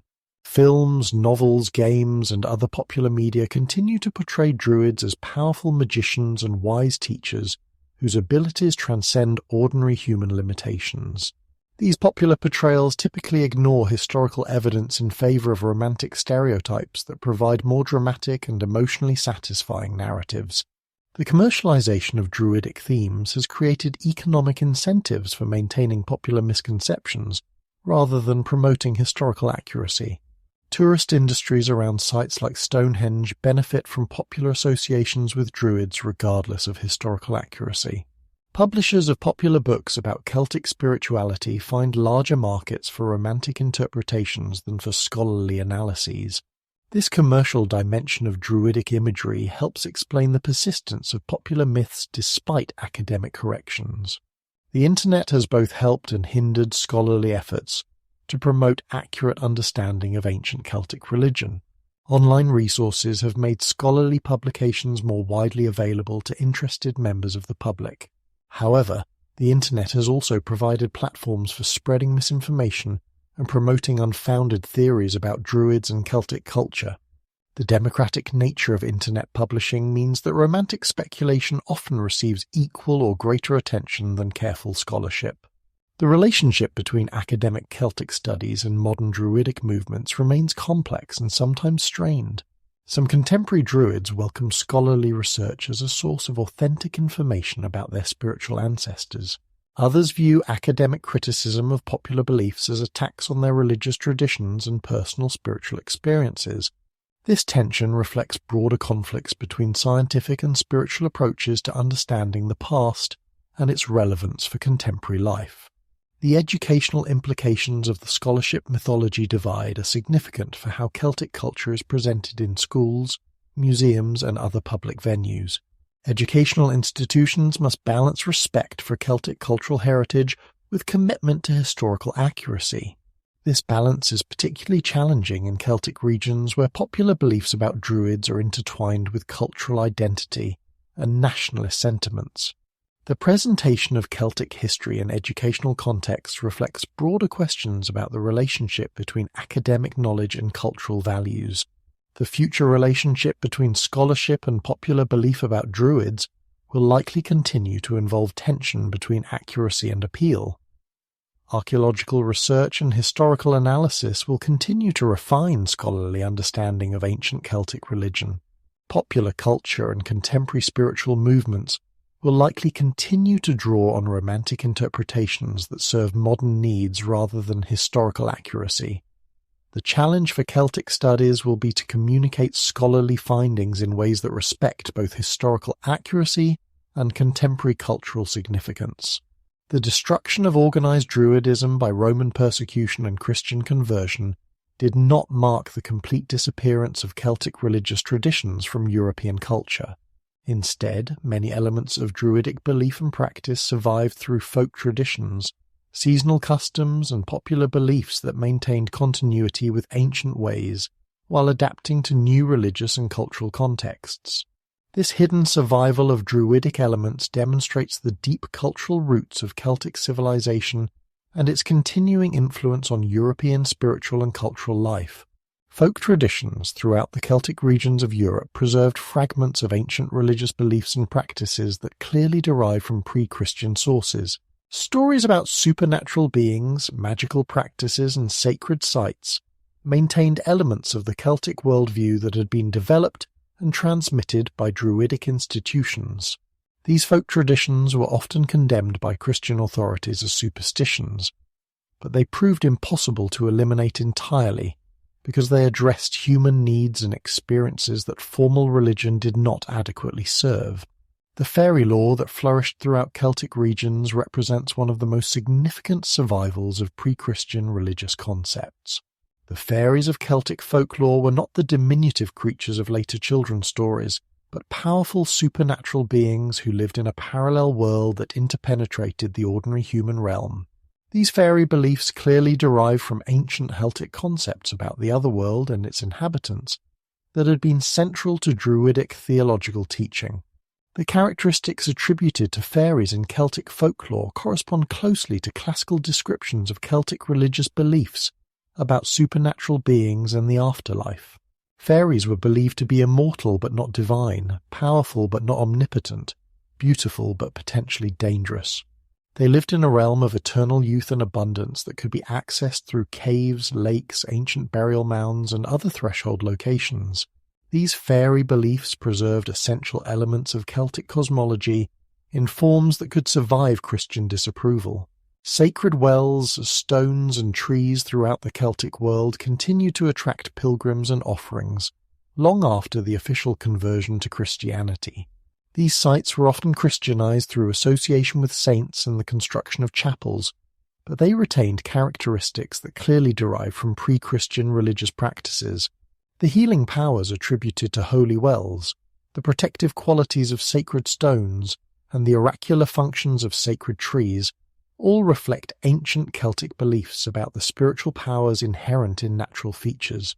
The persistence of these sacred sites, despite official Christian disapproval, demonstrates the deep cultural roots of Celtic nature worship and its continuing relevance for popular religious life.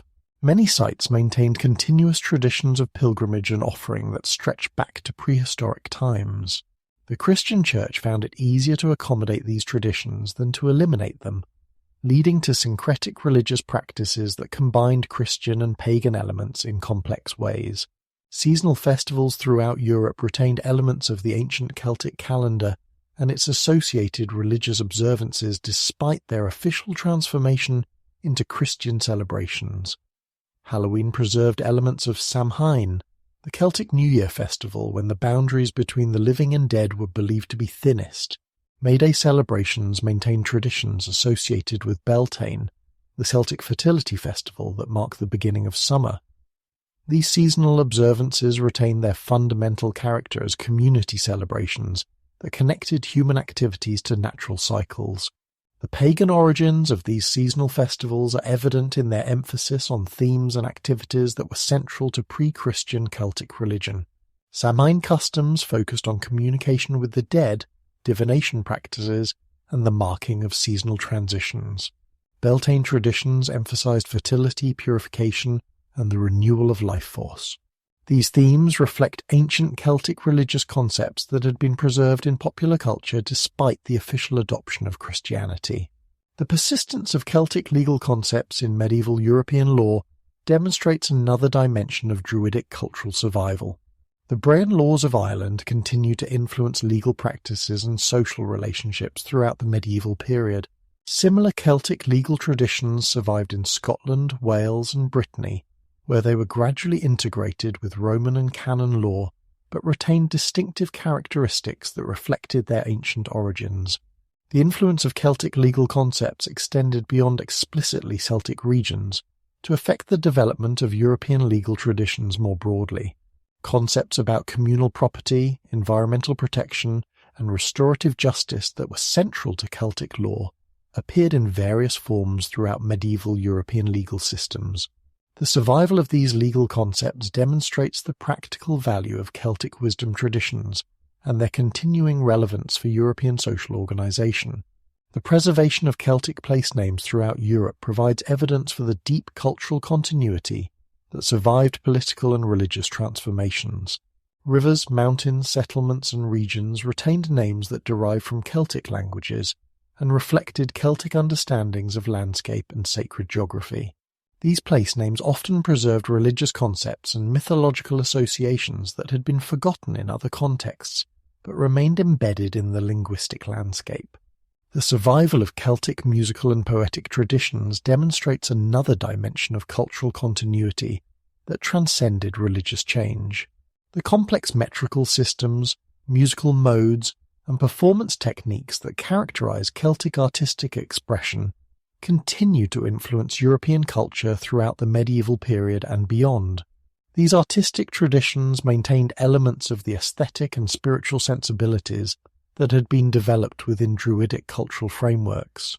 The role of women in preserving Celtic traditions may have been particularly important, because female religious specialists and folk practitioners were less likely to be directly targeted by official persecution. Wise women, herbalists, and traditional healers maintained knowledge and practices that derived from ancient Celtic religious traditions while operating at the margins of official Christian society. The survival of this feminine folk tradition provided alternative sources of spiritual authority and practical knowledge that complemented and sometimes challenged official religious institutions. The survival of Celtic literary traditions and mythological themes profoundly influenced the development of medieval European literature and intellectual culture. The great cycles of Celtic legend provided narrative material and spiritual themes that were incorporated into medieval romance, religious literature, and scholarly works. This literary influence demonstrates the continuing vitality of Celtic cultural traditions and their capacity to inspire creative achievements that transcended their original cultural contexts. Arthurian romance represents the most visible and influential example of Celtic literary traditions influencing medieval European culture. The legends of King Arthur and the Knights of the Round Table drew heavily on Celtic mythological themes and narrative structures, while adapting them to serve medieval Christian cultural values. The figure of Merlin the magician preserved elements of the Druidic wise counselor tradition, while transforming it to serve new literary and cultural functions. The Merlin of medieval romance retained many characteristics that clearly derived from Druidic prototypes. He was a wise teacher who possessed knowledge of natural philosophy, astronomy, and prophecy. He served as advisor to kings and played crucial roles in legitimizing royal authority.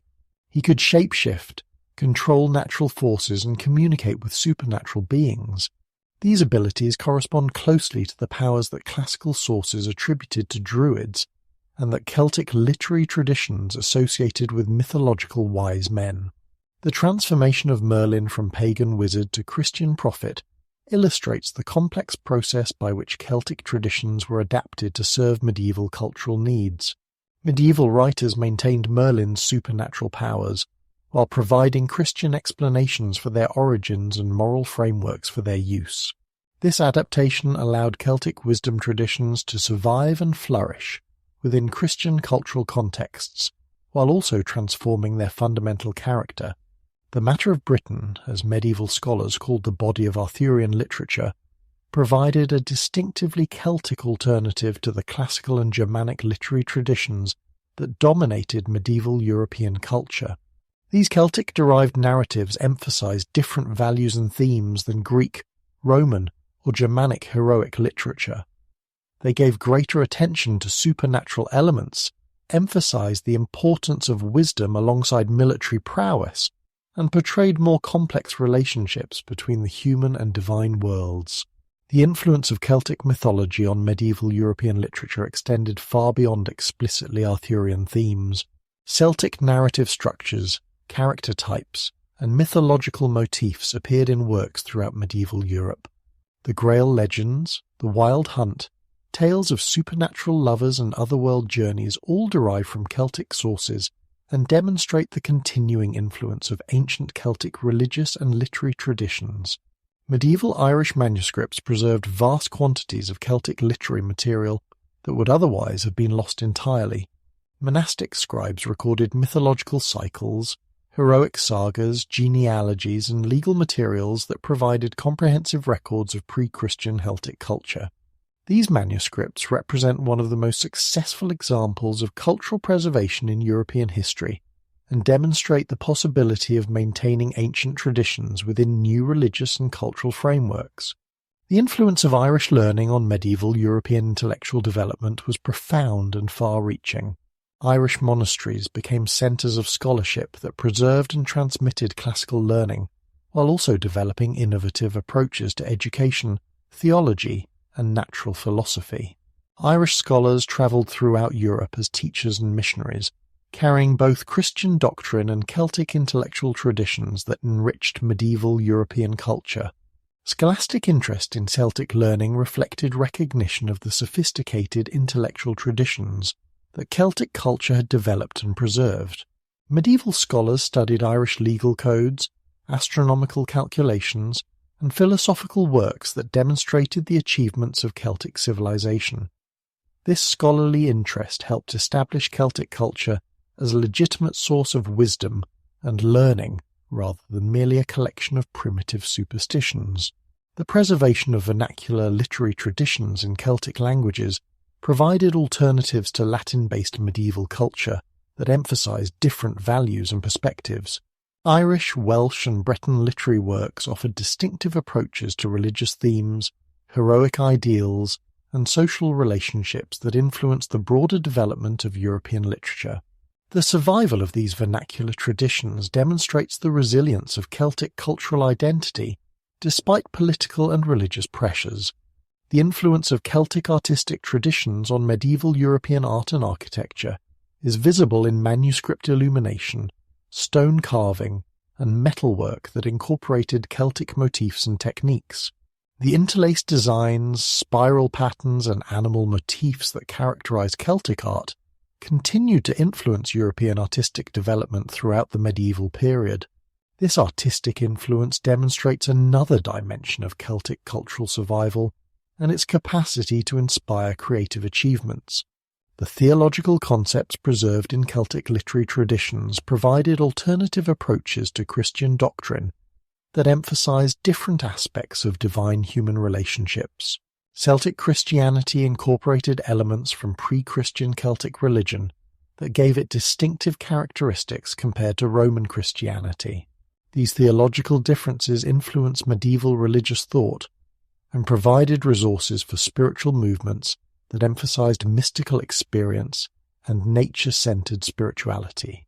The intellectual achievements of the Druids and the educational institutions they maintained made significant contributions to European scientific and scholarly development that extended far beyond their immediate cultural contexts. The astronomical knowledge, medical traditions, legal concepts, and educational methods that were developed within Druidic institutions influenced the broader evolution of European intellectual culture in ways that are often overlooked by scholars who focus primarily on classical and Christian sources of medieval learning.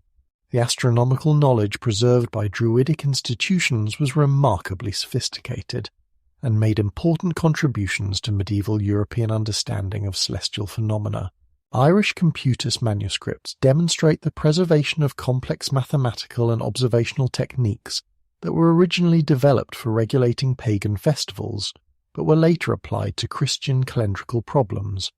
The accuracy of these calculations and the sophistication of the underlying mathematical methods reveal the high level of scientific achievement that Celtic culture had attained.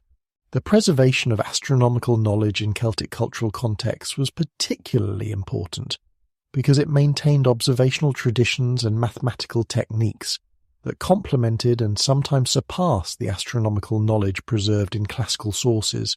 Celtic astronomers had developed sophisticated understanding of lunar cycles, solar movements, and the relationships between different celestial phenomena that proved valuable for medieval scholars who were attempting to reconcile different astronomical traditions.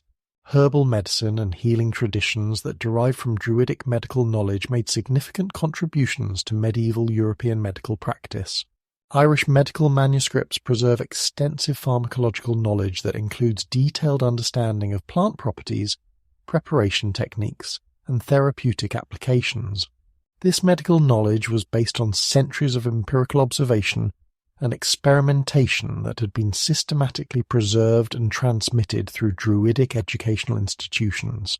The holistic approach to medicine that characterized Celtic healing traditions provided alternatives to purely physical approaches to disease that were dominant in classical medical systems.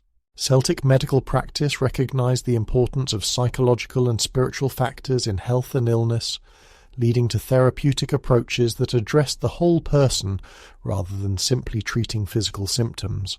This comprehensive understanding of health influenced medieval medical practice and contributed to more effective therapeutic methods. Legal concepts that were developed within Celtic jurisprudential systems made important contributions to medieval European law that are often underappreciated by legal historians. The emphasis on restorative rather than punitive justice that characterized Celtic law influenced the development of medieval legal procedures and concepts of social responsibility.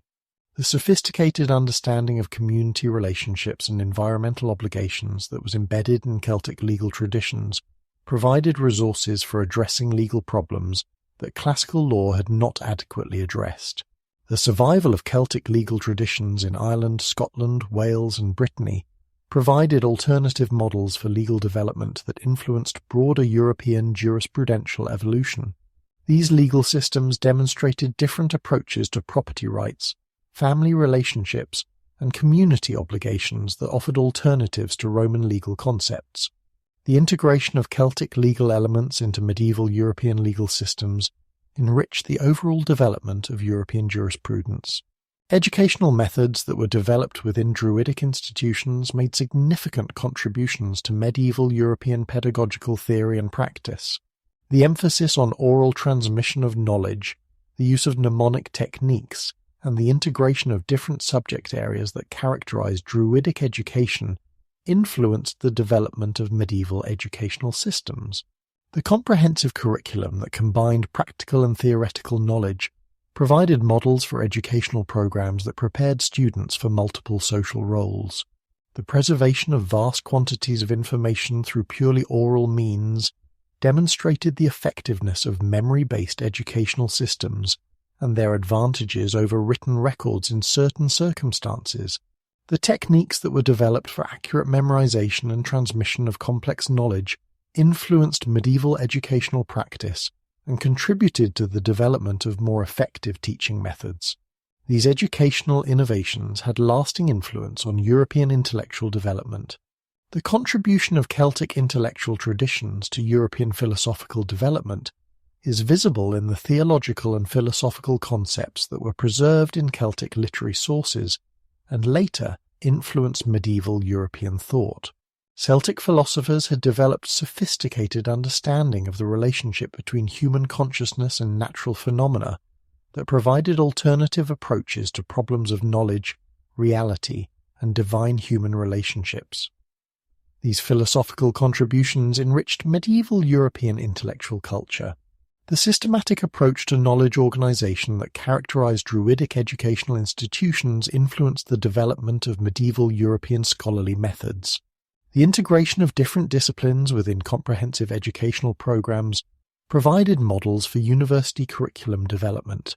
The emphasis on practical application of theoretical knowledge influenced medieval approaches to scholarship and contributed to more effective educational outcomes. The influence of Celtic intellectual traditions on the development of European scientific methodology is visible in the emphasis on empirical observation and systematic experimentation that characterize Celtic approaches to medicine, agriculture, and natural philosophy. These methodological approaches contributed to the gradual development of more scientific approaches to understanding natural phenomena that would eventually lead to the scientific revolution of the early modern period. The influence of Druidic traditions on contemporary spiritual movements demonstrates the continuing relevance of Celtic wisdom traditions for addressing modern spiritual needs and environmental challenges. Neo-pagan movements, environmental activism, and alternative spirituality have all drawn inspiration from idealized understanding of Druidic beliefs and practices, while adapting ancient traditions to serve contemporary purposes. This modern revival of interest in Druidic spirituality reflects both genuine appreciation for Celtic cultural achievements and contemporary dissatisfaction with conventional religious institutions. Neo-paganism represents one of the most significant contemporary movements that claims inspiration from ancient Druidic traditions. Modern neo-pagans are attempting to reconstruct and practice pre-Christian European religions based on historical research, archaeological evidence, and personal spiritual experience. Druidic traditions occupy a central place within neo-paganism because they represent one of the most sophisticated and well-documented examples of European polytheistic religion. The appeal of Druidic traditions for contemporary neo-pagans reflects several factors that distinguish Celtic religion from other ancient European religious systems. The emphasis on nature worship corresponds to modern environmental consciousness and ecological spirituality. The sophisticated intellectual traditions associated with Druidism appeal to educated individuals seeking spiritual alternatives that do not require abandonment of critical thinking. The egalitarian elements that some scholars have identified in Celtic society appeal to individuals seeking spiritual traditions that support gender equality and social justice. Environmental movements have found in Druidic traditions a source of spiritual authority for ecological activism and nature protection. The Celtic reverence for natural features like groves, springs, and mountains provides religious legitimacy for environmental protection efforts. The holistic worldview associated with Celtic spirituality supports environmental arguments about the interconnectedness of natural systems and human responsibility for ecological stewardship. The ecological spirituality that characterizes much contemporary Druidism reflects both genuine elements of ancient Celtic religion and modern environmental consciousness.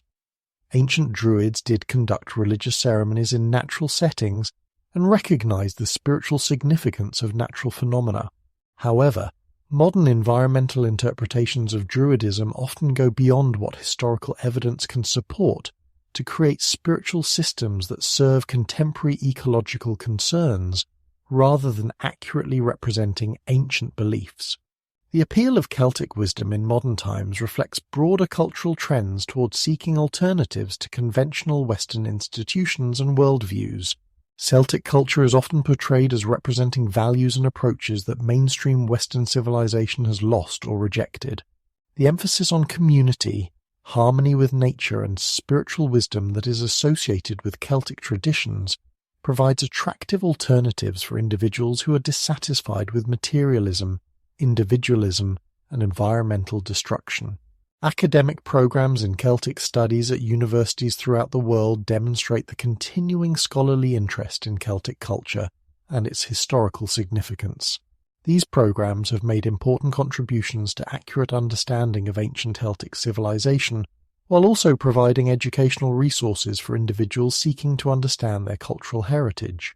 The growth of Celtic studies as an academic discipline has helped separate reliable historical knowledge from romantic speculation about Celtic culture. The commercialization of Druidic imagery and Celtic spirituality has created a vast market for books, products, and services that claim to provide access to ancient Celtic wisdom. This commercialization has made information about Celtic culture widely available, while also creating economic incentives for sensationalizing or misrepresenting Celtic traditions. The commercial success of Celtic-themed products demonstrates the strong contemporary appeal of Celtic culture, while also raising questions about the authenticity and accuracy of popular presentations. The tourist industry that has developed around Celtic cultural sites provides economic benefits for regions that possess Celtic heritage, while also creating pressures to present Celtic culture in ways that appeal to popular expectations rather than historical accuracy. Sites like Stonehenge, Newgrange, and various Celtic cultural centres attract millions of visitors who are seeking connection with ancient wisdom traditions. The challenge for these sites is balancing educational responsibility with commercial viability. The psychological appeal of Druidic traditions for contemporary spiritual seekers reflects several factors that distinguish Celtic spirituality from other religious alternatives. The emphasis on personal spiritual development rather than institutional authority appeals to individuals who are seeking direct spiritual experience. The integration of intellectual and experiential approaches to spirituality appeals to educated individuals who want spiritual practices that engage both mind and emotions. The connection to European cultural heritage appeals to individuals seeking spiritual traditions that connect them to their ancestral roots.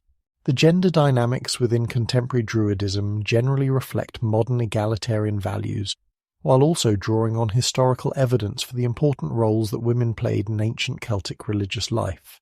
Many contemporary Druidic organizations emphasize gender balance and include women in leadership positions. The goddess-centered elements that appear in some forms of contemporary Druidism reflect both historical Celtic religious traditions and modern feminist spirituality. The diversity of contemporary Druidic movements reflects the absence of central authority and the different ways that individuals interpret and apply ancient Celtic traditions. Some groups emphasize historical reconstruction and attempt to practice ancient Celtic religion as authentically as possible based on available evidence.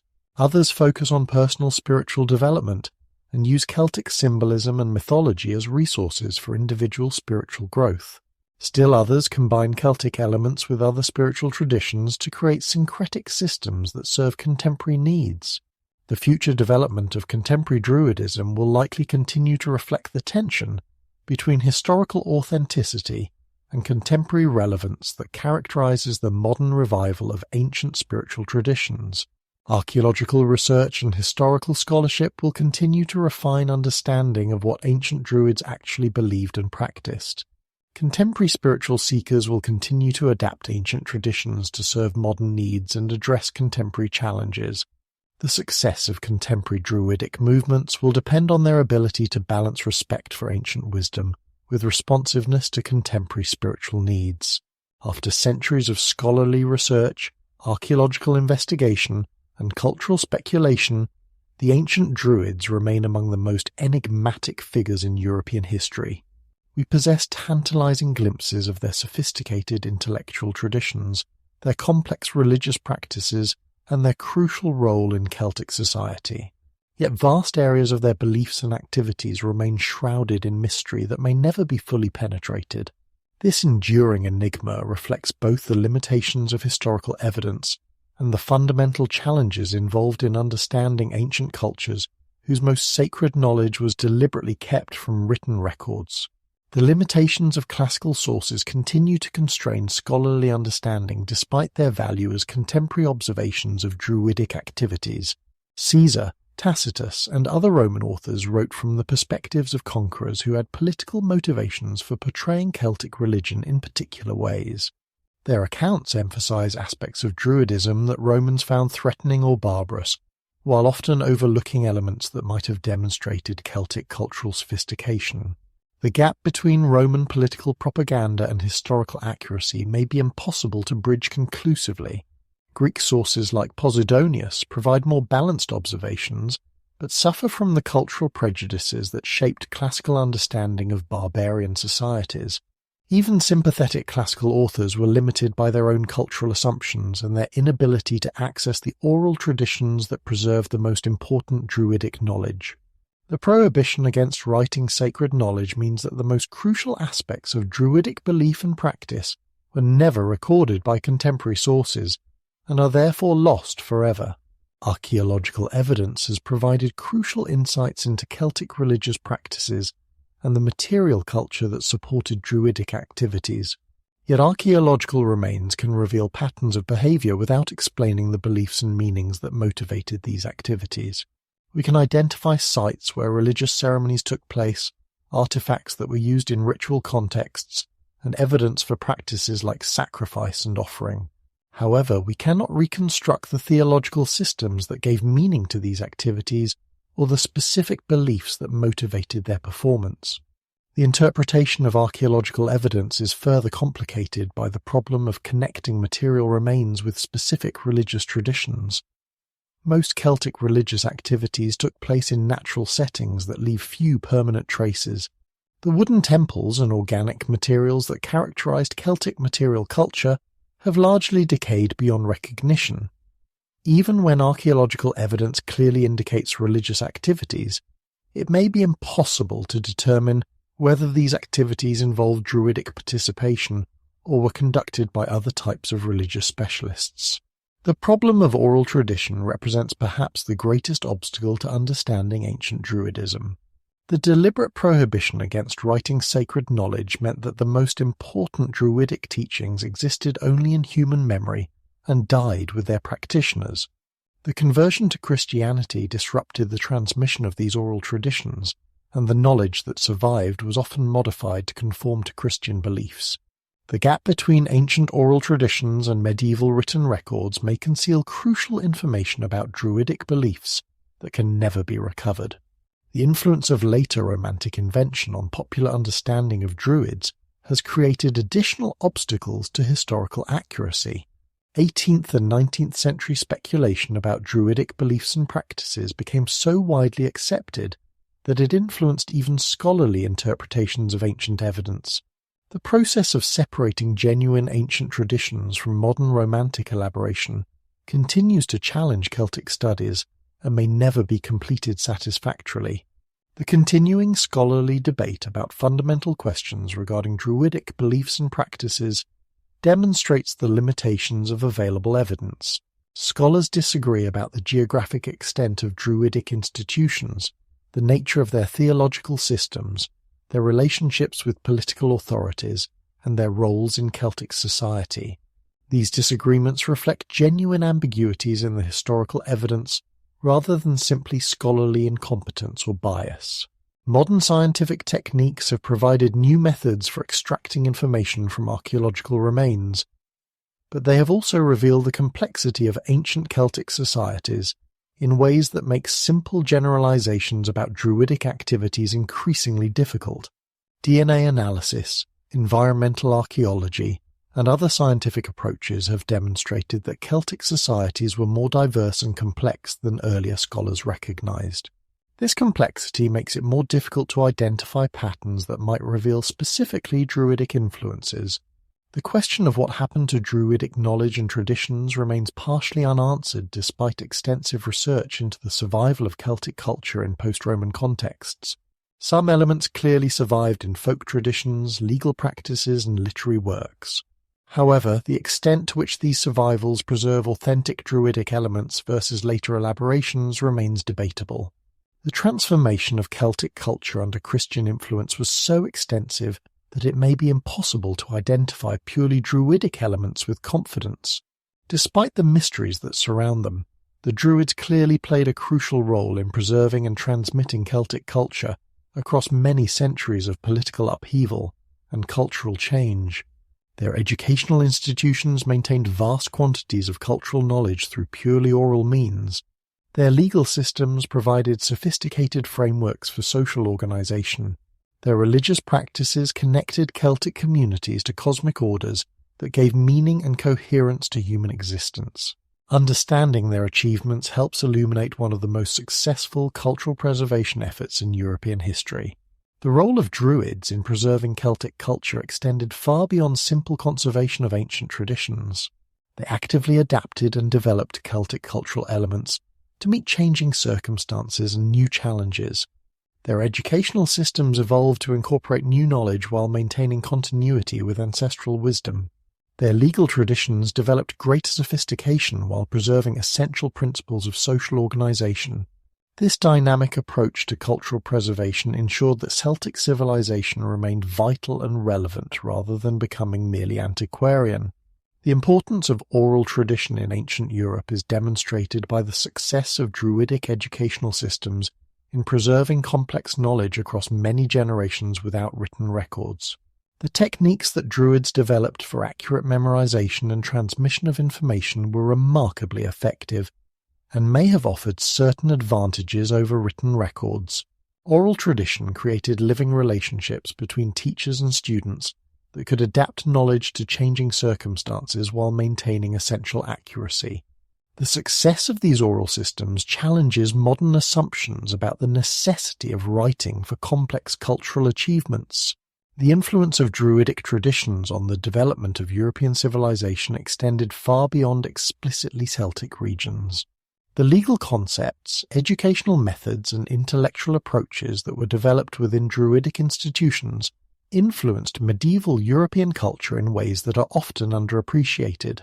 The preservation of classical learning in Irish monasteries, the development of sophisticated legal systems, and the creation of literary traditions that influenced European culture all reflect the continuing vitality of Celtic intellectual traditions that had been nurtured by Druidic institutions. The lessons that can be learned from studying ancient Druidism are relevant for understanding how complex societies maintain cultural continuity while adapting to changing circumstances. The Druids demonstrated that sophisticated cultural traditions could be preserved through decentralized educational networks that emphasize personal relationships and community responsibility.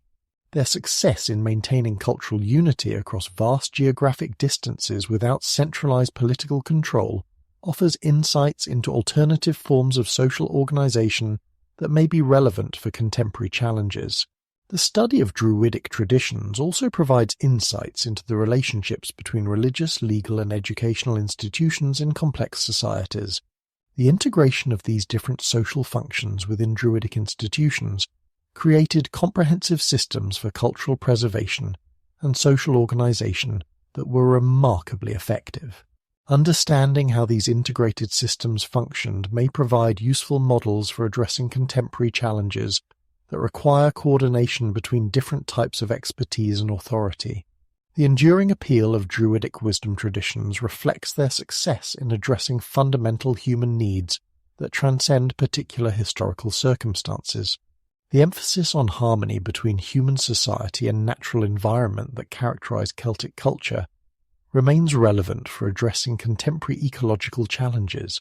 The holistic approaches to education and healing that were developed within Celtic traditions offer alternatives to purely specialized approaches that may be inadequate for addressing complex modern problems.